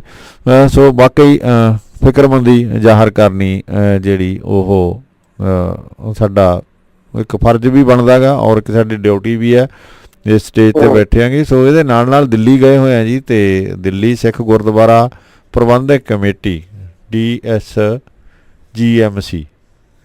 ਦਿੱਲੀ ਗੁਰਦੁਆਰਾ ਮੈਨੇਜਮੈਂਟ ਕਮੇਟੀ, ਉਹਦੀਆਂ ਚੋਣਾਂ ਜਿਹੜੀਆਂ ਅਨਾਉਂਸ ਹੋ ਗਈਆਂ ਜੀ। ਚੋਣਾਂ ਦਾ ਸਮਾਂ ਹਾਲਾਂਕਿ ਪਹਿਲਾਂ ਵੀ ਅਸੀਂ ਕੋਵਿਡ ਕਰਕੇ ਰੁਕ ਗਿਆ ਸੀ ਕੰਮ, ਅਤੇ ਹੁਣ 22 ਅਗਸਤ ਨੂੰ ਇਹ ਚੋਣਾਂ ਹੋਣਗੀਆਂ ਅਤੇ 31 ਅਗਸਤ ਨੂੰ ਨਤੀਜੇ ਐਲਾਨੇ ਜਾਣਗੇ। ਸੋ ਇਹ ਐਲਾਨ ਆ ਜਿਹੜਾ ਹੋ ਗਿਆ ਜੀ। ਸੋ ਕਿਸ ਤਰ੍ਹਾਂ ਕਹਿਣਾ ਚਾਹੋਗੇ, ਕੱਲ੍ਹ ਕੁਝ ਖਬਰਾਂ ਵੀ ਆਪਾਂ ਨੇ ਕੀਤੀਆਂ ਸੀ ਜਿਹੜੀਆਂ ਇਸ ਪਾਸੇ ਇਸ਼ਾਰਾ ਕਰਦੀਆਂ ਸੀਗੀਆਂ ਦਿੱਲੀ ਦੀਆਂ ਚੋਣਾਂ ਵੱਲ ਵੀ ਚੋਣਾਂ ਹੋਣਗੀਆਂ। ਸੋ ਇਸ ਤਰ੍ਹਾਂ ਦੀ ਵੀ ਚਰਚਾ ਹੋਈ ਸੀ, ਪਰ ਇਹ ਹੁਣ ਚੋਣਾਂ ਐਲਾਨ ਕਰ ਦਿੱਤੀਆਂ ਗਈਆਂ ਜੀ। ਗੁਰਦੁਆਰਾ ਚੋਣਾਂ ਦੇ ਡਾਇਰੈਕਟੋਰੇਟ ਨੇ ਅੱਜ ਦਿੱਲੀ ਹਾਈ ਕੋਰਟ ਨੂੰ ਦੱਸ ਦਿੱਤਾ ਹੈ ਕਿ ਦਿੱਲੀ ਸਿੱਖ ਗੁਰਦੁਆਰਾ ਪ੍ਰਬੰਧਕ ਕਮੇਟੀ ਦੀਆਂ ਚੋਣਾਂ 22 ਅਗਸਤ ਨੂੰ ਹੋਣ ਜਾ ਰਹੀਆਂ ਨੇ। 31 ਨੂੰ ਇਹਦੇ ਨਤੀਜੇ ਐਲਾਨੇ ਜਾਣਗੇ। ਦੂਜੀ ਕਰੋਨਾ ਦੀ ਲਹਿਰ ਕਰਕੇ ਇਹ ਟਲ ਚੁੱਕੀਆਂ ਸੀ ਜੀ। ਬਿਲਕੁਲ ਜੀ, ਪਹਿਲਾਂ ਮੇਰੇ ਖਿਆਲ 25 ਅਪ੍ਰੈਲ ਨੂੰ ਚੋਣਾਂ ਹੋਣੀਆਂ ਤੈਅ ਸੀ ਜੀ, ਕੋਵਿਡ ਕਰਕੇ ਜਿਹੜੀਆਂ ਪੋਸਟਪੋਨ ਹੋਣਾ। ਸ਼੍ਰੋਮਣੀ ਅਕਾਲੀ ਦਲ ਨੇ ਹਾਈ ਕੋਰਟ ਦਾ ਮਤਲਬ ਗਿਆ ਸੀ, ਸ਼੍ਰੋਮਣੀ ਅਕਾਲੀ ਦਲ ਉੱਤੇ ਕਿ ਚੋਣਾਂ ਜਿਹੜੀਆਂ ਜਲਦੀ ਕਰਵਾਉਣ ਦੇ ਦਿੱਤੀ ਜਾਣ ਸਰਕਾਰ ਜੀ। ਸੋ ਇਹ ਹਾਈ ਕੋਰਟ ਦੇ ਦਖਲ ਦੇ ਨਾਲ ਹੀ ਜਿੰਨੀ ਡੇਟ ਤੈਅ ਹੋਈ ਆ ਜੀ। ਸ਼੍ਰੋਮਣੀ ਅਕਾਲੀ ਦਲ ਨੂੰ ਲੱਗਦਾ ਕਿ ਇਹਨਾਂ ਹਾਲਾਤਾਂ ਦੇ ਵਿੱਚ ਜੇ ਉੱਥੇ ਚੋਣਾਂ ਹੁੰਦੀਆਂ ਨੇ ਤਾਂ ਉਹਨੂੰ ਇਹਦਾ ਫਾਇਦਾ ਹੋਵੇਗਾ ਜੀ। ਔਰ ਕੁਝ ਹੱਦ ਤੱਕ ਅਕਾਲੀ ਦਲ ਦਾ ਇਹ ਤਰਕਾ ਜਿਹੜਾ ਉਹ ਲੱਗਦਾ ਵੀ ਸਹੀ ਹੈ, ਕਿਉਂਕਿ ਜਿਹੜੇ ਕੰਮ ਹੋਏ ਨੇ ਜੀ ਉਹ ਤਾਜ਼ੇ ਕੰਮਾਂ ਦਾ ਜਿਹੜਾ ਹੁੰਦਾ ਲਾਭ ਮਿਲਣਾ ਯਕੀਨੀ ਹੁੰਦਾ ਜੀ। ਤੋ ਇਹ ਇਸ ਕਰਕੇ ਮੇਰਾ ਖਿਆਲ 1 ਮਹੀਨੇ ਦਾ ਲਗਭਗ ਸਮਾਂ ਰਹਿ ਗਿਆ ਸਾਰਾ ਦਿੱਲੀ ਦੇ ਵਿੱਚ। ਦੇਖੋ ਵੈਸੇ ਗੱਲ ਉੱਥੇ ਫੇਰ ਆ ਜਾਂਦੀ ਹੈ ਕਿ ਇੱਕ ਪਾਸੇ ਚੋਣਾਂ, ਦੂਜੇ ਪਾਸੇ ਦਿੱਲੀ ਦੇ ਹਾਲਾਤ ਜੀ। ਪੰਜਾਬੀ ਉੱਥੇ ਬੈਠੇ ਨੇ, ਜਿਨ੍ਹਾਂ ਦੇ ਵਿੱਚ ਬਹੁਤੇ ਸਿੱਖ ਬੈਠੇ ਨੇ ਦਿੱਲੀ ਦੇ ਵਿੱਚ ਜੀ। ਉਹ ਕਿਸ ਤਰ੍ਹਾਂ ਦੇ ਹਾਲਾਤ ਹੋਣਗੇ, ਮਤਲਬ ਕਿੱਦਾਂ ਚੋਣ ਅਮਲ ਜਿਹੜਾ ਉਹ ਨੇਪਰੇ ਚੜ੍ਹਿਆ ਜਾਏਗਾ ਜੀ, ਜਾਂ ਅੰਦੋਲਨ ਦੇ ਕਾਰਨ ਕਿਤੇ ਕੀ ਹਾਲਾਤ ਵਿਗੜਦੇ ਨੇ ਜਾਂ ਕਿਸ ਤਰ੍ਹਾਂ ਦੇ ਹਾਲਾਤ ਪੈਦਾ ਹੁੰਦੇ ਨੇ, ਉਹਦਾ ਪਰਛਾਵਾਂ ਜਿਹੜਾ ਚੋਣਾਂ ਤੇ ਪਵੇਗਾ। ਮਤਲਬ ਦੂਜੇ ਸ਼ਬਦਾਂ 'ਚ ਜੇ ਕਹਿਣਾ ਜਾਵੇ ਕਿ ਡੇਟ ਭਾਵੇਂ ਡਿਕਲੇਅਰ ਹੋ ਗਈ, ਪਰੰਤੂ ਚੋਣਾਂ ਕਿਸ ਤਰੀਕੇ ਨਾਲ ਨੇਪਰੇ ਚੜ੍ਹਦੀਆਂ ਨੇ ਜਾਂ ਨਹੀਂ ਚੜ੍ਹਦੀਆਂ ਨੇ, ਇਹ ਦਿੱਲੀ ਦੇ ਹਾਲਾਤਾਂ ਤੇ ਨਿਰਭਰ ਕਰਦਾ ਜੀ। ਬਿਲਕੁਲ ਜੀ। ਇਹਦੇ ਵਿੱਚ ਜਿਵੇਂ ਤੁਸੀਂ ਗੱਲ ਕੀਤੀ ਹੈ ਨਾ, ਇਹ ਗੱਲ ਵੀ ਦਰੁਸਤ ਹੈ ਕਿ ਜਿਹੜਾ ਸਮਾਂ ਬੀਤਿਆ ਸਮਾਂ ਉਹ ਸ਼ਾਇਦ ਅਕਾਲੀ ਦਲ ਬਾਦਲ ਨੂੰ ਰਾਸ ਆਉਂਦਾ ਦਿਖਾਈ ਦੇ ਰਿਹਾ, ਕਿਉਂਕਿ ਕੋਵਿਡ ਦੇ ਦੌਰਾਨ ਦਿੱਲੀ ਗੁਰਦੁਆਰਾ ਪ੍ਰਬੰਧਕ ਕਮੇਟੀ ਵੱਲੋਂ ਕੀਤੇ ਗਏ ਪ੍ਰਬੰਧ ਜਿਹੜੇ ਉਹ ਵੀ ਇੱਕ ਤਰ੍ਹਾਂ ਦੇ ਨਾਲ ਪੱਖ 'ਚ ਭੁਗਤਦੇ ਦਿਖਾਈ ਦੇ ਰਿਹਾ, ਕਿਉਂਕਿ ਜਿਸ ਤਰ੍ਹਾਂ ਦਾ ਲੰਗਰਾਂ ਦਾ ਪ੍ਰਬੰਧ ਕੀਤਾ ਗਿਆ ਦਿੱਲੀ ਕਮੇਟੀ ਵੱਲੋਂ, ਜਾਂ ਆਪਾਂ ਕਹਿ ਸਕਦੇ ਹਾਂਗੇ ਕੈਂਪ ਲਗਾਏ ਗਏ ਗੈਸ ਦਾ ਜਿਹੜਾ ਹੈਗਾ ਖਦਸ਼ਾ ਉਜਾੜ ਕੀਤਾ ਕਿ ਸ਼੍ਰੋਮਣੀ ਅਕਾਲੀ ਦਲ ਦੇ ਹੱਕ 'ਚ ਜਿਹੜੀ ਹਵਾ ਉੱਤੇ ਬਣੀ ਹੋਈ ਆ ਚੋਣਾਂ ਨੂੰ ਲੈ ਕੇ, ਉਹਦੇ ਕਰਕੇ ਸ਼ਾਇਦ ਸਰਕਾਰ ਕੋਈ ਉਲਟ ਫੈਸਲਾ ਵੀ ਲੈ ਸਕਦੀ ਹੈ, ਜਾਂ ਹਾਲਾਤ ਏਦਾਂ ਦੇ ਪੈਦਾ ਹੋਣ ਜਾਂ ਪੈਦਾ ਕਰ ਦਿੱਤੇ ਜਾਣਗੇ, ਉਹਨਾਂ ਨੂੰ ਬਹਾਨਾ ਬਣਾ ਲਿਆ ਜਾਵੇ। ਤੇ ਇੱਥੇ ਇਹ ਵੀ ਦੇਖਣ ਵਾਲੀ ਗੱਲ ਤਾਂ ਹੈ ਨਾ ਬਾਈ ਜੀ ਵੀ ਇਹ ਜਿਹੜਾ ਹੋ ਵੀ ਪਹਿਲੀ ਵਾਰ ਮੈਨੂੰ ਲੱਗਦਾ ਰਿਹਾ ਜਦੋਂ ਅਕਾਲੀ ਦਲ ਤੇ ਬੀਜੇਪੀ ਦਾ ਆਪਸੀ ਗੱਠਜੋੜ ਟੁੱਟਿਆ ਹੋਇਆ ਹੈਗਾ, ਉਹਨਾਂ ਹਾਲਾਤਾਂ ਦੇ ਵਿੱਚ ਚੋਣ ਹੋ ਰਹੀ ਹੈ ਇਹ। ਸੋ ਬੀਜੇਪੀ ਦੇ ਨੇੜੇ ਜਾਣ ਦੇ ਲਈ ਜਿਹੜੇ ਦੂਸਰੀਆਂ ਧਿਰਾਂ ਨੇ ਉਹ ਬਹੁਤੀਆਂ ਤਰਲੋ ਮੱਸੀ ਹੋ ਰਹੀਆਂ ਨੇਗੀਆਂ। ਸੋ ਇੱਕ ਇਹਦਾ ਇਹ ਵੀ ਹੈ ਜਿਹੜੀਆਂ ਇਹ ਚੋਣਾਂ ਨੇਗੀਆਂ, ਇਹ ਚੋਣਾਂ ਦਾ ਪੰਜਾਬ ਵਿਧਾਨ ਸਭਾ 'ਤੇ ਵੀ ਅਸਰ ਪਊਗਾ, ਇਹ ਵੀ ਗੱਲ ਤੋਂ ਮੁਨਕਰ ਨਹੀਂ ਹੋਇਆ ਜਾ ਸਕਦਾ, ਕਿਉਂਕਿ ਜਿਹੜਾ ਦੂਸਰਾ ਗਰੁੱਪ ਹੈ, ਜੇ ਉਹਨੂੰ ਅਸੀਂ ਸਰਨਾ ਗਰੁੱਪ ਕਹਿ ਦਈਏ ਜਾਂ ਜੀਕੇ ਸਾਹਿਬ ਵਾਲਾ ਗਰੁੱਪ ਕਹਿ ਦਈਏ, ਸੋ ਉਹਨਾਂ ਦੋਨਾਂ ਧੜਿਆਂ ਦੀ ਜੇ ਕਮਾਂਡ ਲੱਗਦੀ ਹੈ ਵੀ ਉਹ ਸੁਖਦੇਵ ਸਿੰਘ ਢੀਂਡਸਾ ਹੋਰਾਂ ਦੇ ਹੱਥ ਹੈਗੀ। ਜਿਸ ਤਰ੍ਹਾਂ ਪਿਛਲੇ ਸਮੇਂ ਦੌਰਾਨ ਵੀ ਇਹਨਾਂ ਨੇ ਉੱਥੇ ਆਪਣੀ ਭੂਮਿਕਾ ਨਿਭਾਈ, ਟਿਕਟਾਂ ਦੀ ਵੰਡ ਵੁੰਡ ਬਾਰੇ ਵੀ ਗੱਲ ਚੱਲਦੀ ਰਹੀ, ਕਿਵੇਂ ਇਹਨਾਂ ਨੇ ਆਪਸ ਵਿੱਚ ਹੀ ਉਹਨਾਂ ਦੀ ਵੰਡ ਵੰਡਾਈ ਕਰਾਈ, ਜਿਵੇਂ ਮਤਲਬ ਪਿਛਲੇ ਸਮੇਂ ਦੌਰਾਨ ਹੁੰਦਾ ਰਿਹਾ ਹੈਗਾ। ਸੋ ਉੱਥੇ ਤਾਂ ਇਹਨਾਂ ਦੋਨਾਂ ਦਾ ਤਾਲਮੇਲ ਬਣਾਉਣ ਦੀ ਵੀ ਕੋਸ਼ਿਸ਼ ਕੀਤੀ ਗਈ, ਮਨਜੀਤ ਸਿੰਘ ਜੀਕੇ ਦਾ ਤੇ ਸਰਨਾ ਭਰਾਵਾਂ ਦਾ। ਸੋ ਸਾਰੀ ਸੂਤਰਧਾਰ ਦਾ ਇੱਕ ਤਰ੍ਹਾਂ ਦਾ ਰੋਲ ਹੈ ਜਿਹੜਾ ਉਹ ਨਿਭਾ ਰਹੇ ਨੇਗੇ ਸੁਖਦੇਵ ਸਿੰਘ ਢੀਂਡਸਾ ਹੋਰੀ। ਸੋ ਭਾਜਪਾ ਦੇ ਨਾਲ ਜਿਹੜੇ ਇਹਨਾਂ ਦੇ ਰਿਸ਼ਤੇ ਆ ਉਹਨਾਂ ਤੋਂ ਵੀ ਤੁਸੀਂ ਬਾਖੂਬੀ ਜਾਣੂ ਹੋ। ਸੋ ਇਹ ਚੋਣਾਂ ਜਦੋਂ ਬਾਦਲ ਦਲ ਤੋਂ ਦੂਰੀ ਹੋਈ ਵੀ ਆ, ਸੋ ਇਹ ਚੋਣਾਂ ਜਿਹੜੀਆਂ ਜੇ ਉੱਥੇ ਕੋਈ ਨਤੀਜੇ ਇਸ ਤਰ੍ਹਾਂ ਦੇ ਆਉਂਦੇ ਨੇ, ਸੋ ਇਹਦਾ ਅਸਰ ਪੰਜਾਬ 'ਤੇ ਹੋਣਾ ਵੀ ਲਾਜ਼ਮੀ ਹੈਗਾ। ਪੰਜਾਬ ਦੀਆਂ ਵਿਧਾਨ ਸਭਾ ਚੋਣਾਂ ਨੂੰ ਜ਼ਰੂਰ ਪ੍ਰਭਾਵਿਤ ਕਰਨਗੀਆਂ ਇਹ ਚੋਣਾਂ। ਸੋ ਕੀ ਸਮਝਦੇ ਹੋ ਤੁਸੀਂ ਵੀ ਇਸ ਤਰ੍ਹਾਂ ਹੋ ਸਕਦਾ, ਜੋ ਮੇਰਾ ਮੰਨਣਾ ਗਾ? ਦੇਖੋ ਇੱਕ ਹੱਦ ਤੱਕ ਦਿੱਲੀ ਜਿਹੜੀਆਂ ਇਹ ਚੋਣਾਂ ਨੇ, ਗੁਰਦੁਆਰਾ ਕਮੇਟੀ ਦੀਆਂ ਚੋਣਾਂ, ਪੰਜਾਬ ਦੀਆਂ ਵਿਧਾਨ ਸਭਾ ਚੋਣਾਂ ਦੇ ਕਿਸੇ ਹੱਦ ਤੱਕ ਉਹਨਾਂ ਦਾ ਅਸਰ ਤਾਂ ਪੈ ਸਕਦਾ, ਔਰ ਅਸਰ ਇੰਨਾ ਕੁ ਪੈ ਸਕਦਾ ਕਿ ਇੱਥੇ ਜਿਹੜਾ ਢੀਂਡਸਾ ਦਾ ਅਕਾਲੀ ਦਲ ਹੈਗਾ ਜੀ, ਉਹਨਾਂ ਨੂੰ ਇੱਕ ਤਰ੍ਹਾਂ ਦੀ ਆਕਸੀਜਨ ਮਿਲ ਸਕਦੀ ਹੈ। ਦਿੱਲੀ ਚੋਣਾਂ ਦਾ ਇੰਨਾ ਜ਼ਿਆਦਾ ਅਸਰ ਵੀ ਨਹੀਂ ਮੰਨਿਆ ਜਾ ਸਕਦਾ ਕਿ ਪੰਜਾਬ ਦੇ ਚੋਣਾਂ ਦਾ ਰਿਜ਼ਲਟ ਹੀ ਉਹ ਪ੍ਰਭਾਵਿਤ ਕਰਨੀ ਹੈ ਜੀ। ਨਹੀਂ ਇਹਦਾ ਜਿਹੜਾ ਇੱਕ ਹੋਰ ਚੋਣਾਂ ਹੋਣ, ਦਿੱਲੀ ਦੀਆਂ ਚੋਣਾਂ ਹੋਣੀਆਂ, ਉੱਥੇ ਇਕੱਠੇ ਹੋਣਾ, ਪਾਲਿਸੀਆਂ ਬਣਨੀਆਂ, ਬੀਜੇਪੀ ਦੇ ਨੇੜਤਾ ਵੱਧ ਜਾਣੀਆਂ ਆਟੋਮੈਟਿਕਲੀ ਉੱਥੇ ਜੀ। ਉਹਦੇ ਨਾਲ ਉਹ ਨੇੜਤਾ ਕਿਤੇ ਨਾ ਕਿਤੇ ਪੰਜਾਬ ਦੇ ਵਿੱਚ ਆ ਕੇ ਵੀ ਉਹਦੀ ਪਾਲਿਸੀ ਜਿਹੜੀ ਉਹ ਕੰਮ ਆ ਸਕਦੀ ਹੈ। ਇਕੱਲੀ ਬੀਜੇਪੀ ਨਾਲ ਨੇੜਤਾ ਨਹੀਂ, ਨੇੜਤਾ ਆਮ ਆਦਮੀ ਪਾਰਟੀ ਨਾਲ ਵੀ ਬਣੀ ਹੋਈ ਹੈ, ਕਿਉਂਕਿ ਦਿੱਲੀ ਦੇ ਵਿੱਚ ਸਰਕਾਰ ਆਮ ਆਦਮੀ ਪਾਰਟੀ ਦੀ ਹੈ। ਇੱਧਰ ਜਿਹੜਾ ਗੱਠਜੋੜ ਹੋਣ ਜਾ ਰਿਹਾ ਆਮ ਆਦਮੀ ਪਾਰਟੀ ਨਾਲ ਸੰਯੁਕਤ ਅਕਾਲੀ ਦਲ ਦਾ, ਸੋ ਇਹ ਵੀ ਮਤਲਬ ਕਿਤੇ ਨਾ ਕਿਤੇ ਖੜੀ ਹੈ ਗੱਲ ਕਹਾਣੀ। ਸੋ ਕਾਫੀ ਤਾਰਾਂ ਜਿਹੜੀਆਂ ਤਾਣਾ ਬਾਣਾ ਉਲਝਿਆ ਹੋਇਆ, ਸੋ ਕਿੱਧਰ ਨੂੰ ਜਾਊ ਗੱਲ ਅਜੇ ਕੁਝ ਕਿਹਾ ਨਹੀਂ ਜਾ ਸਕਦਾ ਹੈਗਾ, ਪਰ ਇਹ ਗੱਲ ਜ਼ਰੂਰ ਹੈ ਕਿਉਂਕਿ ਕੋਈ ਸਮਾਂ ਸੀ ਮੰਨਿਆ ਜਾ ਸਕਦਾ ਕਿ ਦਿੱਲੀ ਚੋਣਾਂ ਦਾ ਜਿਹੜਾ ਸਮਾਂ ਹੋਏਗਾ ਪ੍ਰਚਾਰ ਦਾ, ਉਹ ਪ੍ਰਚਾਰ ਦੇ ਦੌਰਾਨ ਪੰਜਾਬ ਦੀ ਜਿਹੜੀ ਹੈਗੀ ਹੈ ਕਿਟਮਿਟ ਉਹ ਉੱਥੇ ਹੋ ਸਕਦੀ ਹੈ, ਉੱਥੇ ਹੋ ਸਕਦੀ ਹੈ। ਜਿਹੜੀ ਗੱਲ ਮੈਂ ਮਤਲਬ ਮੇਰੇ ਕਹਿਣ ਦਾ ਇਹੀ ਹੈ, ਮੈਂ ਇਹ ਨਹੀਂ ਸੀ ਕਹਿਣਾ ਚਾਹੁੰਦਾ ਵੀ ਕੋਈ ਜਿੱਤ ਹਾਰ ਹੋ ਜੂਗੀ।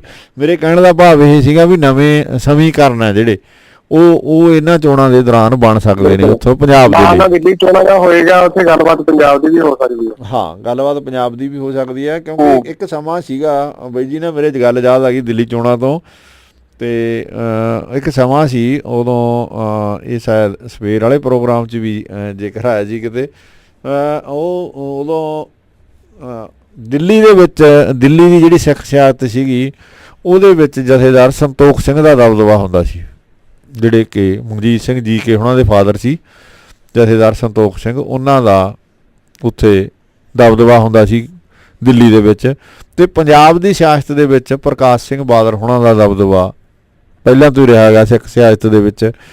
ਸੋ ਕਿਸੇ ਕਵੀ ਨੇ ਨਾ ਇਸ ਗੱਲ ਨੂੰ ਬੜਾ ਬਾਖੂਬੀ ਲਿਖਿਆ, ਇਸ ਸਿਆਸੀ ਦਬਦਬੇ ਨੂੰ ਅਤੇ ਸਿੱਖ ਕੌਮ ਦੇ ਨਾਲ ਮਿਲਾ ਕੇ ਇਸ ਗੱਲ ਨੂੰ ਕਿਵੇਂ ਲਿਖਿਆ ਉਹਨੇ, ਕਿਉਂਕਿ ਇਸੇ ਤਰ੍ਹਾਂ ਹੀ ਜਿਹੜਾ ਸਿੱਖ ਹੈ, ਪੰਜਾਬ ਦਾ ਸਿੱਖ ਹੈ, ਉਹ ਦਾੜੀ ਖੁੱਲ੍ਹੀ ਰੱਖਦਾ ਜ਼ਿਆਦਾ, ਅਤੇ ਦਿੱਲੀ ਦੇ ਸਿੱਖ ਜ਼ਿਆਦਾ ਦਾੜੀ ਬੰਨ੍ਹ ਕੇ ਰੱਖਦੇ ਆ, ਹੈ ਨਾ ਜੀ।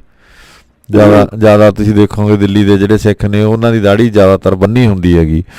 ਸੋ ਉਹ ਕਵੀ ਲਿਖਦਾ ਮਤਲਬ ਕਹਿੰਦਾ ਕਦੇ ਸੰਤੋਖ ਦੇ ਨੇ ਇਹ, ਕਦੇ ਪ੍ਰਕਾਸ਼ ਦੇ ਨੇ ਇਹ, ਦਾੜੀ ਨੂੰ ਕਹਿ ਰਿਹਾ ਹੈ ਜੀ। ਕਵੀ ਲਿਖਦਾ ਕਹਿੰਦਾ ਕਦੇ ਸੰਤੋਖ ਦੇ ਨੇ ਇਹ, ਕਦੇ ਪ੍ਰਕਾਸ਼ ਦੇ ਨੇ, ਵੀ ਕਦੇ ਬੰਨ੍ਹ ਲੈਂਦੇ ਨੇ ਅਤੇ ਕਦੇ ਖੁੱਲ੍ਹੀ ਰੱਖ ਲੈਂਦੇ ਨੇ ਦਾੜੀ। ਕਦੇ ਸੰਤੋਖ ਦੇ ਨੇ, ਕਦੇ ਪ੍ਰਕਾਸ਼ ਦੇ ਨੇ ਇਹ, ਕਹਿੰਦਾ ਦਿੱਲੀ ਦੇ ਵਿੱਚ ਸੰਤੋਖ ਦੇ ਨੇ, ਪੰਜਾਬ ਦੇ ਵਿੱਚ ਪ੍ਰਕਾਸ਼ ਦੇ ਨੇ ਹੈ ਜੀ। ਦਿੱਲੀ ਵਿੱਚ ਸੰਤੋਖ ਸਿੰਘ ਨਾਲ ਆ ਅਤੇ ਪੰਜਾਬ ਦੇ ਵਿੱਚ ਪ੍ਰਕਾਸ਼ ਸਿੰਘ ਬਾਦਲ ਨਾਲ ਨੇ।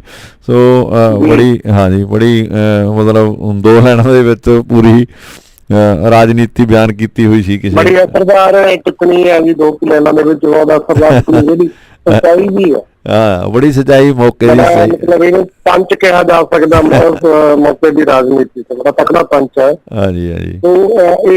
ਇਹੀ ਤਾਂ ਕਲਮਾਂ ਹੁੰਦੀਆਂ ਨੇ ਜਿਹੜੀਆਂ ਕੁਝ ਲਫ਼ਜ਼ਾਂ ਦੇ ਵਿੱਚ ਵੱਡੀ ਗੱਲ ਕਹਿ ਜਾਂਦੀਆਂ ਨੇ, ਔਰ ਇਸ ਤਰ੍ਹਾਂ ਦੀਆਂ ਕਲਮਾਂ ਹੀ ਜਿਹੜੀਆਂ ਹੈਗੀਆਂ ਨੇ ਉਹ ਹਕੂਮਤ ਨੂੰ ਚੁੱਭਦੀਆਂ ਨੇ, ਜਿਵੇਂ ਕਿ ਭਾਸਕਰ ਦੇ ਮਾਮਲੇ 'ਚ ਹੋਇਆ ਜੀ, ਜਿਹੜੀ ਰੇਡ ਪਈ ਹੈ ਇਨਕਮ ਟੈਕਸ ਡਿਪਾਰਟਮੈਂਟ ਦੀ ਉਹਨਾਂ ਦੇ ਅਡਾਪਟ ਤੇ ਜੀ। ਉਹ ਭਾਸਕਰ ਤਾਂ ਵਰਿਆਂ ਤੋਂ ਛਪਦਾ, ਪਹਿਲਾਂ ਇਸ ਤਰ੍ਹਾਂ ਦਾ ਕੁਝ ਨਹੀਂ ਹੋਇਆ, ਪਰ ਪਹਿਲਾਂ ਤੋਂ ਕਦਮ ਚੁੱਭੀ ਨਹੀਂ ਸੀ। ਹੁਣ ਕੁਝ ਕੁ ਦਿਨਾਂ ਤੋਂ ਇਹ ਟੌਪਿਕ ਡੈਡ ਬੋਡੀ ਦਾ ਲੈ ਲਓ ਜਾਂ ਕੀ ਹੋਰ ਵੀ ਹੋ ਸਕਦਾ ਹੈ ਨਾ। ਮੈਂ ਅਕਸਰ ਪਹਿਲਾਂ ਮੈਂ ਵੀ ਨਹੀਂ ਸੀਗਾ ਜੀ, ਮੈਂ ਤੁਹਾਨੂੰ ਦੱਸਾਂ ਵੀ ਮੈਨੂੰ ਲੱਗਦਾ ਹੁੰਦਾ ਸੀ ਵੀ ਇਹ ਜਾਗਰਣ ਅਤੇ ਜਿਹੜੇ ਭਾਸਕਰ ਅਖਬਾਰ ਆ ਇਹ ਇੱਕ ਲਾਈਨ ਦੀ ਅਖਬਾਰ ਨੇ, ਔਰ ਇਹ ਕਿਤੇ ਨਾ ਕਿਤੇ ਇਹਨਾਂ ਦੀਆਂ ਜੜ੍ਹਾਂ ਉੱਥੇ ਨੇਗੀਆਂ। ਪਰ ਮੈਂ ਆਪਾਂ ਜਦੋਂ ਹੁਣ ਸਵੇਰ ਦਾ ਪ੍ਰੋਗਰਾਮ ਸ਼ਾਮ ਦਾ ਕਰਦੇ ਹਾਂ, ਸੋ ਸਾਰਾ ਦਿਨ ਖਬਰਾਂ ਨਾਲ ਹੀ ਵਾਹ ਆ, ਇਹਦੇ 'ਤੇ ਇੰਟਰਸਟ ਲੈਣ ਲੱਗਿਆ ਤਾਂ ਭਾਸਕਰ ਦੀ ਭਾਸ਼ਾ ਜਿਹੜੀ ਚੇਂਜ ਹੋਈ ਵੀ ਹੈ ਜੀ ਪੂਰੀ ਦੀ ਪੂਰੀ। ਭਾਸਕਰ ਪਿਛਲੇ ਸਮੇਂ ਤੋਂ ਬੜਾ ਤਿੱਖਾ ਲਿਖ ਰਿਹਾ ਹੈਗਾ, ਔਰ ਸਰਕਾਰ ਦੀਆਂ ਨੀਤੀਆਂ 'ਤੇ ਬੜੇ ਤਕੜੇ ਕਟਾਕਸ ਜਿਹੜੇ ਕਰ ਰਿਹਾ ਹੈਗਾ। ਸੋ ਇਹ ਲੱਗਦਾ ਹੀ ਆ, ਕਿਉਂਕਿ ਗੱਲ ਤਾਂ ਜੇ ਆਪਾਂ ਕਹਿ ਸਕਦੇ ਹਾਂ ਯੂਪੀ ਦੀਆਂ ਲਾਸ਼ਾਂ ਦੀ ਗੱਲ ਕੱਢੀ ਹੈ, ਸੋ ਗੱਲ ਯੂਪੀ ਦੀਆਂ ਲਾਸ਼ਾਂ ਵਾਲੀ ਨਹੀਂ ਹੈਗੀ, ਗੱਲ ਤਾਂ ਉਦੋਂ ਵੀ ਅੱਗੇ ਹੈਗੀ ਕਿ ਜਿਹੜਾ ਖਾਸ ਕਰਕੇ ਮੋਦੀ ਸਰਕਾਰ ਦੀ ਆਲੋਚਨਾ ਹੈ ਜਿਹੜੀ ਉਹ ਕਰ ਰਿਹਾ ਹੈਗਾ ਬਹੁਤ ਸਾਰੀਆਂ ਨੀਤੀਆਂ ਦੇ ਉੱਪਰ, ਜਿਹੜਾ ਮਤਲਬ ਖੁੱਲ੍ਹ ਕੇ ਲਿਖ ਰਿਹਾ ਭਾਸਕਰ ਪਿਛਲੇ ਸਮੇਂ ਤੋਂ। ਪਤਾ ਨਹੀਂ ਪਾਲਿਸੀ ਚੇਂਜ ਹੋਈ, ਕੀ ਹੋਇਆ, ਇਹਦਾ ਕੋਈ ਪਤਾ ਨਹੀਂ, ਕਿਉਂਕਿ ਤਾਂ ਅੰਦਰਲੀਆਂ ਗੱਲਾਂ ਹੁੰਦੀਆਂ ਅਖਬਾਰ ਦੀਆਂ ਆਪਣੇ ਤੱਕ ਨਹੀਂ ਪਹੁੰਚਦੀਆਂ ਹੈਗੀਆਂ, ਪਰ ਬਦਲਾਅ ਜ਼ਰੂਰ ਹੋਇਆ ਜੀ। ਮਤਲਬ ਜਿਹੜਾ ਹੁਣ ਜਿਸ ਤਰ੍ਹਾਂ ਜਾਗਰਣ ਹੈ ਉਹ ਹੈ। ਮੈਂ ਅੱਜ ਇੱਕ ਪੋਸਟ ਬੜੇ ਮਤਲਬ ਥੋੜੇ ਸ਼ਬਦਾਂ ਦੀ ਇੱਕ ਪੋਸਟ ਮੈਂ ਸੋਸ਼ਲ ਮੀਡੀਆ ਤੇ ਦੇਖੀ ਹਿੰਦੀ ਦੇ ਵਿੱਚ ਜੀ, ਉਹ ਤੇ ਲਿਖਿਆ ਸੀ ਕਿ ਛਾਪਾ ਹੈ ਤੋਂ ਛਾਪਾ ਪੜਾ ਹੈ ਜੀ। ਹਾਂ ਬਿਲਕੁਲ ਜੀ। ਗੱਲ ਉਹੀ ਜਿਹੜੀ ਆਪਾਂ ਪਹਿਲਾਂ ਕਰੀ ਸੀ, ਜਿਹੜੀਆਂ ਕਲਮਾਂ ਦੇਖੀਆਂ ਹੁੰਦੀਆਂ ਨੇ, ਸੱਚੀਆਂ ਹੁੰਦੀਆਂ ਨੇ, ਲੀਡਰ ਹੁੰਦੀਆਂ ਨੇ, ਉਹ ਸਮੇਂ ਦੀ ਹਕੂਮਤ ਨੂੰ ਚੁੱਕਦੀਆਂ ਨੇ ਜੀ। ਔਰ ਜਦੋਂ ਕਿਸੇ ਵੀ ਜੇ ਅਸੀਂ ਮਨੁੱਖੀ ਸਰੀਰ ਦੀ ਵੀ ਜੇ ਅਸੀਂ ਗੱਲ ਕਰ ਲਈਏ ਨਾ, ਜਦੋਂ ਕਿਸੇ ਨੂੰ ਵੀ ਚੀਜ਼ ਚੁੱਭਦੀ ਆ ਜੀ, ਫਿਰ ਉਹਦੀ ਚੀਕ ਨਿਕਲਦੀ ਹੈ ਜੀ। ਜਦੋਂ ਚੀਕ ਨਿਕਲਦੀ ਹੈ ਫਿਰ ਰਿਐਕਸ਼ਨ ਵੀ ਕਰਦਾ ਅਗਲਾ ਨਾ, ਸਰਕਾਰਾਂ ਦੇ ਵੱਲੋਂ ਹਕੂਮਤ ਵੱਲੋਂ ਰਿਐਕਸ਼ਨ ਹੋਣਾ ਤਾਂ ਲਾਜ਼ਮੀ ਹੁੰਦਾ। ਪਹਿਲਾਂ ਨਿੱਕੀਆਂ ਨਿੱਕੀਆਂ ਕਾਰਵਾਈਆਂ ਕੀਤੀਆਂ ਜਾਂਦੀਆਂ ਨੇ, ਪਹਿਲਾਂ ਨੇੜੇ ਲਾਉਣ ਦੇ ਯਤਨ ਕੀਤੇ ਜਾਂਦੇ ਨੇ, ਲਾਲਚ ਦਿੱਤੇ ਜਾਂਦੇ ਨੇ ਜੀ। ਪਰ ਫਿਰ ਇਸ ਤਰ੍ਹਾਂ ਦੇ ਡਰਾਵੇ ਨੇ ਜਿਹੜੇ ਮਤਲਬ ਇਸ ਤਰ੍ਹਾਂ ਦੀਆਂ ਜਿਹੜੀਆਂ ਕਹਿ ਲਓ ਕਿ ਹੱਥ ਕੰਡੇ ਕਿਹਾ ਜਾ ਸਕਦਾ ਕਿ ਇਸ ਤਰ੍ਹਾਂ ਦੇ ਫਿਰ ਹੱਥ ਕੰਡੇ ਵਰਤੇ ਜਾਂਦੇ ਨੇ। ਜੀ ਜੀ ਬਿਲਕੁਲ ਜੀ, ਇਹ ਵੀ ਗੱਲ ਤੁਹਾਡੀ ਦਰੁਸਤ ਹੈ ਕਿ ਹੱਥ ਕੰਡੇ ਦਾ ਜਿਹੜੇ ਵਰਤੇ ਜਾ ਰਹੇ ਨੇ। ਪਿਛਲੇ ਪੱਤਰਕਾਰਾਂ ਦੀ ਜਸੂਸੀ ਦਾ ਮਾਮਲਾ ਉਦੋਂ ਗਾਹਾਂ ਇੱਥੋਂ ਤੱਕ ਗੱਲ ਪਹੁੰਚ ਗਈ ਹੈਗੀ। ਸੋ ਬਿਲਕੁਲ 2-3 ਦਿਨ ਤੋਂ ਪੱਤਰਕਾਰਾਂ ਦੀ ਜਸੂਸੀ ਦੇ ਮਾਮਲੇ 'ਚ ਸਰਕਾਰ ਨੂੰ ਬੜੀ ਆਲੋਚਨਾ ਦਾ ਸਾਹਮਣਾ ਕਰਨਾ ਪੈ ਰਿਹਾ, ਦਬਾਅ ਦਾ ਸਾਹਮਣਾ ਵੀ ਕਰਨਾ ਪੈ ਰਿਹਾ। ਮੰਨੇ ਜਾਂ ਨਾ ਮੰਨੇ, ਢੀਠਾਂ ਦੇ ਸ਼ਰਮਾਂ ਦੇ ਸਿੰਘ ਨਹੀਂ ਹੁੰਦੇ। ਪਰ ਨਾਲ ਹੀ ਇੱਕ ਪ੍ਰੈਸ ਦੇ ਨਾਲ ਹੀ ਜੁੜਿਆ ਹੋਇਆ ਇੱਕ ਮੈਟਰ ਅੱਜ ਹੋਰ ਸਾਹਮਣੇ ਆ ਗਿਆ ਇਹ ਰੇਲ ਦਾ। ਹਾਂ ਬਿਲਕੁਲ ਜੀ, ਦਬਾਅ ਤਾਂ ਜੀ ਤੁਹਾਡੇ ਵਿੱਚ ਇਹ ਹੁੰਦਾ ਨਾ ਕਿ ਸਰਕਾਰ ਕਿਤੇ ਨਾ ਕਿਤੇ ਭਾਜਪਾ ਨੂੰ ਇਹ ਵਹਿਮ ਦਾ ਬੁਖਾਰ ਹੋ ਗਿਆ ਕਿ ਜਿਹੜਾ ਸਾਡੇ ਕੋਲੇ ਬਹੁਮਤ ਹੈ ਲੋਕ ਸਭਾ ਦੇ ਵਿੱਚ ਜੀ, ਅਸੀਂ ਕੁਝ ਵੀ ਕਰ ਸਕਦੇ ਹਾਂ। ਦੇਖੋ ਸੱਚ ਵੀ ਹੈ, ਉਹ ਕਰ ਵੀ ਸਕਦੇ ਨੇ, ਪਰ ਇਹ ਨਹੀਂ ਕਿ ਤੁਸੀਂ ਹਮੇਸ਼ਾ ਦੇ ਲਈ ਕਰ ਸਕਦੇ ਹੋ ਜੀ। 5 ਸਾਲਾਂ ਬਾਅਦ ਤੁਹਾਡੇ ਕੰਮਾਂ ਦਾ ਰਿਵਿਊ ਕਰਨਾ ਲੋਕਾਂ ਨੇ ਜੀ। ਇਹ ਧਿਆਨ ਚ ਹੋਣਾ ਚਾਹੀਦਾ ਸਾਰੀਆਂ ਪਾਰਟੀਆਂ ਨੂੰ ਜੇ ਸੱਤਾ ਮਿਲਦੀ ਹੈ ਕਿ ਤੁਹਾਡੇ ਕੋਲੇ 5 ਸਾਲ ਦਾ ਹੀ ਸਮਾਂ ਹੁੰਦਾ। ਅਗਲੇ 5 ਸਾਲ ਦਾ ਸਮਾਂ ਦੁਬਾਰਾ ਲੈਣ ਦੀ ਖਾਤਰ ਤੁਸੀਂ ਲੋਕਾਂ ਦੀ ਕਚਹਿਰੀ ਵਿੱਚ ਫੇਰ ਜਾਣਾ, ਕਿਉਂਕਿ ਐਕਸਟੈਂਸ਼ਨ ਨਹੀਂ ਮਿਲਣੀ ਤੁਹਾਨੂੰ ਜੀ। ਤੋਂ ਉੱਥੇ ਲੋਕਾਂ ਦਾ ਫੈਸਲਾ ਕੁਝ ਵੀ ਹੋ ਸਕਦਾ। ਇਸ ਕਰਕੇ ਪੋਲੀਟੀਕਲ ਪਾਰਟੀਆਂ ਜਿਨ੍ਹਾਂ ਨੂੰ ਮੌਕਾ ਮਿਲਦਾ ਰਾਜ ਕਰਨ ਦਾ, ਉਹਨਾਂ ਨੂੰ ਇਹ ਕਦੇ ਵੀ ਨਹੀਂ ਭੁੱਲਣਾ ਚਾਹੀਦਾ ਕਿ ਲੋਕਤੰਤਰ ਦੇ ਵਿੱਚ ਲੋਕਾਂ ਦੀ ਤਾਕਤ ਹੀ ਵੱਡੀ ਹੁੰਦੀ ਹੈ। ਜੀ ਜੀ ਬਿਲਕੁਲ ਜੀ, ਇਹ ਵੀ ਗੱਲ ਤੁਹਾਡੀ ਦਰੁਸਤ ਹੈਗੀ। ਪਰ ਤੁਹਾਡੇ ਵਾਲੀ ਗੱਲ ਬਿਲਕੁਲ ਸਹੀ ਹੈ। ਜਿਹੜੀ ਗੱਲ ਹੈ ਤੁਸੀਂ ਮੈਂ ਉਹਦਾ ਚਰਚਾ ਮੈਂ ਨਾਲੋਂ ਨਾਲ ਹੀ ਕਰਦਾ, ਮੇਰੀ ਗੱਲ ਦੇ ਵਿੱਚੋਂ ਗੱਲ ਫਿਰ ਵੀ ਕਰਨਾ ਦਾ ਵੀ ਆਪਾਂ ਟੌਪਿਕ ਸ਼ੁਰੂ ਕਰਦੇ ਹਾਂ, ਫਿਰ ਉਹ ਗੱਲ ਫਿਰ ਪਿੱਛੇ ਰਹਿ ਜਾਂਦੀ ਹੈ, ਦੱਬੀ ਜਾਂਦੀ ਹੈ ਨਾ। ਜਿਹੜੀ ਗੱਲ ਤੁਸੀਂ ਭਾਸਕਰ ਦੀ ਕਰਦੇ ਸੀ ਕਿ ਨੀਤੀ ਪਾਲਿਸੀ ਜਿਹੜਾ ਹੈਗਾ ਇਹਨਾਂ ਦਾ, ਪਾਲਿਸੀ ਹਰ ਅਦਾਰੇ ਦੀ ਪਾਲਿਸੀ ਹੁੰਦੀ ਹੈ ਜੀ, ਹਰ ਅਦਾਰਾ ਆਪਣੀ ਆਪਣੀ ਪਾਲਿਸੀ ਦੇ ਮੁਤਾਬਕ ਕੰਮ ਕਰਦਾ। ਇਹ ਸੱਚ ਹੈ ਕਿ ਪਹਿਲਾਂ ਭਾਸਕਰ ਦੀ ਪਾਲਿਸੀ ਵੀ ਇਹਨਾਂ ਦੇ ਅਨੁਕੂਲ ਹੀ ਸੀ ਜੀ। ਸੋ ਹੁਣ ਪ੍ਰਤੀਕੂਲ ਕਿਹੜੀ ਗੱਲ ਤੋਂ ਹੋਈ ਹੈ ਇਹ ਤਾਂ ਗੱਲ ਬਾਅਦ ਸਾਹਮਣੇ ਆਏਗੀ ਕਿ ਜਿਹੜੀਆਂ ਹੈਗੀਆਂ ਨੇ ਇਹ ਕਰਨ ਭਾਸਕਰ ਦੀ ਤਿੱਖੀ ਕਿਉਂ ਹੋਈ ਹੈ, ਪੋਸਟਾਂ ਦੀਆਂ ਤਿੱਖੀਆਂ ਕਿਉਂ ਹੋਈਆਂ ਨੇ, ਇਹ ਤਾਂ ਸਾਹਮਣੇ ਆ ਹੀ ਜਾਣਾ ਜੀ। ਪਰ ਇਹ ਜ਼ਰੂਰ ਹੈਗਾ ਕਿ ਜਦੋਂ ਕਲਮਾਂ ਜੀ ਮਤਲਬ ਤਿੱਖੀਆਂ ਹੋ ਜਾਣ ਜਾਂ ਤਿੱਖੀਆਂ ਕਲਮਾਂ ਦਾ ਜਦੋਂ ਕਾਫਲਾ ਵੱਧਦਾ ਜਾਵੇ ਨਾ ਜੀ, ਇਹ ਹਕੂਮਤਾਂ ਲਈ ਖਤਰਨਾਕ ਹੁੰਦਾ ਹਮੇਸ਼ਾ ਜੀ। ਜੀ ਜੀ ਬਿਲਕੁਲ ਜੀ, ਇਹਨੂੰ ਹੋਰ ਥੋੜਾ ਸਪਸ਼ਟ ਕਰ ਦਿਓ ਤੁਹਾਡੀ ਗੱਲ ਨੂੰ। ਬਿਲਕੁਲ ਜੀ, ਸਾਫ਼ ਆ ਠੇਠ ਪੰਜਾਬੀ ਦੇ ਵਿੱਚ ਜੀ ਕਿ ਇੱਕ ਲੇਖਕ ਨੇ, ਇੱਕ ਪੱਤਰਕਾਰ ਦੀ, ਇੱਕ ਲੇਖਕ ਦੀ, ਇੱਕ ਬੁੱਧੀਜੀਵੀ ਦੀ, ਇੱਕ ਲੇਖਕ ਜੀ ਇੱਕੋ ਸਮੇਂ ਸੈਂਕੜੇ, ਹਜ਼ਾਰਾਂ, ਲੱਖਾਂ, ਕਰੋੜਾਂ ਬੰਦਿਆਂ ਤੱਕ ਜਾਣੀ ਜੀ। ਔਰ ਉਹ ਲਿਖਤ ਦਾ ਪ੍ਰਭਾਵ ਅੱਗੇ ਉਸ ਗਿਣਤੀ ਦੇ ਵਿੱਚੋਂ ਕਿੰਨੀ ਗਿਣਤੀ ਦੇ ਲੋਕ ਕਬੂਲਦੇ ਨੇ ਜੀ। ਪਰ ਇਹ ਬਿਲਕੁਲ ਸੱਚ ਆ ਕਿ ਜਿਹੜੇ ਕਬੂਲਦੇ ਨੇ ਉਹ ਉਹਨਾਂ ਤੇ ਹੂਬਹੂ ਇਸ ਗੱਲ ਦਾ ਅਸਰ ਹੁੰਦਾ। ਜੇ ਪੋਸਟ, ਜੇ ਲਿਖਤ ਹਕੂਮਤਾਂ ਦੇ ਖਿਲਾਫ ਹੈ ਜੀ, ਜਿਹਨੇ ਕਬੂਲ ਲਿਆ, ਜਿਹਦੇ ਤੇ ਅਸਰ ਹੋ ਗਿਆ, ਉਹ ਹਕੂਮਤ ਦੇ ਹੱਕ ਵਿੱਚ ਕਦੇ ਵੀ ਨਹੀਂ ਪੁੱਛੇਗਾ ਜੀ। ਕਲਮਾਂ ਦੇ ਅਸਰ ਇੰਨੇ ਲੋਕਾਂ ਦੇ ਜ਼ਿਹਨ ਤੇ ਹੁੰਦੇ ਨੇ, ਲੋਕ ਮਨਾਂ ਤੇ ਇੰਨਾ ਜ਼ਿਆਦਾ ਇਹ ਮਤਲਬ ਛਾਪ ਛੱਡ ਜਾਂਦੀਆਂ ਨੇ ਕੁਝ ਕਰਨਾ ਕਿ ਜਿਨ੍ਹਾਂ ਤੇ ਅਸਰ ਕਰਦੀਆਂ ਨੇ, ਫਿਰ ਉਹਨਾਂ ਨੂੰ ਕਿਸੇ ਵੀ ਤਰੀਕੇ ਦੇ ਨਾਲ ਮੋੜ ਕੇ ਵਾਪਸ ਨਹੀਂ ਲਿਆਂਦਾ ਜਾ ਸਕਦਾ। ਤੇ ਇੱਕ ਪਾਸੇ ਹਜ਼ਾਰਾਂ ਲੋਕ ਇਕੱਠ ਲਾ ਲਓ, ਇੱਕ ਪਾਸੇ ਇੱਕ ਕਲਮ ਲੈ ਲਵੋ ਜੀ। ਇਕੱਲੀ ਇੱਕ ਕਲਮ ਹਜ਼ਾਰਾਂ ਸੈਂਕੜੇ ਲੋਕਾਂ ਨੂੰ ਹਾਲਾਤਾਂ ਦੇ ਅਨੁਸਾਰ ਜਾਂ ਹਾਲਾਤਾਂ ਦੇ ਪ੍ਰਤੀਕੂਲ ਜਾਂ ਅਨੁਕੂਲ ਹੈਗੀ ਆ ਮੋਟੀਵੇਟ ਕਰ ਸਕਦੀ ਆ। ਕਲਮ ਦੀ ਜਿਹੜੀ ਪਾਵਰ ਉਹ ਬਹੁਤ ਜ਼ਿਆਦਾ ਹੁੰਦੀ ਜੀ। ਬਿਲਕੁਲ ਜੀ। ਸੋ ਇਹਦੇ ਨਾਲ ਬਾਈ ਜੀ ਮੈਂ ਇੱਕ ਹੋਰ ਗੱਲ ਵੀ ਮੇਰੇ ਜ਼ਿਹਨ 'ਚ ਹੈ, ਉਹ ਵੀ ਸਾਂਝੀ ਕਰਦਾ ਤੁਹਾਡੇ ਨਾਲ। ਤੁਸੀਂ ਉਹਦੇ ਨਾਲ ਇਤਫਾਕ ਰੱਖਦੇ ਹੋ ਨਹੀਂ ਰੱਖਦੇ ਇਹ ਤਾਂ ਮੈਨੂੰ ਕਹਿ ਨਹੀਂ ਸਕਦਾ। ਮੈਂ ਇਹ ਸੋਚਦਾ ਵੀ ਇਸ ਤਰ੍ਹਾਂ ਜਦੋਂ ਕਿਸੇ ਕਲਮਾਂ ਦੇ ਉੱਪਰ ਪਾਬੰਦੀਆਂ ਲੱਗਦੀਆਂ ਨੇ ਜੀ, ਜਾਂ ਕਿਸੇ ਕਲਮ ਨੂੰ ਦੱਬਣ ਦੀ ਕੋਸ਼ਿਸ਼ ਕੀਤੀ ਜਾਂਦੀ ਹੈ, ਤਾਂ ਉਸ ਕਲਮ ਦੀ ਰੀਡਰਸ਼ਿਪ ਕਈ ਗੁਣਾ ਵੱਧ ਜਾਂਦੀ ਹੈ ਜੀ। ਕਿਉਂਕਿ ਮੈਨੂੰ ਲੱਗਦਾ ਕਿ ਜਿਸ ਤਰ੍ਹਾਂ ਮੈਂ ਦੇਖਿਆ ਪਹਿਰੇਦਾਰ ਦੇ ਮਾਮਲੇ 'ਚ ਦੇਖਿਆ, ਸ਼ਾਇਦ ਇਸ ਅਖਬਾਰ ਦੀ ਉਨੀ ਅਹਿਮੀਅਤ ਨਹੀਂ ਸੀ ਜਿੰਨੀ ਅਹਿਮੀਅਤ ਪਾਬੰਦੀ ਲਾਉਣ ਤੋਂ ਬਾਅਦ ਹੋ ਗਈ ਆ, ਜਾਂ ਹੇਰਾ ਸਾਹਿਬ ਦਾ ਜਿਹੜਾ ਇੱਕ ਤਰ੍ਹਾਂ ਦੇ ਨਾਲ ਆਪਾਂ ਕਹਿ ਸਕਦੇ ਹਾਂ ਕਿ ਉਹਨਾਂ ਦੇ ਨਾ ਉਹਨਾਂ 40 ਪੱਤਰਕਾਰਾਂ 'ਚ ਆਉਣ ਤੋਂ ਬਾਅਦ ਉਹਦੀ ਅਹਿਮੀਅਤ ਵੱਧ ਗਈ ਆ, ਲੋਕਾਂ ਦੀ ਜ਼ੁਬਾਨ 'ਤੇ ਆ ਗਿਆ, ਲੋਕਾਂ ਦੀ ਨਜ਼ਰ 'ਚ ਆ ਜਾਂਦਾ ਵੀ ਇਹ ਹੈ ਕੌਣ ਬੰਦਾ, ਕੀ ਲਿਖਦਾ, ਪੜ੍ਹਿਆ ਜਾਵੇ, ਕੀ ਕਰਦਾ। ਸੋ ਉਹਦੀ ਰੀਡਰਸ਼ਿਪ ਵੀ ਵੱਧ ਜਾਂਦੀ ਹੈ। ਮੈਨੂੰ ਲੱਗਦਾ ਇਹ ਵੀ ਉਹਦੇ ਨਾਲ ਲੋਕ ਉਹਦੇ ਨਾਲ ਵੱਧ ਜੁੜਨ ਲੱਗ ਜਾਂਦੇ ਨੇ। ਤੁਸੀਂ ਇਸ ਗੱਲ ਤੁਹਾਡੀ ਗੱਲ 100% ਸਹੀ ਆ। ਜਿਹੜੀ ਮੈਂ ਮਤਲਬ ਇਸ ਤੁਹਾਡੀ ਗੱਲ ਨੂੰ ਸਿੱਧ ਕਰਨ ਦੇ ਲਈ ਜਿਹੜਾ ਮੈਂ ਤਰਕ ਦੇ ਰਿਹਾ ਉਹ ਹੈ ਤਾਂ ਬਿਲਕੁਲ ਪੁੱਠਾ ਜੀ, ਰਾਜ ਕੁੰਦਰਾ ਨਾਲ ਜੁੜਿਆ ਹੋਇਆ ਜੀ। ਜਦੋਂ ਦਾ ਰਾਜ ਕੁੰਦਰਾ ਤੇ ਮਾਮਲਾ ਦਰਜ ਹੋਇਆ ਨਾ ਪਰਸੋਂ ਦਾ ਜੋਟੇ ਦਾ ਜੀ, ਲੋਕਾਂ ਨੇ ਮਤਲਬ ਨਾ ਉਹਦੀ ਉਹ ਜਿਹੜੀ ਸੀਗੀ ਉਹਦਾ ਐਪ ਉਹ ਖੋਲਣ ਦਾ ਯਤਨ ਕਰਦਿਆਂ ਦੀ ਗਿਣਤੀ ਇੰਨਾ ਜ਼ਿਆਦਾ ਵਧ ਗਈ ਕਿ ਉਹ ਬੰਦ ਹੋ ਗਿਆ ਜੀ। ਤੇ ਦੇਖੀਏ ਤਾਂ ਸਹੀ ਰਾਜ ਕੁੰਦਰਾ ਕੀ ਦਿੰਦਾ ਸੀ ਜੀ।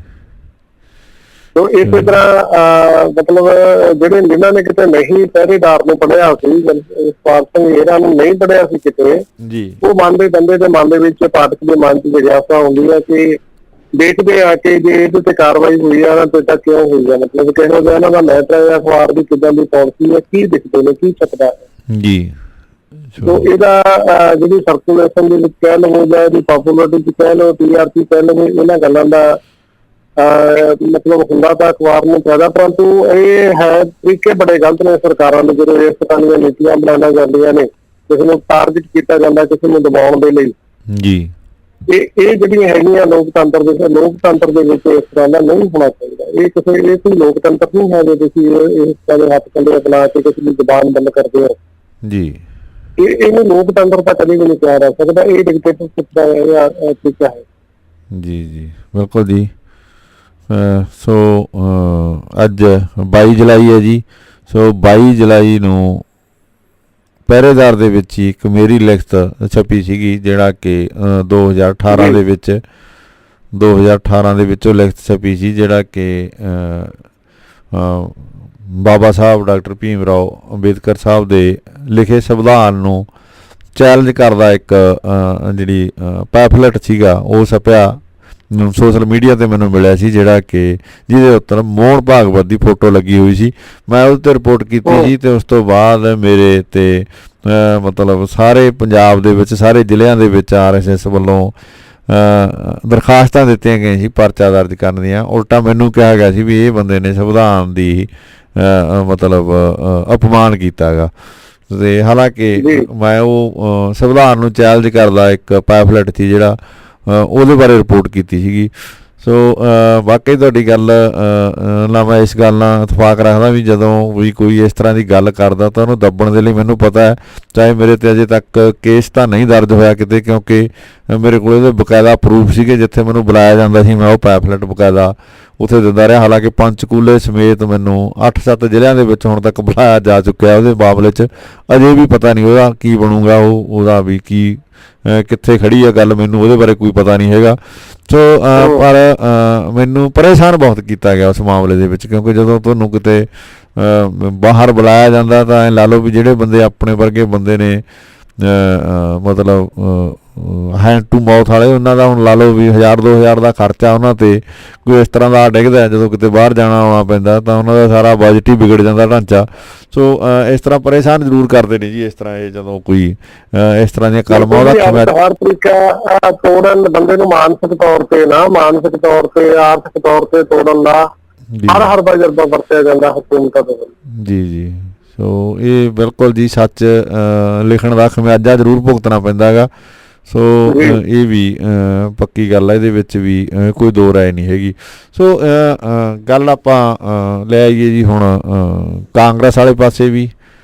ਸੋ ਕਿੱਥੋਂ ਹਿੱਲੀ ਆ ਝੰਡੀ ਫਿਰ ਕੈਪਟਨ ਸਾਹਿਬ ਦੀ?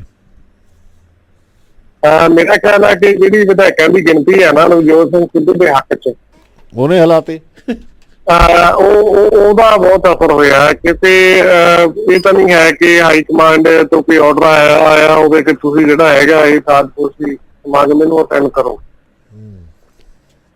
ਅੱਗੇ ਹਾਈ ਕਮਾਂਡ ਆਰਡਰ ਦਾ ਪਹਿਲਾਂ ਮੈਨੂੰ ਲੱਗਦਾ ਨਹੀਂ ਹੈ। ਆਰਡਰ ਦਾ ਪਹਿਲਾਂ ਵੀ ਹਾਈ ਕੋਰਟ ਦੀ ਆਪਣਾ ਉੱਪਰੋਂ ਆਉਂਦੇ ਸੀਗੇ ਜੀ, ਹਾਈ ਕਮਾਂਡ ਦੇ, ਉਦੋਂ ਤਾਂ ਮੰਨੇ ਨਹੀਂ।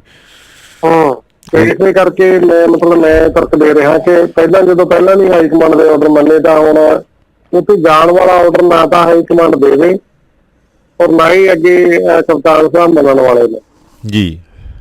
ਮੈਨੂੰ ਤਾਂ ਕਿਤੇ ਨਾ ਕਿਤੇ ਲੱਗਦਾ ਕਿ ਕੈਪਟਨ ਸਾਹਿਬ ਦੇ ਜਿਹੜੇ ਆਲੇ ਦੁਆਲੇ ਸੱਜਣ ਬੈਠੇ ਨੇ ਕਈ ਵਰਿਆਂ ਤੋਂ ਜੀ, ਜਿਨ੍ਹਾਂ ਦੀ ਵਜ੍ਹਾ ਨਾਲ ਇਹ ਹਾਲਾਤ ਪੈਦਾ ਹੋਏ, ਕਿਉਂਕਿ ਉਹਨਾਂ ਨੇ ਸਹੀ ਜਿਹੜੀ ਹੈਗੀ ਆ ਹਾਲਾਤ ਉਹਨਾਂ ਦਾ ਕਦੇ ਜ਼ਿਕਰ ਕੋਈ ਨਹੀਂ ਜਾਂ ਪਹੁੰਚਣ ਦਿੱਤੀ ਨਹੀਂ ਜਾਣਕਾਰੀ ਸੀ ਜੀ। ਉਹਨਾਂ ਨੇ ਰਾਏ ਦਿੱਤੀ ਹੋਣੀ ਆ ਕਿਤੇ ਨਾ ਕਿਤੇ ਕਿ ਜਿਹੜੀ ਗਿਣਤੀ ਆ ਦੂਜੇ ਪਾਸੇ ਖਤਰੇ ਦੇ ਨਿਸ਼ਾਨ ਤੋਂ ਉੱਪਰ ਚੱਲ ਰਹੀ ਆ। ਹਾਂ, ਉੱਪਰ ਚੱਲ ਰਹੀ ਹੈ ਜੀ। ਤੇ ਮਤਲਬ ਚੰਗਾ ਇਹੋ ਆ ਕਿ ਜੋ ਕਿਹੜਾ ਸਮਾਂ ਵਰਤਾ, ਜਿਵੇਂ ਬਚਾਅ ਦੀ ਸਥਿਤੀ ਦੇ ਵਿੱਚ ਜਦੋਂ ਕੋਈ ਟੀਮ ਦੇ ਹਾਰਦੀ ਹੋਵੇ ਨਾ ਜੀ, ਉਹ ਬਚਾਅ ਦੀ ਸਥਿਤੀ ਦੇ ਵਿੱਚ ਆ ਜਾਂਦੀ ਹੈ, ਫਿਰ ਉਹ ਮੈਚ ਨੂੰ ਡਰਾ ਕਰਨ ਦੇ ਯਤਨ ਹੋਣੇ ਸ਼ੁਰੂ ਹੋ ਜਾਂਦੇ ਨੇ ਨਾ ਕ੍ਰਿਕਟ ਮੈਚ ਜੀ। ਤਾਂ ਲੱਗਦਾ ਕਿ ਕੈਪਟਨ ਖੇਲੇ ਦੀ ਕੋਈ ਹੈ ਤਾਂ ਪਾਲਿਸੀ ਵੀ ਇਹ ਜੀ, ਤੇ ਇਹਨੂੰ ਸਹਿਮਤੀ ਤਾਂ ਨਹੀਂ ਮੰਨਿਆ ਜਾ ਸਕਦਾ ਕਿ ਨਵਜੋਤ ਸਿੰਘ ਸਿੱਧੂ ਦੇ ਪ੍ਰਧਾਨ ਬਣਨ ਤੇ ਕੈਪਟਨ ਸਾਹਿਬ ਦਾ ਕੈਪਟਨ ਦਾ ਟੀਮਾਂ ਜਿਹੜਾ ਉਹ ਖੁਸ਼ ਹੈ।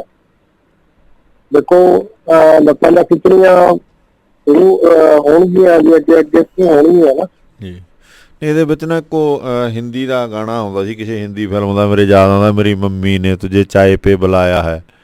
ਸੋ ਚਾਏ ਪੇ ਵੀ ਬੁਲਾਇਆ ਜੀ ਕੱਲ ਨੂੰ, ਸ਼ੁੱਕਰਵਾਰ ਨੂੰ ਸਵੇਰੇ ਘਰੇ। ਬਿਲਕੁਲ ਚਾਹ ਦਾ ਤਾਂ ਇੱਕ ਬਹਾਨਾ ਹੈ ਕਿ ਸਾਰੇ MLA MP ਅਸੀਂ ਇਕੱਠੇ ਹੋ ਕੇ ਪੰਜਾਬ ਪ੍ਰਦੇਸ਼ ਕਾਂਗਰਸ ਭਵਨ ਦੇ ਵਿੱਚ ਜਾ ਕੇ ਇਕੱਠੇ ਹੋਵਾਂਗੇ, ਚਾਹ ਪੀਵਾਂਗੇ, ਫਿਰ ਪੰਜਾਬ ਭਵਨ ਦੇ ਵਿੱਚ, ਫਿਰ ਕਾਂਗਰਸ ਭਵਨ ਦੇ ਵਿੱਚ ਇਕੱਠੇ ਹੋ ਕੇ ਜਾ ਕੇ ਤਾਰੀਖੀ ਸਮਾਂ ਦੇ ਵਿੱਚ ਇਕੱਠੇ ਹੋ ਕੇ ਜਾਵਾਂਗੇ ਜੀ। ਚਲੋ ਅਗਲੇ ਨੇ ਹੁਣ ਕੋਈ ਨਾ ਕੋਈ ਬਹਾਨਾ ਤਾਂ ਬਣਾਉਣਾ ਹੀ ਹੁੰਦਾ ਨਾ ਜੀ ਜੀ। ਪਰ ਇੱਕ ਗੱਲ ਸੰਭਵ ਹੋ ਰਿਹਾ ਕਿ ਜਿਸ ਤਰ੍ਹਾਂ ਦੇ ਹਾਲਾਤ ਪੰਜਾਬ ਦੇ ਵਿੱਚ ਬਣੇ ਹੋਏ ਨੇ, ਜਿਸ ਤਰ੍ਹਾਂ ਦੀ ਵਿਧਾਇਕਾਂ ਦੀ ਗਿਣਤੀ ਨਵਜੋਤ ਸਿੰਘ ਸਿੱਧੂ ਵਿਹਾਰ ਕਰ ਰਹੇ ਨੇ ਜੀ, ਚਿੱਠੀਆਂ ਤੇ ਜਿਹੜੇ ਉਹਦੇ ਦਸਤਖਤ ਵੀ ਹੋ ਰਹੇ ਨੇ, ਜਿਵੇਂ ਅੱਜ 58 ਦੇ ਕਰੀਬ ਮੰਨਿਆ ਜਾ ਰਿਹਾ ਜਿਹੜੇ ਹੈਗੇ ਨੇ ਜੀ। ਮੈਨੂੰ ਲੱਗਦਾ ਕਿ ਆਉਣ ਵਾਲੇ ਸਮੇਂ ਦੇ ਵਿੱਚ ਕੋਈ ਹੋਰ ਵੱਡਾ ਧਮਾਕਾ ਵੀ ਹੋ ਸਕਦਾ। ਸਰਕਾਰ ਦੀ ਅਦਲਾ ਬਦਲੀ ਦੀ ਗੱਲ ਕਰਦੇ ਹੋ ਤੁਸੀਂ, ਕੁਰਸੀ ਦੀ? ਨਹੀਂ, ਸਰਕਾਰ ਤਾਂ ਇਹੋ ਰਹੂਗੀ, ਕਾਂਗਰਸ ਦੀ ਰਹੂਗੀ, ਕੁਰਸੀ ਦੀ ਹੋ ਸਕਦੀ ਹੈ। ਹਾਂ, ਕੁਰਸੀ ਦੀ ਗੱਲ ਹੀ ਕਰਦੇ ਨਾ ਵੀ। ਹਾਂਜੀ, ਸਰਕਾਰ ਸਿਸਵਾ ਫਾਰਮ ਤੋਂ ਸੈਕਟਰੀਏਟ ਦੇ ਵਿੱਚ ਆ ਸਕਦੀ ਹੈ ਜੀ ਜੀ ਜੀ ਜੀ। ਤੇ ਇਹ ਮਤਲਬ ਕੋਈ ਅਤਕਥਨੀ ਨਹੀਂ, ਕੋਈ ਹੈਰਾਨੀ ਨਹੀਂ ਹੋਣੀ ਜੇ ਇਹ ਪੱਧਰ ਤੇ ਵਿੱਚ ਬਦਲਾਅ ਹੁੰਦਾ ਆਉਣ ਵਾਲੇ ਸਮੇਂ ਦੇ ਵਿੱਚ। ਇਹਨੂੰ ਵੀ ਮਤਲਬ ਇਹ ਸੁਭਾਵਿਕ ਆ ਜੀ। ਗੱਲ ਸੁਣਾਉਂਦੇ ਹੁੰਦੇ ਜੀ, ਕਹਿੰਦੇ ਮਤਲਬ ਕੋਈ ਬੀਬੀ ਘਰ ਵਾਲੇ ਨਾਲ ਰੁੱਸ ਕੇ ਚਲੀ ਗਈ, ਸ਼ਾਇਦ ਉਹਨੂੰ ਐ ਸੀ ਵੀ ਕੋਈ ਨਾ ਕੋਈ ਮਨਾਉਣ ਆਊਗਾ। ਪੁਰਾਣੇ ਸਮੇਂ ਦੀ ਗੱਲ ਆ, ਪਿੰਡੋਂ ਬਾਹਰ ਬੈਠੀ ਰਹੀ ਵੀ ਚਲੋ ਕੋਈ ਨਾ ਕੋਈ ਤਾਂ ਆਊਗਾ ਹੀ, ਮੁੜ ਚੱਲਾਂਗੇ, ਕੋਈ ਨਾ ਕੋਈ ਤਾਂ ਆਊਗਾ ਹੀ, ਮੁੜ ਚੱਲਾਂਗੇ ਜੀ। ਤੇ ਉਹ ਹੁਣ ਘਰ ਵਾਲੇ ਵੀ ਸਾਰਾ ਟੱਬਰ ਇਹੋ ਜਿਹਾ ਸੀ, ਮੁੜ ਕੇ ਕਿਹੜਾ ਗਿਆ ਹੀ ਨਾ ਕੋਈ ਬੀਬੀ ਨੂੰ ਬੁਲਾਉਣ ਸ਼ਾਮ ਤੱਕ। ਫਿਕਰ ਹੋ ਗਿਆ ਬੀਬੀ ਨੂੰ ਵੀ, ਦਿਨ ਛਿਪਣ ਲੱਗ ਗਿਆ, ਆਇਆ ਕੋਈ ਹੈ ਨਹੀਂ ਬੁਲਾਉਣ, ਕਿੱਥੇ ਗੱਲ ਕੀ ਬਣੂਗੀ। ਤੇ ਕੁਦਰਤੀ ਉਦੋਂ ਬਾਹਰ ਪਸ਼ੂ ਛੱਡੇ ਹੁੰਦੇ ਲੋਕਾਂ ਦੇ, ਚਰਨ ਚੁਰਨ ਭੇਜ ਦਿੰਦੇ, ਕਿਉਂਕਿ ਪੁਰਾਣੇ ਸਮੇਂ ਦੀ ਗੱਲ ਆ। ਉਹ ਸ਼ਾਮ ਨੂੰ ਉਹ ਵੀ ਘਰਾਂ ਵੱਲ ਮੁੜੇ ਆਉਂਦੇ ਸੀਗੇ। ਤੇ ਬੀਬੀ ਦੇ ਘਰ ਦਾ ਕਹਿੰਦੇ ਕੱਟਾ ਬਾਹਰੋਂ ਚਰ ਕੇ ਤੁਰਿਆ ਆਉਂਦਾ ਸੀਗਾ ਘਰ ਨੂੰ, ਤੇ ਬੀਬੀ ਕੱਟੇ ਦੇ ਗਲ ਨੂੰ ਲੱਗ ਕੇ ਘਰ ਵੱਲ ਨੂੰ ਆ ਗਈ, ਕਹਿੰਦੀ ਚੱਲਿਆ ਤਾਂ ਜਾਂਦਾ, ਮੈਨੂੰ ਇਹਦਾ ਮੂੰਹ ਨਹੀਂ ਜਾਣ ਦਿੰਦਾ, ਮੈਂ ਤਾਂ ਚਲੀ ਜਾਂਦੀ ਹਾਂ। ਇਹ ਕੱਟੇ ਦਾ ਮੂੰਹ ਮੋੜ ਲਿਆ ਮੈਨੂੰ, ਕਹਿੰਦੀ ਇਹਦਾ ਪਿਆਰ ਹੀ ਵਾਲਾ ਕਰਦਾ ਮੈਨੂੰ, ਇਹਦੇ ਮਾਰੀ ਨਹਾਉਣਾ ਪੈ ਗਿਆ, ਨਹੀਂ ਤਾਂ ਮੈਂ ਚਲੀ ਜਾਂਦੀ, ਮੁੜ ਕੇ ਨਹੀਂ ਸੀ ਆਉਣਾ। ਸੋ ਇਹ ਵੀ ਬੜੀ ਵੱਡੀ ਗੱਲ, ਤੁਸੀਂ ਤੁਸੀਂ ਵੀ ਪੰਚ ਮਾਰ ਕੇ। ਸੋ ਲੱਗਦਾ ਵੀ ਕਿਸੇ ਨਾ ਕਿਸੇ ਦਾ ਮੂੰਹ ਮੋੜ ਲਿਆ ਕੈਪਟਨ ਸਾਹਿਬ ਨੂੰ, ਕਿਤੇ ਨਾ ਕਿਤੇ ਗੱਲ ਹੈਗੀ ਆ, ਹੈ ਨਾ।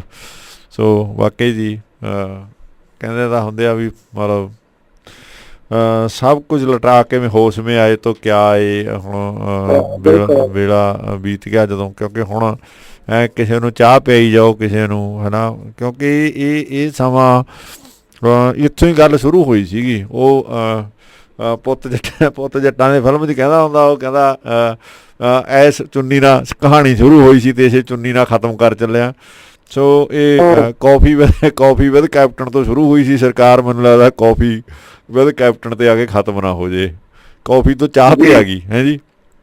ਬਿਲਕੁਲ ਬਿਲਕੁਲ, ਕਾਫੀ ਤੋਂ ਚਾਹ ਤੱਕ, ਹਾਂ ਕਾਫੀ ਤੋਂ ਚਾਹ ਤੱਕ ਪਹੁੰਚ ਗਿਆ ਜਿਹੜਾ ਸੀਗਾ ਕੰਮ ਧੰਦਾ। ਸੋ ਵਾਕਈ ਜੀ ਗੱਲ ਲੋਕ ਇਹ ਵੀ ਕਹਿੰਦੇ ਆ ਵੀ ਨਵਜੋਤ ਸਿੰਘ ਸਿੱਧੂ ਨੇ ਚਿੱਠੀ 'ਚ ਇਹੋ ਜਿਹਾ ਕੀ ਲਿਖਤਾ, ਅਤੇ ਜਿਹਨੇ ਬੜੀ ਛੇਤੀ ਕੈਪਟਨ ਸਾਹਿਬ ਨੂੰ ਮਨਾ ਲਿਆ। ਅਤੇ ਕਹਿੰਦੇ ਸਿੱਧੂ ਨੇ ਆਪਣੇ ਵੱਲੋਂ ਕੈਪਟਨ ਸਾਹਿਬ ਦੇ ਲਈ ਲਿਖਿਆ ਵੀ ਪੰਜਾਬ ਦੇ ਮੁੱਦਿਆਂ 'ਤੇ ਹਰੇਕ ਪੰਜਾਬੀ ਦੀ ਭਲਾਈ ਲਈ ਹਾਈ ਕਮਾਂਡ ਦੇ 18 ਨਿਕਾਤੀ ਏਜੰਡੇ ਬਾਰੇ ਮੇਰੀ ਵਚਨਬੱਧਤਾ ਤੋਂ ਤੁਸੀਂ ਤੇ ਸਾਰੇ ਭਲੀ ਭਾਤ ਜਾਣੂ ਹੋ। ਮੈਂ ਕਾਂਗਰਸ ਵਰਕਰਾਂ ਦੀਆਂ ਦੁਆਵਾਂ ਨਾਲ ਇਸ ਉੱਤੇ ਅਡਿੱਗ ਹਾਂ ਅਤੇ ਰਹਾਂਗਾ। ਮੇਰਾ ਕੋਈ ਨਿੱਜੀ ਏਜੰਡਾ ਨਹੀਂ, ਸਿਰਫ ਲੋਕ ਪੱਖੀ ਏਜੰਡਾ ਹੈ। ਸੋ ਇਹ ਕਹਿੰਦੇ ਉਸ ਚਿੱਠੀ ਦੇ ਵਿੱਚ ਨਵਜੋਤ ਸਿੰਘ ਵੱਲੋਂ ਇਹ ਵਾਰਤ ਲਿਖੀ ਗਈ ਹੈ ਜੀ। ਸੋ ਹੁਣ ਪਤਾ ਨਹੀਂ ਇਹਦੇ ਵਿੱਚ ਕਿੰਨਾ ਕੁ ਸੱਚ ਹੈ ਕਿੰਨਾ ਕੁ ਝੂਠ ਹੈ, ਇਹ ਤਾਂ ਕਿਉਂਕਿ ਸੋਸ਼ਲ ਮੀਡੀਆ ਤੋਂ ਪ੍ਰਾਪਤ ਹੋ ਰਹੀਆਂ ਖਬਰਾਂ ਨੇਗੀਆਂ, ਇਹਨਾਂ 'ਤੇ ਬਹੁਤਾ ਯਕੀਨ ਵੀ ਨਹੀਂ ਕੀਤਾ ਜਾ ਸਕਦਾ ਜੀ। ਬਿਲਕੁਲ ਜੀ, ਹੁਣ ਕੱਲ੍ਹ ਵਾਲੇ ਜਿਹੜਾ ਸਮਾਗਮ ਹੋਏਗਾ ਉਹਦੀ ਜਿਹੜੀ ਰੂਪ ਰੇਖਾ, ਮਤਲਬ ਜਿਹੜਾ ਮੰਚ ਤੇ ਜੋ ਹਾਲਾਤ ਹੋਣਗੇ ਜੀ, ਬਹੁਤੇ ਲੋਕਾਂ ਦੇ ਮਨਾਂ 'ਚ ਹੋਣੀ ਉਹ ਤਸਵੀਰ ਵੀ ਬਣਨੀ ਸ਼ੁਰੂ ਹੋ ਜਾਏਗੀ ਹੈ ਨਾ। ਹਾਂ ਜੀ, ਤੁਹਾਡੇ ਮਨ ਦੀ ਕਿਵੇਂ ਬਣੀ ਜਾਂਦੀ ਆ, ਤੁਹਾਡੇ ਵਾਲੇ ਮਨ ਦੀ ਦੱਸੋ ਤੁਸੀਂ। ਮੈਨੂੰ ਤਾਂ ਇਹ ਲੱਗਦਾ ਵੀ ਜਦੋਂ ਨਵਜੋਤ ਸਿੰਘ ਸਿੱਧੂ ਜਦੋਂ ਕੈਪਟਨ ਅਮਰਿੰਦਰ ਸਿੰਘ ਦੇ ਸੋਹਣੇ ਗਾਊਗਾ ਤਾਂ ਮਤਲਬ ਕਿੱਦਾਂ ਦੇ ਲੱਗੂਗਾ ਉੱਦਾਂ ਹੀ ਕਹੂਗਾ ਹੈ ਨਾ, ਇਹ ਮੇਰੇ ਰਹਿਬਰ ਮੇਰੇ ਪਤਾ ਨਹੀਂ ਕੀ ਉਹ ਕੁਛ ਇਸ ਤਰ੍ਹਾਂ ਜੀ ਸੁਣਾਉਂਦਾ ਹੁੰਦਾ ਹੈ ਨਾ ਜੀ। ਬਿਲਕੁਲ ਬਿਲਕੁਲ, ਉਹਨੇ ਕੱਢ ਕੇ ਰੱਖ ਲਏ ਹੋਣਗੇ ਸਵੇਰੋ ਸਵੇਰੀ ਸਾਰੀ ਉਹ ਜਿਹੜੀ ਗੱਲ ਉਹਨਾਂ ਨੇ ਕਹਿਣੀ ਹੈ। ਪੈਰੀ ਹੱਥ ਵੀ ਲੱਗਣਗੇ, ਗੋਲੀ ਹੱਥ ਵੀ ਲੱਗਣਗੇ, ਬਰਾਬਰ ਕੁਰਸੀਆਂ ਵੀ ਰਹਿਣਗੀਆਂ ਨਾ। ਹਾਂ ਜੀ, ਮੇਰੀ ਕਿਆ ਔਕਾਤ ਹੈ ਤੁਮ ਹੀ ਸੇ, ਪਤਾ ਨਹੀਂ ਇਸ ਤਰ੍ਹਾਂ ਜੀ ਕਰਨਾ ਉਹਨੇ ਕੁਛ ਆ ਕੇ, ਤੇਰਾ ਹੀ ਬਣਾਇਆ ਹਾਂਜੀ ਜੀ। ਵੇਖਣ ਲੋਕ ਹੋਏ, ਮਤਲਬ ਵੇਖਣ ਜੋ ਹੋਇਆ ਸਾਰਾ ਉਹ ਜਿਹੜਾ ਹੈਗਾ ਵੇਖਣ ਯੋਗ ਤਾਂ ਮੈਨੂੰ ਲੱਗਦਾ ਜੀ ਐਤਕੀ ਦੀਆਂ ਚੋਣਾਂ ਹੀ ਹੋਣੀਆਂ ਪੂਰੀਆਂ, ਇਹੀ ਕੁਛ ਹੋਣਾ ਸਾਰੀਆਂ ਚੋਣਾਂ 'ਚ ਐਤਕੀ, ਇਹੋ ਜਿਹਾ ਕੁਛ ਹੀ ਦੇਖਣ ਨੂੰ ਮਿਲਣਾ ਗਾ ਲੱਗਦਾ ਇਸ ਤਰ੍ਹਾਂ ਦਾ, ਜਿਸ ਤਰ੍ਹਾਂ ਦੇ ਸਾਰੀਆਂ ਪਾਰਟੀਆਂ ਦਾ ਸੰਬੰਧ, ਮਤਲਬ ਇਹ ਸਮਾਗਮ ਇਕੱਲੇ ਕਾਂਗਰਸ ਦਾ ਇਹ ਵੇਖਣਯੋਗ ਹੋਏਗਾ ਕਿ ਤਾਜਪੋਸ਼ੀ ਪਹਿਲਾਂ ਵੀ ਹੁੰਦੀ ਰਹੀ ਹੈ, ਪਹਿਲਾਂ ਕੈਪਟਨ ਸਾਹਿਬ ਦੀ ਹੋਈ ਹੈ, ਪਹਿਲਾਂ ਹੋਰ ਪ੍ਰਧਾਨਾਂ ਦੀ ਵੀ ਹੋਈ ਹੈ, ਪਰ ਉਹਨਾਂ ਨੂੰ ਸਾਰਿਆਂ ਨੂੰ ਵੱਖਰੀ ਹੋਏਗੀ ਹੈ ਜੀ। ਜੀ ਬਿਲਕੁਲ ਜੀ। ਸੋ ਗੱਲ ਇਹ ਵੀ ਹੈ ਵੀ ਤਾਜਪੋਸ਼ੀ ਹੋ ਰਹੀ ਹੈ ਕਾਂਗਰਸ ਦੇ ਪ੍ਰਧਾਨ ਦੀ। ਸੋ ਕੋਈ ਬਹੁਤੀ ਵੱਡੀ ਗੱਲ ਨਹੀਂ, ਕਿਉਂਕਿ ਪਾਰਟੀਆਂ ਪ੍ਰਧਾਨ ਅਕਸਰ ਚੇਂਜ ਕਰਦੀਆਂ ਰਹਿੰਦੀਆਂ ਨੇ, ਪਰ ਇਹਨੂੰ ਪੇਸ਼ ਕਿਹੜੇ ਢੰਗ ਨਾਲ ਕੀਤਾ ਜਾ ਰਿਹਾ ਇਹ ਵੀ ਇੱਕ ਦੇਖਣ ਵਾਲੀ ਗੱਲ ਹੈਗੀ। ਸੋ ਇਹ ਵੀ ਦੇਖਣ ਵਾਲੀ ਗੱਲ ਆ ਤੁਹਾਨੂੰ ਸਾਹਿਬ, ਔਰ ਇਹ ਵੀ ਦੇਖਣ ਵਾਲੀ ਗੱਲ ਆ ਕਿ ਇੱਕ ਮਤਲਬ ਰਾਜਨੀਤਿਕ ਪਾਰਟੀ ਨੇ ਆਪਣਾ ਪੰਜਾਬ ਦਾ ਹੈਗਾ ਪ੍ਰੈਜ਼ੀਡੈਂਟ ਉਹ ਬਦਲ ਦਿੱਤਾ ਜੀ। ਇਹ ਕਾਂਗਰਸ ਦਾ ਅੰਦਰੂਨੀ ਮਾਮਲਾ ਜੀ, ਪਰ ਇਹਦੇ ਚ ਅਕਾਲੀ ਦਲ ਦੇ ਆਪ ਵਾਲਿਆਂ ਦੇ ਬਿਆਨ ਬੜੇ ਸਾਹਮਣੇ ਆ ਰਹੇ ਨੇ ਸਿੱਧੂ ਦੇ ਪ੍ਰਧਾਨ ਬਣਨ ਦੇ ਬਾਵਜੂਦ ਜੀ। ਬਿਲਕੁਲ ਜੀ, ਕੱਲ ਮੈਂ ਦੇਖ ਰਿਹਾ ਸੀਗਾ ਮਤਲਬ ਮਲੂਕਾ ਸਾਹਿਬ ਕੁਛ ਕਹਿ ਰਹੇ ਸੀਗੇ। ਸੋ ਉਹਨਾਂ ਦਾ ਕਹਿਣਾ ਸੀਗਾ ਵੀ ਬਹੁਤ ਛੇਤੀ ਮਤਲਬ ਇਹ ਫੇਲ ਹੋ ਜਾਊਗਾ। ਸੋ ਇਸ ਤਰ੍ਹਾਂ ਦੀਆਂ ਗੱਲਾਂ ਪਹਿਲਾਂ ਹੀ ਕਿਆਸ ਆਈਆਂ, ਮਤਲਬ ਜੇ ਫੇਲ ਹੋ ਜਾਊਗਾ ਤਾਂ ਕੀ ਉਹ ਅੱਜ ਪਾਸ ਹੈ।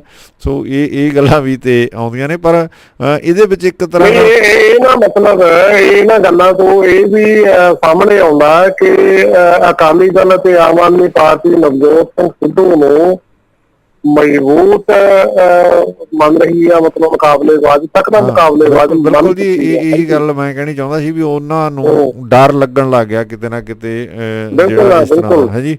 ਸੋ ਸ਼ਾਇਦ ਇਹ ਸਾਰਾ ਕੁਛ ਜਿਸ ਤਰ੍ਹਾਂ ਆਪਾਂ ਕਹਿੰਦੇ ਹਾਂ, ਕਿਉਂਕਿ ਬੈਠਾ ਮਗਰ ਪ੍ਰਸ਼ਾਂਤ ਕਿਸ਼ੋਰ ਹੈ, ਸੋ ਉਹਦੀ ਰਣਨੀਤੀ ਦਾ ਹਿੱਸਾ ਵੀ ਹੋ ਸਕਦਾ। ਕਿਉਂਕਿ ਜਿਵੇਂ ਆਪਾਂ ਤਾਜਪੋਸ਼ੀ ਦੀ ਗੱਲ ਕਰ ਰਹੇ ਹਾਂ ਬਾਈ ਜੀ, ਤਾਜਪੋਸ਼ੀ ਐਡੀ ਕਿੱਡੀ ਮਤਲਬ ਇਹ ਕਿਹੜਾ ਕੋਈ ਹੁਣ ਮੁੱਖ ਮੰਤਰੀ ਦੀ ਸਹੁੰ ਚੱਕਣ ਚੱਲਿਆ ਗਾ, ਪਾਰਟੀ ਦਾ ਪ੍ਰਧਾਨ ਹੀ ਹੈ। ਪ੍ਰਧਾਨ ਤਾਂ ਮਤਲਬ ਇੱਥੇ ਜੇ ਦੂਜੀਆਂ ਪਾਰਟੀਆਂ ਦੇ ਤਾਂ ਇੱਥੋਂ ਤੱਕ ਕਿ ਮਤਲਬ ਖਹਿਰਾ ਸਾਹਿਬ ਦੀ ਜੇ ਆਪਣਾ ਪ੍ਰੋਗਰਾਮ ਆਉਣ ਕੇ ਨਵਜੋਤ ਸਿੰਘ ਸਿੱਧੂ ਦਾ ਭਗਤ ਸੁਣਦਾ ਹੋਵੇਗਾ ਨਾ ਜੀ, ਉਹਨੇ ਤੁਹਾਡੀ ਗੱਲ ਸੁਣ ਕੇ ਕਿਹਾ ਹੋਣਾ ਵੀ ਸਿੱਧੂ ਸਾਹਿਬ ਤੁਹਾਡੇ ਨੂੰ ਖਾਲਸ ਹੈ ਜੀ। ਹਾਂ ਤੇ ਬਿਲਕੁਲ ਜੀ, ਜਿਹੜਾ ਕਈ ਵਾਰੀ ਟਿੱਪਣੀਆਂ ਤੇ ਕੀਤੀਆਂ ਗੱਲਾਂ ਵੀ ਪੂਰੀਆਂ ਹੋ ਜਾਂਦੀਆਂ ਨੇ ਜੀ। ਜੀ ਜੀ, ਪੰਜਾਬ ਤੇ ਕਾਂਗਰਸ ਦੇ ਹਾਲਾਤ ਇਸ ਪਾਸੇ ਨੂੰ ਵੱਧ ਰਹੇ ਨੇ, ਹਾਲਾਤ ਇਦਾਂ ਦੇ ਪੈਦਾ ਹੋ ਰਹੇ ਨੇ ਜੀ। ਕਿਉਂਕਿ ਕੱਲ ਤੋਂ ਬਾਅਦ ਇਹੀ ਨੀਤੀ ਬਣਾਉਣੀ ਸ਼ੁਰੂ ਹੋ ਜਾਣੀ ਹੈ ਕਿ ਲੋਕਾਂ ਦੇ ਵਿੱਚ ਕਿਵੇਂ ਜਾਈਏ। ਜੀ ਬਿਲਕੁਲ ਜੀ, ਇਹ ਵੀ ਗੱਲ ਹੈ। ਗੱਲ ਤਾਂ ਹੁਣ ਲੋਕਾਂ ਦੇ ਵਿੱਚ ਜਾਣ ਦੀ ਹੈ, ਪਰ ਇੱਕ ਗੱਲ ਜਿਹੜੀ ਮੈਂ ਤੁਹਾਡੇ ਨਾਲ ਇਹ ਵੀ ਸਾਂਝੀ ਕਰਦਾ ਸੀਗਾ, ਜਿਹੜੀ ਵਿੱਚ ਰਹਿ ਗਈ ਮੇਰੀ ਗੱਲ ਪੂਰੀ ਕਰ ਲਾਂ। ਉਹ ਇਹੀ ਕਹਿਣਾ ਚਾਹੁੰਦਾ ਸੀਗਾ ਵੀ ਇਹ ਇੱਕ ਤਰ੍ਹਾਂ ਦੇ ਨਾਲ ਮਤਲਬ ਕਿਸੇ ਚੀਜ਼ ਨੂੰ ਪੇਸ਼ਕਾਰੀ ਆ ਇਹ। ਮੈਨੂੰ ਲੱਗਦਾ ਵੀ ਜਿਹੜੀ ਸਿੱਧੂ ਦੀ ਪੇਸ਼ਕਾਰੀ ਕੀਤੀ ਜਾ ਰਹੀ ਹੈ ਨਾ, ਇਹਦੇ ਮਗਰ ਵੀ ਬਹੁਤ ਕੁਛ ਚੱਲ ਰਿਹਾ ਹੈਗਾ।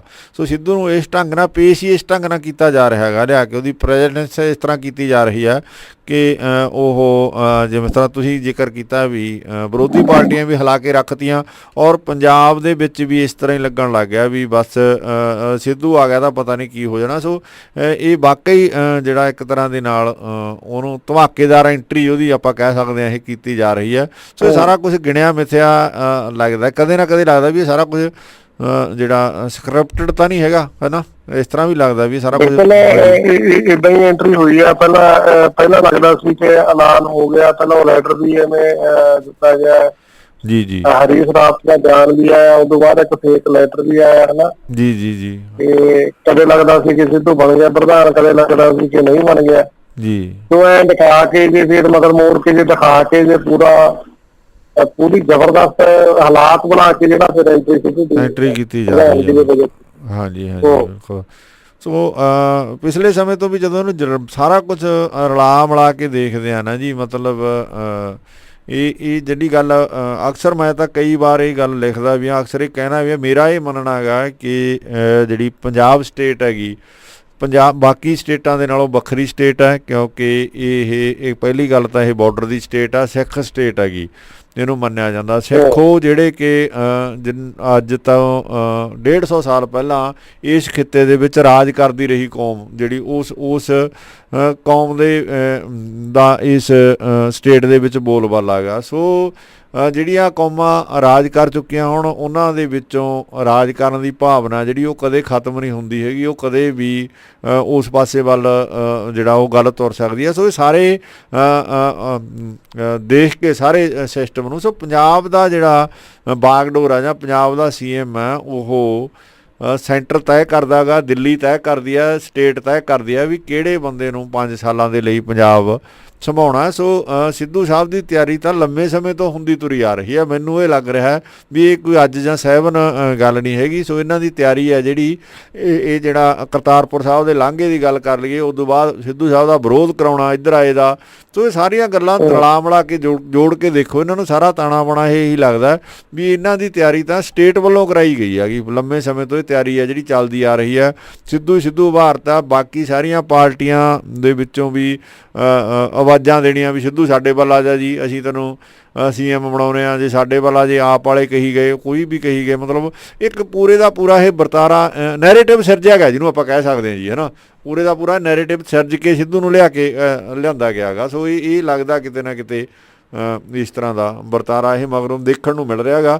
ਪਰ ਆਉਣ ਵਾਲੇ ਸਮੇਂ 'ਚ ਕੀ ਹੋਊਗਾ ਇਹ ਤਾਂ ਹਜੇ ਭਵਿੱਖ ਬਾਰੇ ਤਾਂ ਆਪਾਂ ਕੋਈ ਨਾ ਤਾਂ ਕੋਈ ਜੋਤਸ਼ੀ ਆ, ਨਾ ਕੋਈ ਇਸ ਤਰ੍ਹਾਂ ਦਾ ਮਤਲਬ ਕਰ ਸਕਦੇ ਹਾਂ। ਪਰ ਮਗਰਲੇ ਵਰਤਾਰੇ ਨੂੰ ਦੇਖ ਕੇ ਜਿਹੜਾ ਸਾਰਾ ਕੁਝ ਲੱਗਦਾ ਵੀ ਇਹ ਇੱਕ ਤਰ੍ਹਾਂ ਦੇ ਨਾਲ ਇਹਨਾਂ ਨੂੰ ਉਹਦੇ ਲਈ ਪ੍ਰੋਜੈਕਟ ਕੀਤਾ ਜਾ ਰਿਹਾ ਹੈਗਾ।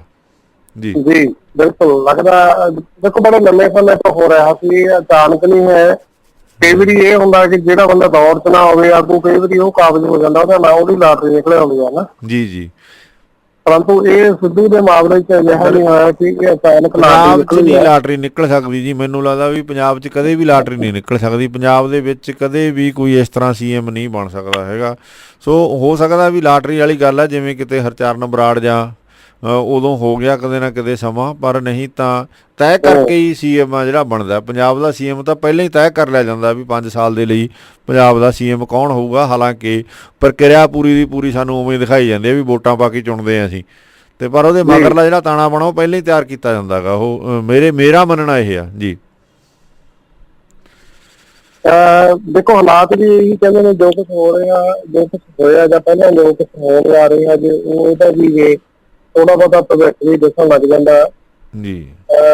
ਉਹ ਵੀ ਇਸੇ ਗੱਲ ਵੱਲ ਹੀ ਸੰਕੇਤ ਕਰਦਾ ਜੀ। ਪ੍ਰੋਜੈਕਟ ਕੀਤਾ ਜਾ ਰਿਹਾ ਪੰਜਾਬ, ਅਸਲ ਤਾਂ ਸਾਰੇ ਪੰਜਾਬ ਨੂੰ ਹੀ ਪ੍ਰੋਜੈਕਟ ਕੀਤਾ ਜਾ ਰਿਹਾ ਜੀ। ਪੰਜਾਬ ਇੱਕ ਪ੍ਰੋਜੈਕਟ ਆ ਔਰ ਇਹ ਪ੍ਰੋਜੈਕਟ ਤੇ ਸਾਰੇ ਅਸੀਂ ਪਾਰਟੀਆਂ ਕੰਮ ਕਰਦੀਆਂ ਜੀ। ਪੰਜਾਬ ਨੂੰ ਸਟੇਟ ਵੀ ਤੁਸੀਂ ਨਾ ਮੰਨੋ, ਇੱਥੇ ਤੁਸੀਂ ਜ਼ਿਕਰ ਕਰਿਆ ਕਿ ਸਿੱਖ ਬਹੁ ਗਿਣਤੀ ਵਾਲੀ ਸਟੇਟ ਹੈ ਪੰਜਾਬ ਜੀ। ਔਰ ਇਸ ਗੱਲ ਤੋਂ ਇਹ ਤਾਂ ਨਹੀਂ ਮੰਨਿਆ ਜਾ ਸਕਦਾ ਕਿ ਇਸ ਗੱਲ ਤੋਂ ਜਿਹੜੀ ਹੈਗੀ ਹੈ ਕੇਂਦਰੀ ਹਕੂਮਤ ਆ ਉਹ ਅਣਜਾਣ ਜੀ। ਬਾਵਜੂਦ ਇਸ ਦੇ ਇਹ ਗੱਲ ਐਕਸੈਪਟ ਨਹੀਂ ਕੀਤੀ ਜਾ ਰਹੀ ਕਿ ਇੱਥੇ ਸਿੱਖ ਬਹੁਤ ਗਿਣਤੀ ਹੈ ਜੀ। ਮਤਲਬ ਸਾਰੇ ਪੰਜਾਬ ਨੂੰ ਇੱਕ ਪ੍ਰੋਜੈਕਟ ਮੰਨ ਕੇ ਉਹਦੇ ਤੇ ਕੰਮ ਕੀਤਾ ਜਾ ਰਿਹਾ, ਜਿਵੇਂ ਮੰਨ ਲਓ ਕਿ ਇੱਕ ਬਹੁਤ ਵੱਡਾ ਉਦਯੋਗ ਦਾ ਪ੍ਰੋਜੈਕਟ ਹੋਵੇ, ਬਹੁਤ ਵੱਡਾ ਕਿਸੇ ਰੋਡ ਦਾ ਪ੍ਰੋਜੈਕਟ ਹੋਵੇ, ਕਿਸੇ ਹਾਈਵੇ ਦਾ ਪ੍ਰੋਜੈਕਟ ਹੋਵੇ, ਰਿੰਗ ਰੋਡ ਦਾ ਪ੍ਰੋਜੈਕਟ ਹੋਵੇ ਜੀ ਜੀ। ਬਸ ਇਸ ਤਰ੍ਹਾਂ ਦਾ ਇੱਕ ਪ੍ਰੋਜੈਕਟ ਪੰਜਾਬ ਨੂੰ ਮੰਨ ਕੇ ਨਾ ਸਾਰੇ ਉਹਦੇ ਤੇ ਵਰਕ ਕਰਦੇ ਨੇ ਜੀ ਕਿ ਇੱਥੇ ਆ ਇੰਜੀਨੀਅਰ ਫਿੱਟ ਹੋਏਗਾ ਜੀ। ਉਦਾਂ ਲਿਆ ਕੇ ਫਿਰ ਉਹ ਜਿਹੜਾ ਹੈਗਾ ਪ੍ਰੋਜੈਕਟ ਫਿੱਟ ਕਰ ਦਿੰਦਾ। ਜੀ ਜੀ ਬਿਲਕੁਲ ਜੀ। ਇਹ ਗੱਲ ਤੁਸੀਂ ਬਹੁਤ ਸੋਹਣੇ ਸ਼ਬਦਾਂ ਦੇ ਵਿੱਚ ਇਹਨੂੰ ਬਿਆਨ ਕੀਤਾ, ਜੋ ਮੈਂ ਕਹਿਣਾ ਚਾਹੁੰਦਾ ਸੀ ਉਸ ਤੋਂ ਵੀ ਅੱਗੇ ਲੈ ਕੇ ਤੁਸੀਂ ਗੱਲ। ਬਾਕੀ ਸਾਰਾ ਕੁਝ ਮਤਲਬ ਕਦੇ ਕਦੇ ਤਾਂ ਇਹ ਲੱਗਦਾ ਵੀ ਜਿਹੜੇ ਇੱਥੇ ਐਜੀਟੇਸ਼ਨ ਹੁੰਦੀ ਹੈ ਉਹ ਚਾਹੇ ਕਿਤੋਂ ਹੀ ਉੱਠਦੀ ਆ, ਪਰ ਉਹਦਾ ਜਿਹੜਾ ਅੰਤ ਹੈ ਉਹ ਵੀ ਆਪਦੇ ਹਿਸਾਬ ਨਾਲ ਕਰਾਇਆ ਜਾਂਦਾ ਗਾ। ਉਹਨਾਂ ਐਜੀਟੇਸ਼ਨਾਂ ਨੂੰ ਵੀ ਮੋਲਡ ਕੀਤਾ ਜਾਂਦਾ, ਚਾਹੇ ਉਹ ਪਿਛਲੇ ਸਮੇਂ ਵਾਲੀ ਤੁਸੀਂ ਖਾੜਕੂਵਾਦ ਜਿਹਨੂੰ ਅੱਤਵਾਦ ਦਾ ਨਾਂ ਵੀ ਲੈਂਦੇ ਆ ਉਹ ਪ੍ਰੋਜੈਕਟ ਦੇਖ ਲਓ, ਚਾਹੇ ਕਿਸ ਤਰ੍ਹਾਂ ਦੀ ਵੀ ਬਹੁਤ ਸਾਰੀਆਂ ਐਜੀਟੇਸ਼ਨਾਂ ਉਸ ਤੋਂ ਬਾਅਦ ਅੱਗੇ ਪਿੱਛੇ ਹੁੰਦੀਆਂ ਰਹੀਆਂ ਨੇ। ਸੋ ਹੁਣ ਦੇਖੋ ਕਮਾਲ ਦੀ ਗੱਲ ਹੈ ਵੀ ਪੰਜਾਬੀ ਸੂਬੇ ਦੀ ਐਜੀਟੇਸ਼ਨ ਚੱਲੀ, ਪੰਜਾਬੀ ਸੂਬੇ ਦੀ ਤਾਂ ਮੰਗ ਸੀਗੀ, ਹਰਿਆਣਾ ਜਾਂ ਹਿਮਾਚਲ ਦੀ ਤਾਂ ਕਿਸੇ ਨੇ ਮੰਗ ਹੀ ਨਹੀਂ ਕੀਤੀ, 2 ਸੂਬੇ ਹੋਰ ਬਣਾ ਦਿੱਤੇ ਗਏ। ਉਹਦੇ ਲਈ ਤਾਂ ਕੋਈ ਐਜੀਟੇਸ਼ਨ ਨਹੀਂ ਨਾ ਹੋਈ। ਉਹਨਾਂ ਲਈ ਕਿਹਨੇ ਐਜੀਟੇਸ਼ਨ ਕੀਤੀ ਦੱਸੋ? ਹਰਿਆਣਾ ਕਿਹਨੇ ਮੰਗਿਆ ਦੱਸੋ? ਹਿਮਾਚਲ ਕਿਹਨੇ ਮੰਗਿਆ? ਕਿਸੇ ਨੇ ਮੰਗਿਆ? ਕੋਈ ਐਜੀਟੇਸ਼ਨ ਹੋਈ? ਕੋਈ ਮੰਗ ਲੈ ਕੇ ਕੋਈ ਕਿਸੇ ਪਾਸਿਓਂ ਕੋਈ ਮੂਵਮੈਂਟ ਚੱਲੀ? ਬਿਲਕੁਲ ਨਹੀਂ ਚੱਲੀ ਹੈਗੀ। ਜਿਹੜੀ ਮੰਗ ਪੰਜਾਬੀ ਸੂਬੇ ਦੀ ਚੱਲਦੀ ਸੀ, ਕੱਢਤੇ 2 ਸੂਬੇ ਹੋਰ ਵਿੱਚੋਂ। ਸੋ ਮਤਲਬ ਇਹ ਸਾਰਾ ਕੁਝ ਲੱਗਦਾ ਇਸ ਤਰ੍ਹਾਂ ਹੀ ਹੈ ਵੀ ਇਹ ਜਿਹੜੇ ਇੱਕ ਤਰ੍ਹਾਂ ਦੇ ਨਾਲ ਪੰਜਾਬ ਦੇ ਵਿੱਚ ਜਿਹੜਾ ਕੋਈ ਤਾਣਾ ਬਾਣਾ ਬੁਣਿਆ ਜਾਂਦਾ ਨਾ, ਇਹ ਤੁਹਾਡੇ ਵਾਲੀ ਗੱਲ ਆ ਵੀ ਇਹ ਪ੍ਰੋਜੈਕਟ ਹੀ ਨੇ ਸਾਰੇ। ਬਿਲਕੁਲ ਤੁਸੀਂ ਗੱਲ ਬੜੀ ਪਤੇ ਦੀ ਕੀਤੀ ਅੱਜ। ਇਹ ਬਹੁਤ ਸਾਰੀਆਂ ਗੱਲਾਂ ਨਵੀਆਂ ਨਿਕਲ ਆਉਂਦੀਆਂ ਨੇ ਵਿੱਚੋਂ, ਨਵੇਂ ਸ਼ਬਦ। ਸੋ ਨਵੀਂ ਪਰਿਭਾਸ਼ਾ ਜਿਹੜੀ ਤੁਸੀਂ ਦਿੱਤੀ ਹੈ ਇਹ ਬਿਲਕੁਲ ਜਾਇਜ਼ ਹੈ, ਬਿਲਕੁਲ ਸਹੀ ਢੁਕਵੀਂ ਹੈ ਜੀ। ਸੋ ਜਾਂਦੇ ਜਾਂਦੇ ਕੋਈ ਹੋਰ ਟਿੱਪਣੀ ਕਰਨ ਵਾਲੇ ਪ੍ਰੋਗਰਾਮ ਤੇ ਨਜ਼ਰ ਆਉਂਦੀ ਕਰਾਂਗੇ ਕਿ ਪੰਜਾਬ ਭਾਵੇਂ ਕਿ ਕਰਨ ਵਾਲਾ ਜਿਹੜਾ ਸਮਾਜ ਆ ਪੰਜਾਬ ਕਾਂਗਰਸ ਦਾ ਨਵਨਿਯੁਕਤ ਪ੍ਰਧਾਨ ਨਵਜੋਤ ਸਿੰਘ ਸਿੱਧੂ ਦੀ ਬਾਤ ਕੀਤੀ ਹੋ ਰਹੀ ਹੈ ਜੀ ਕਿ ਇੱਕ ਸਿਆਸੀ ਪਾਰਟੀ ਦਾ ਸਮਾਗਮ ਹੈ ਜਾਂ ਪੰਜਾਬ ਦੀ ਹੋਰ ਸਿਆਸੀ ਪਾਰਟੀ ਨਾਲ ਜਾਂ ਪੰਜਾਬ ਦੇ ਨਾਲ ਕੋਈ ਸਭ ਪੰਜਾਬ ਨਾਲ ਕੋਈ ਸਿੱਧੂ ਦਾ ਸੰਬੰਧ ਨਹੀਂ ਹੈ ਜੀ। ਪਰੰਤੂ ਕੱਲ੍ਹ ਤੋਂ ਬਾਅਦ ਜੀ ਇਹ ਮੰਨਿਆ ਜਾ ਸਕਦਾ ਕਿ ਪੰਜਾਬ ਕਾਂਗਰਸ ਜਿਹੜੀ ਹੈ ਨਵੇਂ ਫਾਰਮ ਦੇ ਵਿੱਚ ਆਏਗੀ ਜੀ, ਪਰ ਉਹਦੇ ਨਾਲ ਪੰਜਾਬ ਦੀ ਜਿਹੜੀ ਸਰਕਾਰ ਆ ਜੀ ਉਹ ਵੀ ਨਵੇਂ ਫਾਰਮ ਦੇ ਵਿੱਚ ਆ ਸਕਦੀ ਹੈ। ਕਿਉਂਕਿ ਅਸੀਂ ਪਹਿਲਾਂ ਵੀ ਜਿਹੜੇ ਖੁਲਾਸੇ ਕੀਤੇ ਨੇ, ਪਹਿਲਾਂ ਵੀ ਜਿਹੜਾ ਅਸੀਂ ਚਰਚਾ ਪ੍ਰੋਗਰਾਮ ਦੇ ਪਲੇਟਫਾਰਮ ਤੇ ਕਰਦੇ ਰਹੇ, ਇਹਦੇ ਵਿੱਚ ਬਹੁਤ ਜਿਹੜੀਆਂ ਉਹ ਉਵੇਂ ਜਿਵੇਂ ਗੱਲਾਂ ਸੋ ਹਾਲਾਤ ਇੱਦਾਂ ਦੇ ਲੱਗਦੇ ਨੇ। ਅਸੀਂ ਵੀ ਇੱਥੇ ਲੱਗੇ ਹੋਏ ਹਾਂ, ਤੁਸੀਂ ਵੀ ਨਜ਼ਰ ਰੱਖੋ ਔਰ ਯਾਦ ਰੱਖੋ ਕਿ ਜਿੱਦਾਂ ਦੇ ਵੀ ਹਾਲਾਤ ਪੰਜਾਬ ਦੇ ਬਣੇ ਹੋਏ ਨੇ ਜੀ, ਆਪਣੇ ਆਪ ਨੂੰ ਕਦੇ ਵੀ ਤੁਸੀਂ ਇਹਦੇ ਮੁਤਾਬਕ ਮੋਟੀਵੇਟ ਨਾ ਹੁੰਦੇ ਜੇ ਤੁਸੀਂ ਪੰਜਾਬ ਜੀ ਜੀ ਬਲਕਿ ਹਾਲਾਤਾਂ ਨੂੰ ਇਸ ਤਰੀਕੇ ਦੇ ਨਾਲ ਮੋਟੀਵੇਟ ਕਰੋ ਕਿ ਪੰਜਾਬ ਦੀ ਨਵੀਂ ਆਵਾਜ਼ ਲਿਖੀ ਜਾਵੇ। ਉਹ ਉੱਦਾਂ ਦੀ ਜਿੱਦਾਂ ਦੀ ਲੋਕ ਚਾਹੁੰਦੇ ਨੇ, ਉਹਦੀ ਲੋਕ ਹੱਕਾਂ ਦੀ ਹੋਵੇ, ਲੋਕ ਹਿੱਤਾਂ ਦੀ ਜੀ। ਬਿਲਕੁਲ ਜੀ, ਬੜੀ ਵੱਡੀ ਗੱਲ ਦੋਸਤੋ ਪੰਡੋਰੀ ਸਾਹਿਬ ਨੇ ਕੀਤੀ ਹੈ। ਸੋ ਇਹ ਜਿਹੜੇ ਹਾਲਾਤ ਨੇ ਇਹ ਸਾਡੀ ਸੋਚ ਨੂੰ ਬਦਲਣ ਦੇ ਲਈ ਪੈਦਾ ਕੀਤੇ ਜਾਂਦੇ ਨੇਗੇ। ਸੋ ਅਸੀਂ ਆਪਣੀ ਸੋਚ ਨੂੰ ਬਰਕਰਾਰ ਰੱਖੀਏ। ਜਿਹੜੀ ਸਾਡੀ ਸੋਚ ਹੈ ਉਹ ਪੰਜਾਬ ਨੂੰ ਬਚਾਉਣ ਦੀ, ਪੰਜਾਬ ਨੂੰ ਖੜਾ ਕਰਨ ਦੀ ਰਹੇ, ਨਾ ਕਿ ਇਹਨਾਂ ਲੋਕਾਂ ਦੇ ਮਗਰ ਜਿਹੜੇ ਨਵੇਂ ਕੋਈ ਮਾਡਲ ਲੈ ਕੇ ਆਉਣਗੇ ਨਾ, ਇਹ ਇਹਨਾਂ ਦਿਖਾਵਿਆਂ 'ਚ ਅਸੀਂ ਨਾ ਫਸੀਏ। ਸੋ ਇਹ ਦਿਖਾਇਆ ਸਾਨੂੰ ਬਹੁਤ ਕੁਛ ਜਾਣਾ। ਇਹ ਇਕੱਲਾ ਇਹ ਨਹੀਂ ਵੀ ਅੱਜ ਕੱਲ੍ਹ ਨੂੰ ਸਾਨੂੰ ਕਾਂਗਰਸ ਪਾਰਟੀ ਵੀ ਕੁਛ ਦਿਖਾਊਗੀ, ਅਕਾਲੀ ਦਲ ਨੇ ਵੀ ਸਾਨੂੰ ਬਹੁਤ ਕੁਛ ਦਿਖਾਉਣਾ ਸਾਨੂੰ ਆਮ ਆਦਮੀ ਪਾਰਟੀ ਨੇ ਵੀ ਬਹੁਤ ਕੁਛ ਹੈ। ਸੋ ਇਹ ਸਾਰਿਆਂ ਦਾ ਅਨੈਲਿਸਿਸ ਕਰੀਏ, ਅਸੀਂ ਆਪਣੀ ਸੋਚ ਆ ਜਿਹੜੀ ਉਹਨੂੰ ਬਰਕਰਾਰ ਰੱਖੀਏ। ਇਹ ਜਿਹੜਾ ਨੈਰੇਟਿਵ ਸਿਰਜਣਗੇ ਨਾ, ਇਹ ਨੈਰੇਟਿਵ ਤੋਂ ਬਚਣ ਦੀ ਜ਼ਰੂਰਤ ਹੈਗੀ। ਜਿਹੜਾ ਨੈਰੇਟਿਵ ਸਿਰਜ ਕੇ ਸਾਡੇ ਸਾਹਮਣੇ ਲਿਆਂਦਾ ਜਾਊ, ਸੋ ਇਹ ਤੋਂ ਬਚਣ ਦੀ ਜ਼ਰੂਰਤ ਹੈਗੀ। ਸੋ ਇਹੀ ਅੱਜ ਦਾ ਸੰਦੇਸ਼, ਤੇ ਇਸੇ ਆਸਾ ਦੇ ਨਾਲ ਕਿ ਤੁਸੀਂ ਇਹਨਾਂ ਦੇ ਸਿਰਜੇ ਹੋਏ ਨੈਰੇਟਿਵ 'ਚ ਨਹੀਂ ਫਸੋਗੇ ਸੋ ਇਹੀ ਅਸੀਂ ਤੁਹਾਤੋਂ ਤਵੱਕੋਂ ਕਰਦੇ ਹਾਂ, ਤੁਹਾਤੋਂ ਆਸ ਰੱਖਦੇ ਹਾਂ। ਸੋ ਇਸੇ ਆਸ ਦੇ ਨਾਲ ਹੀ ਸੋ ਤੋਂ ਇਜਾਜ਼ਤ ਲੈਂਦੇ ਹਾਂ। ਸੋ ਕੱਲ੍ਹ ਫੇਰ ਮਿਲਾਂਗੇ, ਕਰਾਂਗੇ ਗੱਲਾਂ ਬਾਤਾਂ ਅਤੇ ਤਾਜਪੋਸ਼ੀ ਵਾਲੀਆਂ ਗੱਲਾਂ ਵੀ ਕੱਲ੍ਹ ਸਾਹਮਣੇ ਆ ਜਾਣੀਆਂ ਨੇ। ਔਰ ਕੀ ਸਿਰਜਿਆ ਨੈਰੇਟਿਵ ਉਹ ਵੀ ਤੁਹਾਨੂੰ ਦੱਸਾਂਗੇ ਵੀ ਨੈਰੇਟਿਵ ਕੀ ਸਿਰਜਣ ਦੀ ਕੋਸ਼ਿਸ਼ ਹੈ ਜਿਹੜੀ ਕੀਤੀ ਗਈ ਆ। ਸੋ ਹੁਣ ਮੈਨੂੰ ਅਤੇ ਬਾਈ ਨਿਰਮਲ ਸਿੰਘ ਪਨੋਰੀ ਨੂੰ ਦਿਓ ਇਜਾਜ਼ਤ। ਤੁਸੀਂ ਜੁੜੇ ਰਹੋ ਜੀ ਮਾਲਵਾ ਰੇਡੀਓ ਦੇ ਨਾਲ, ਅਤੇ ਸਾਡੇ ਦੋਵਾਂ ਭਰਾਵਾਂ ਦੇ ਵੱਲੋਂ ਸਤਿ ਸ਼੍ਰੀ ਅਕਾਲ ਜੀ। ਸਤਿ ਸ਼੍ਰੀ ਅਕਾਲ ਜੀ।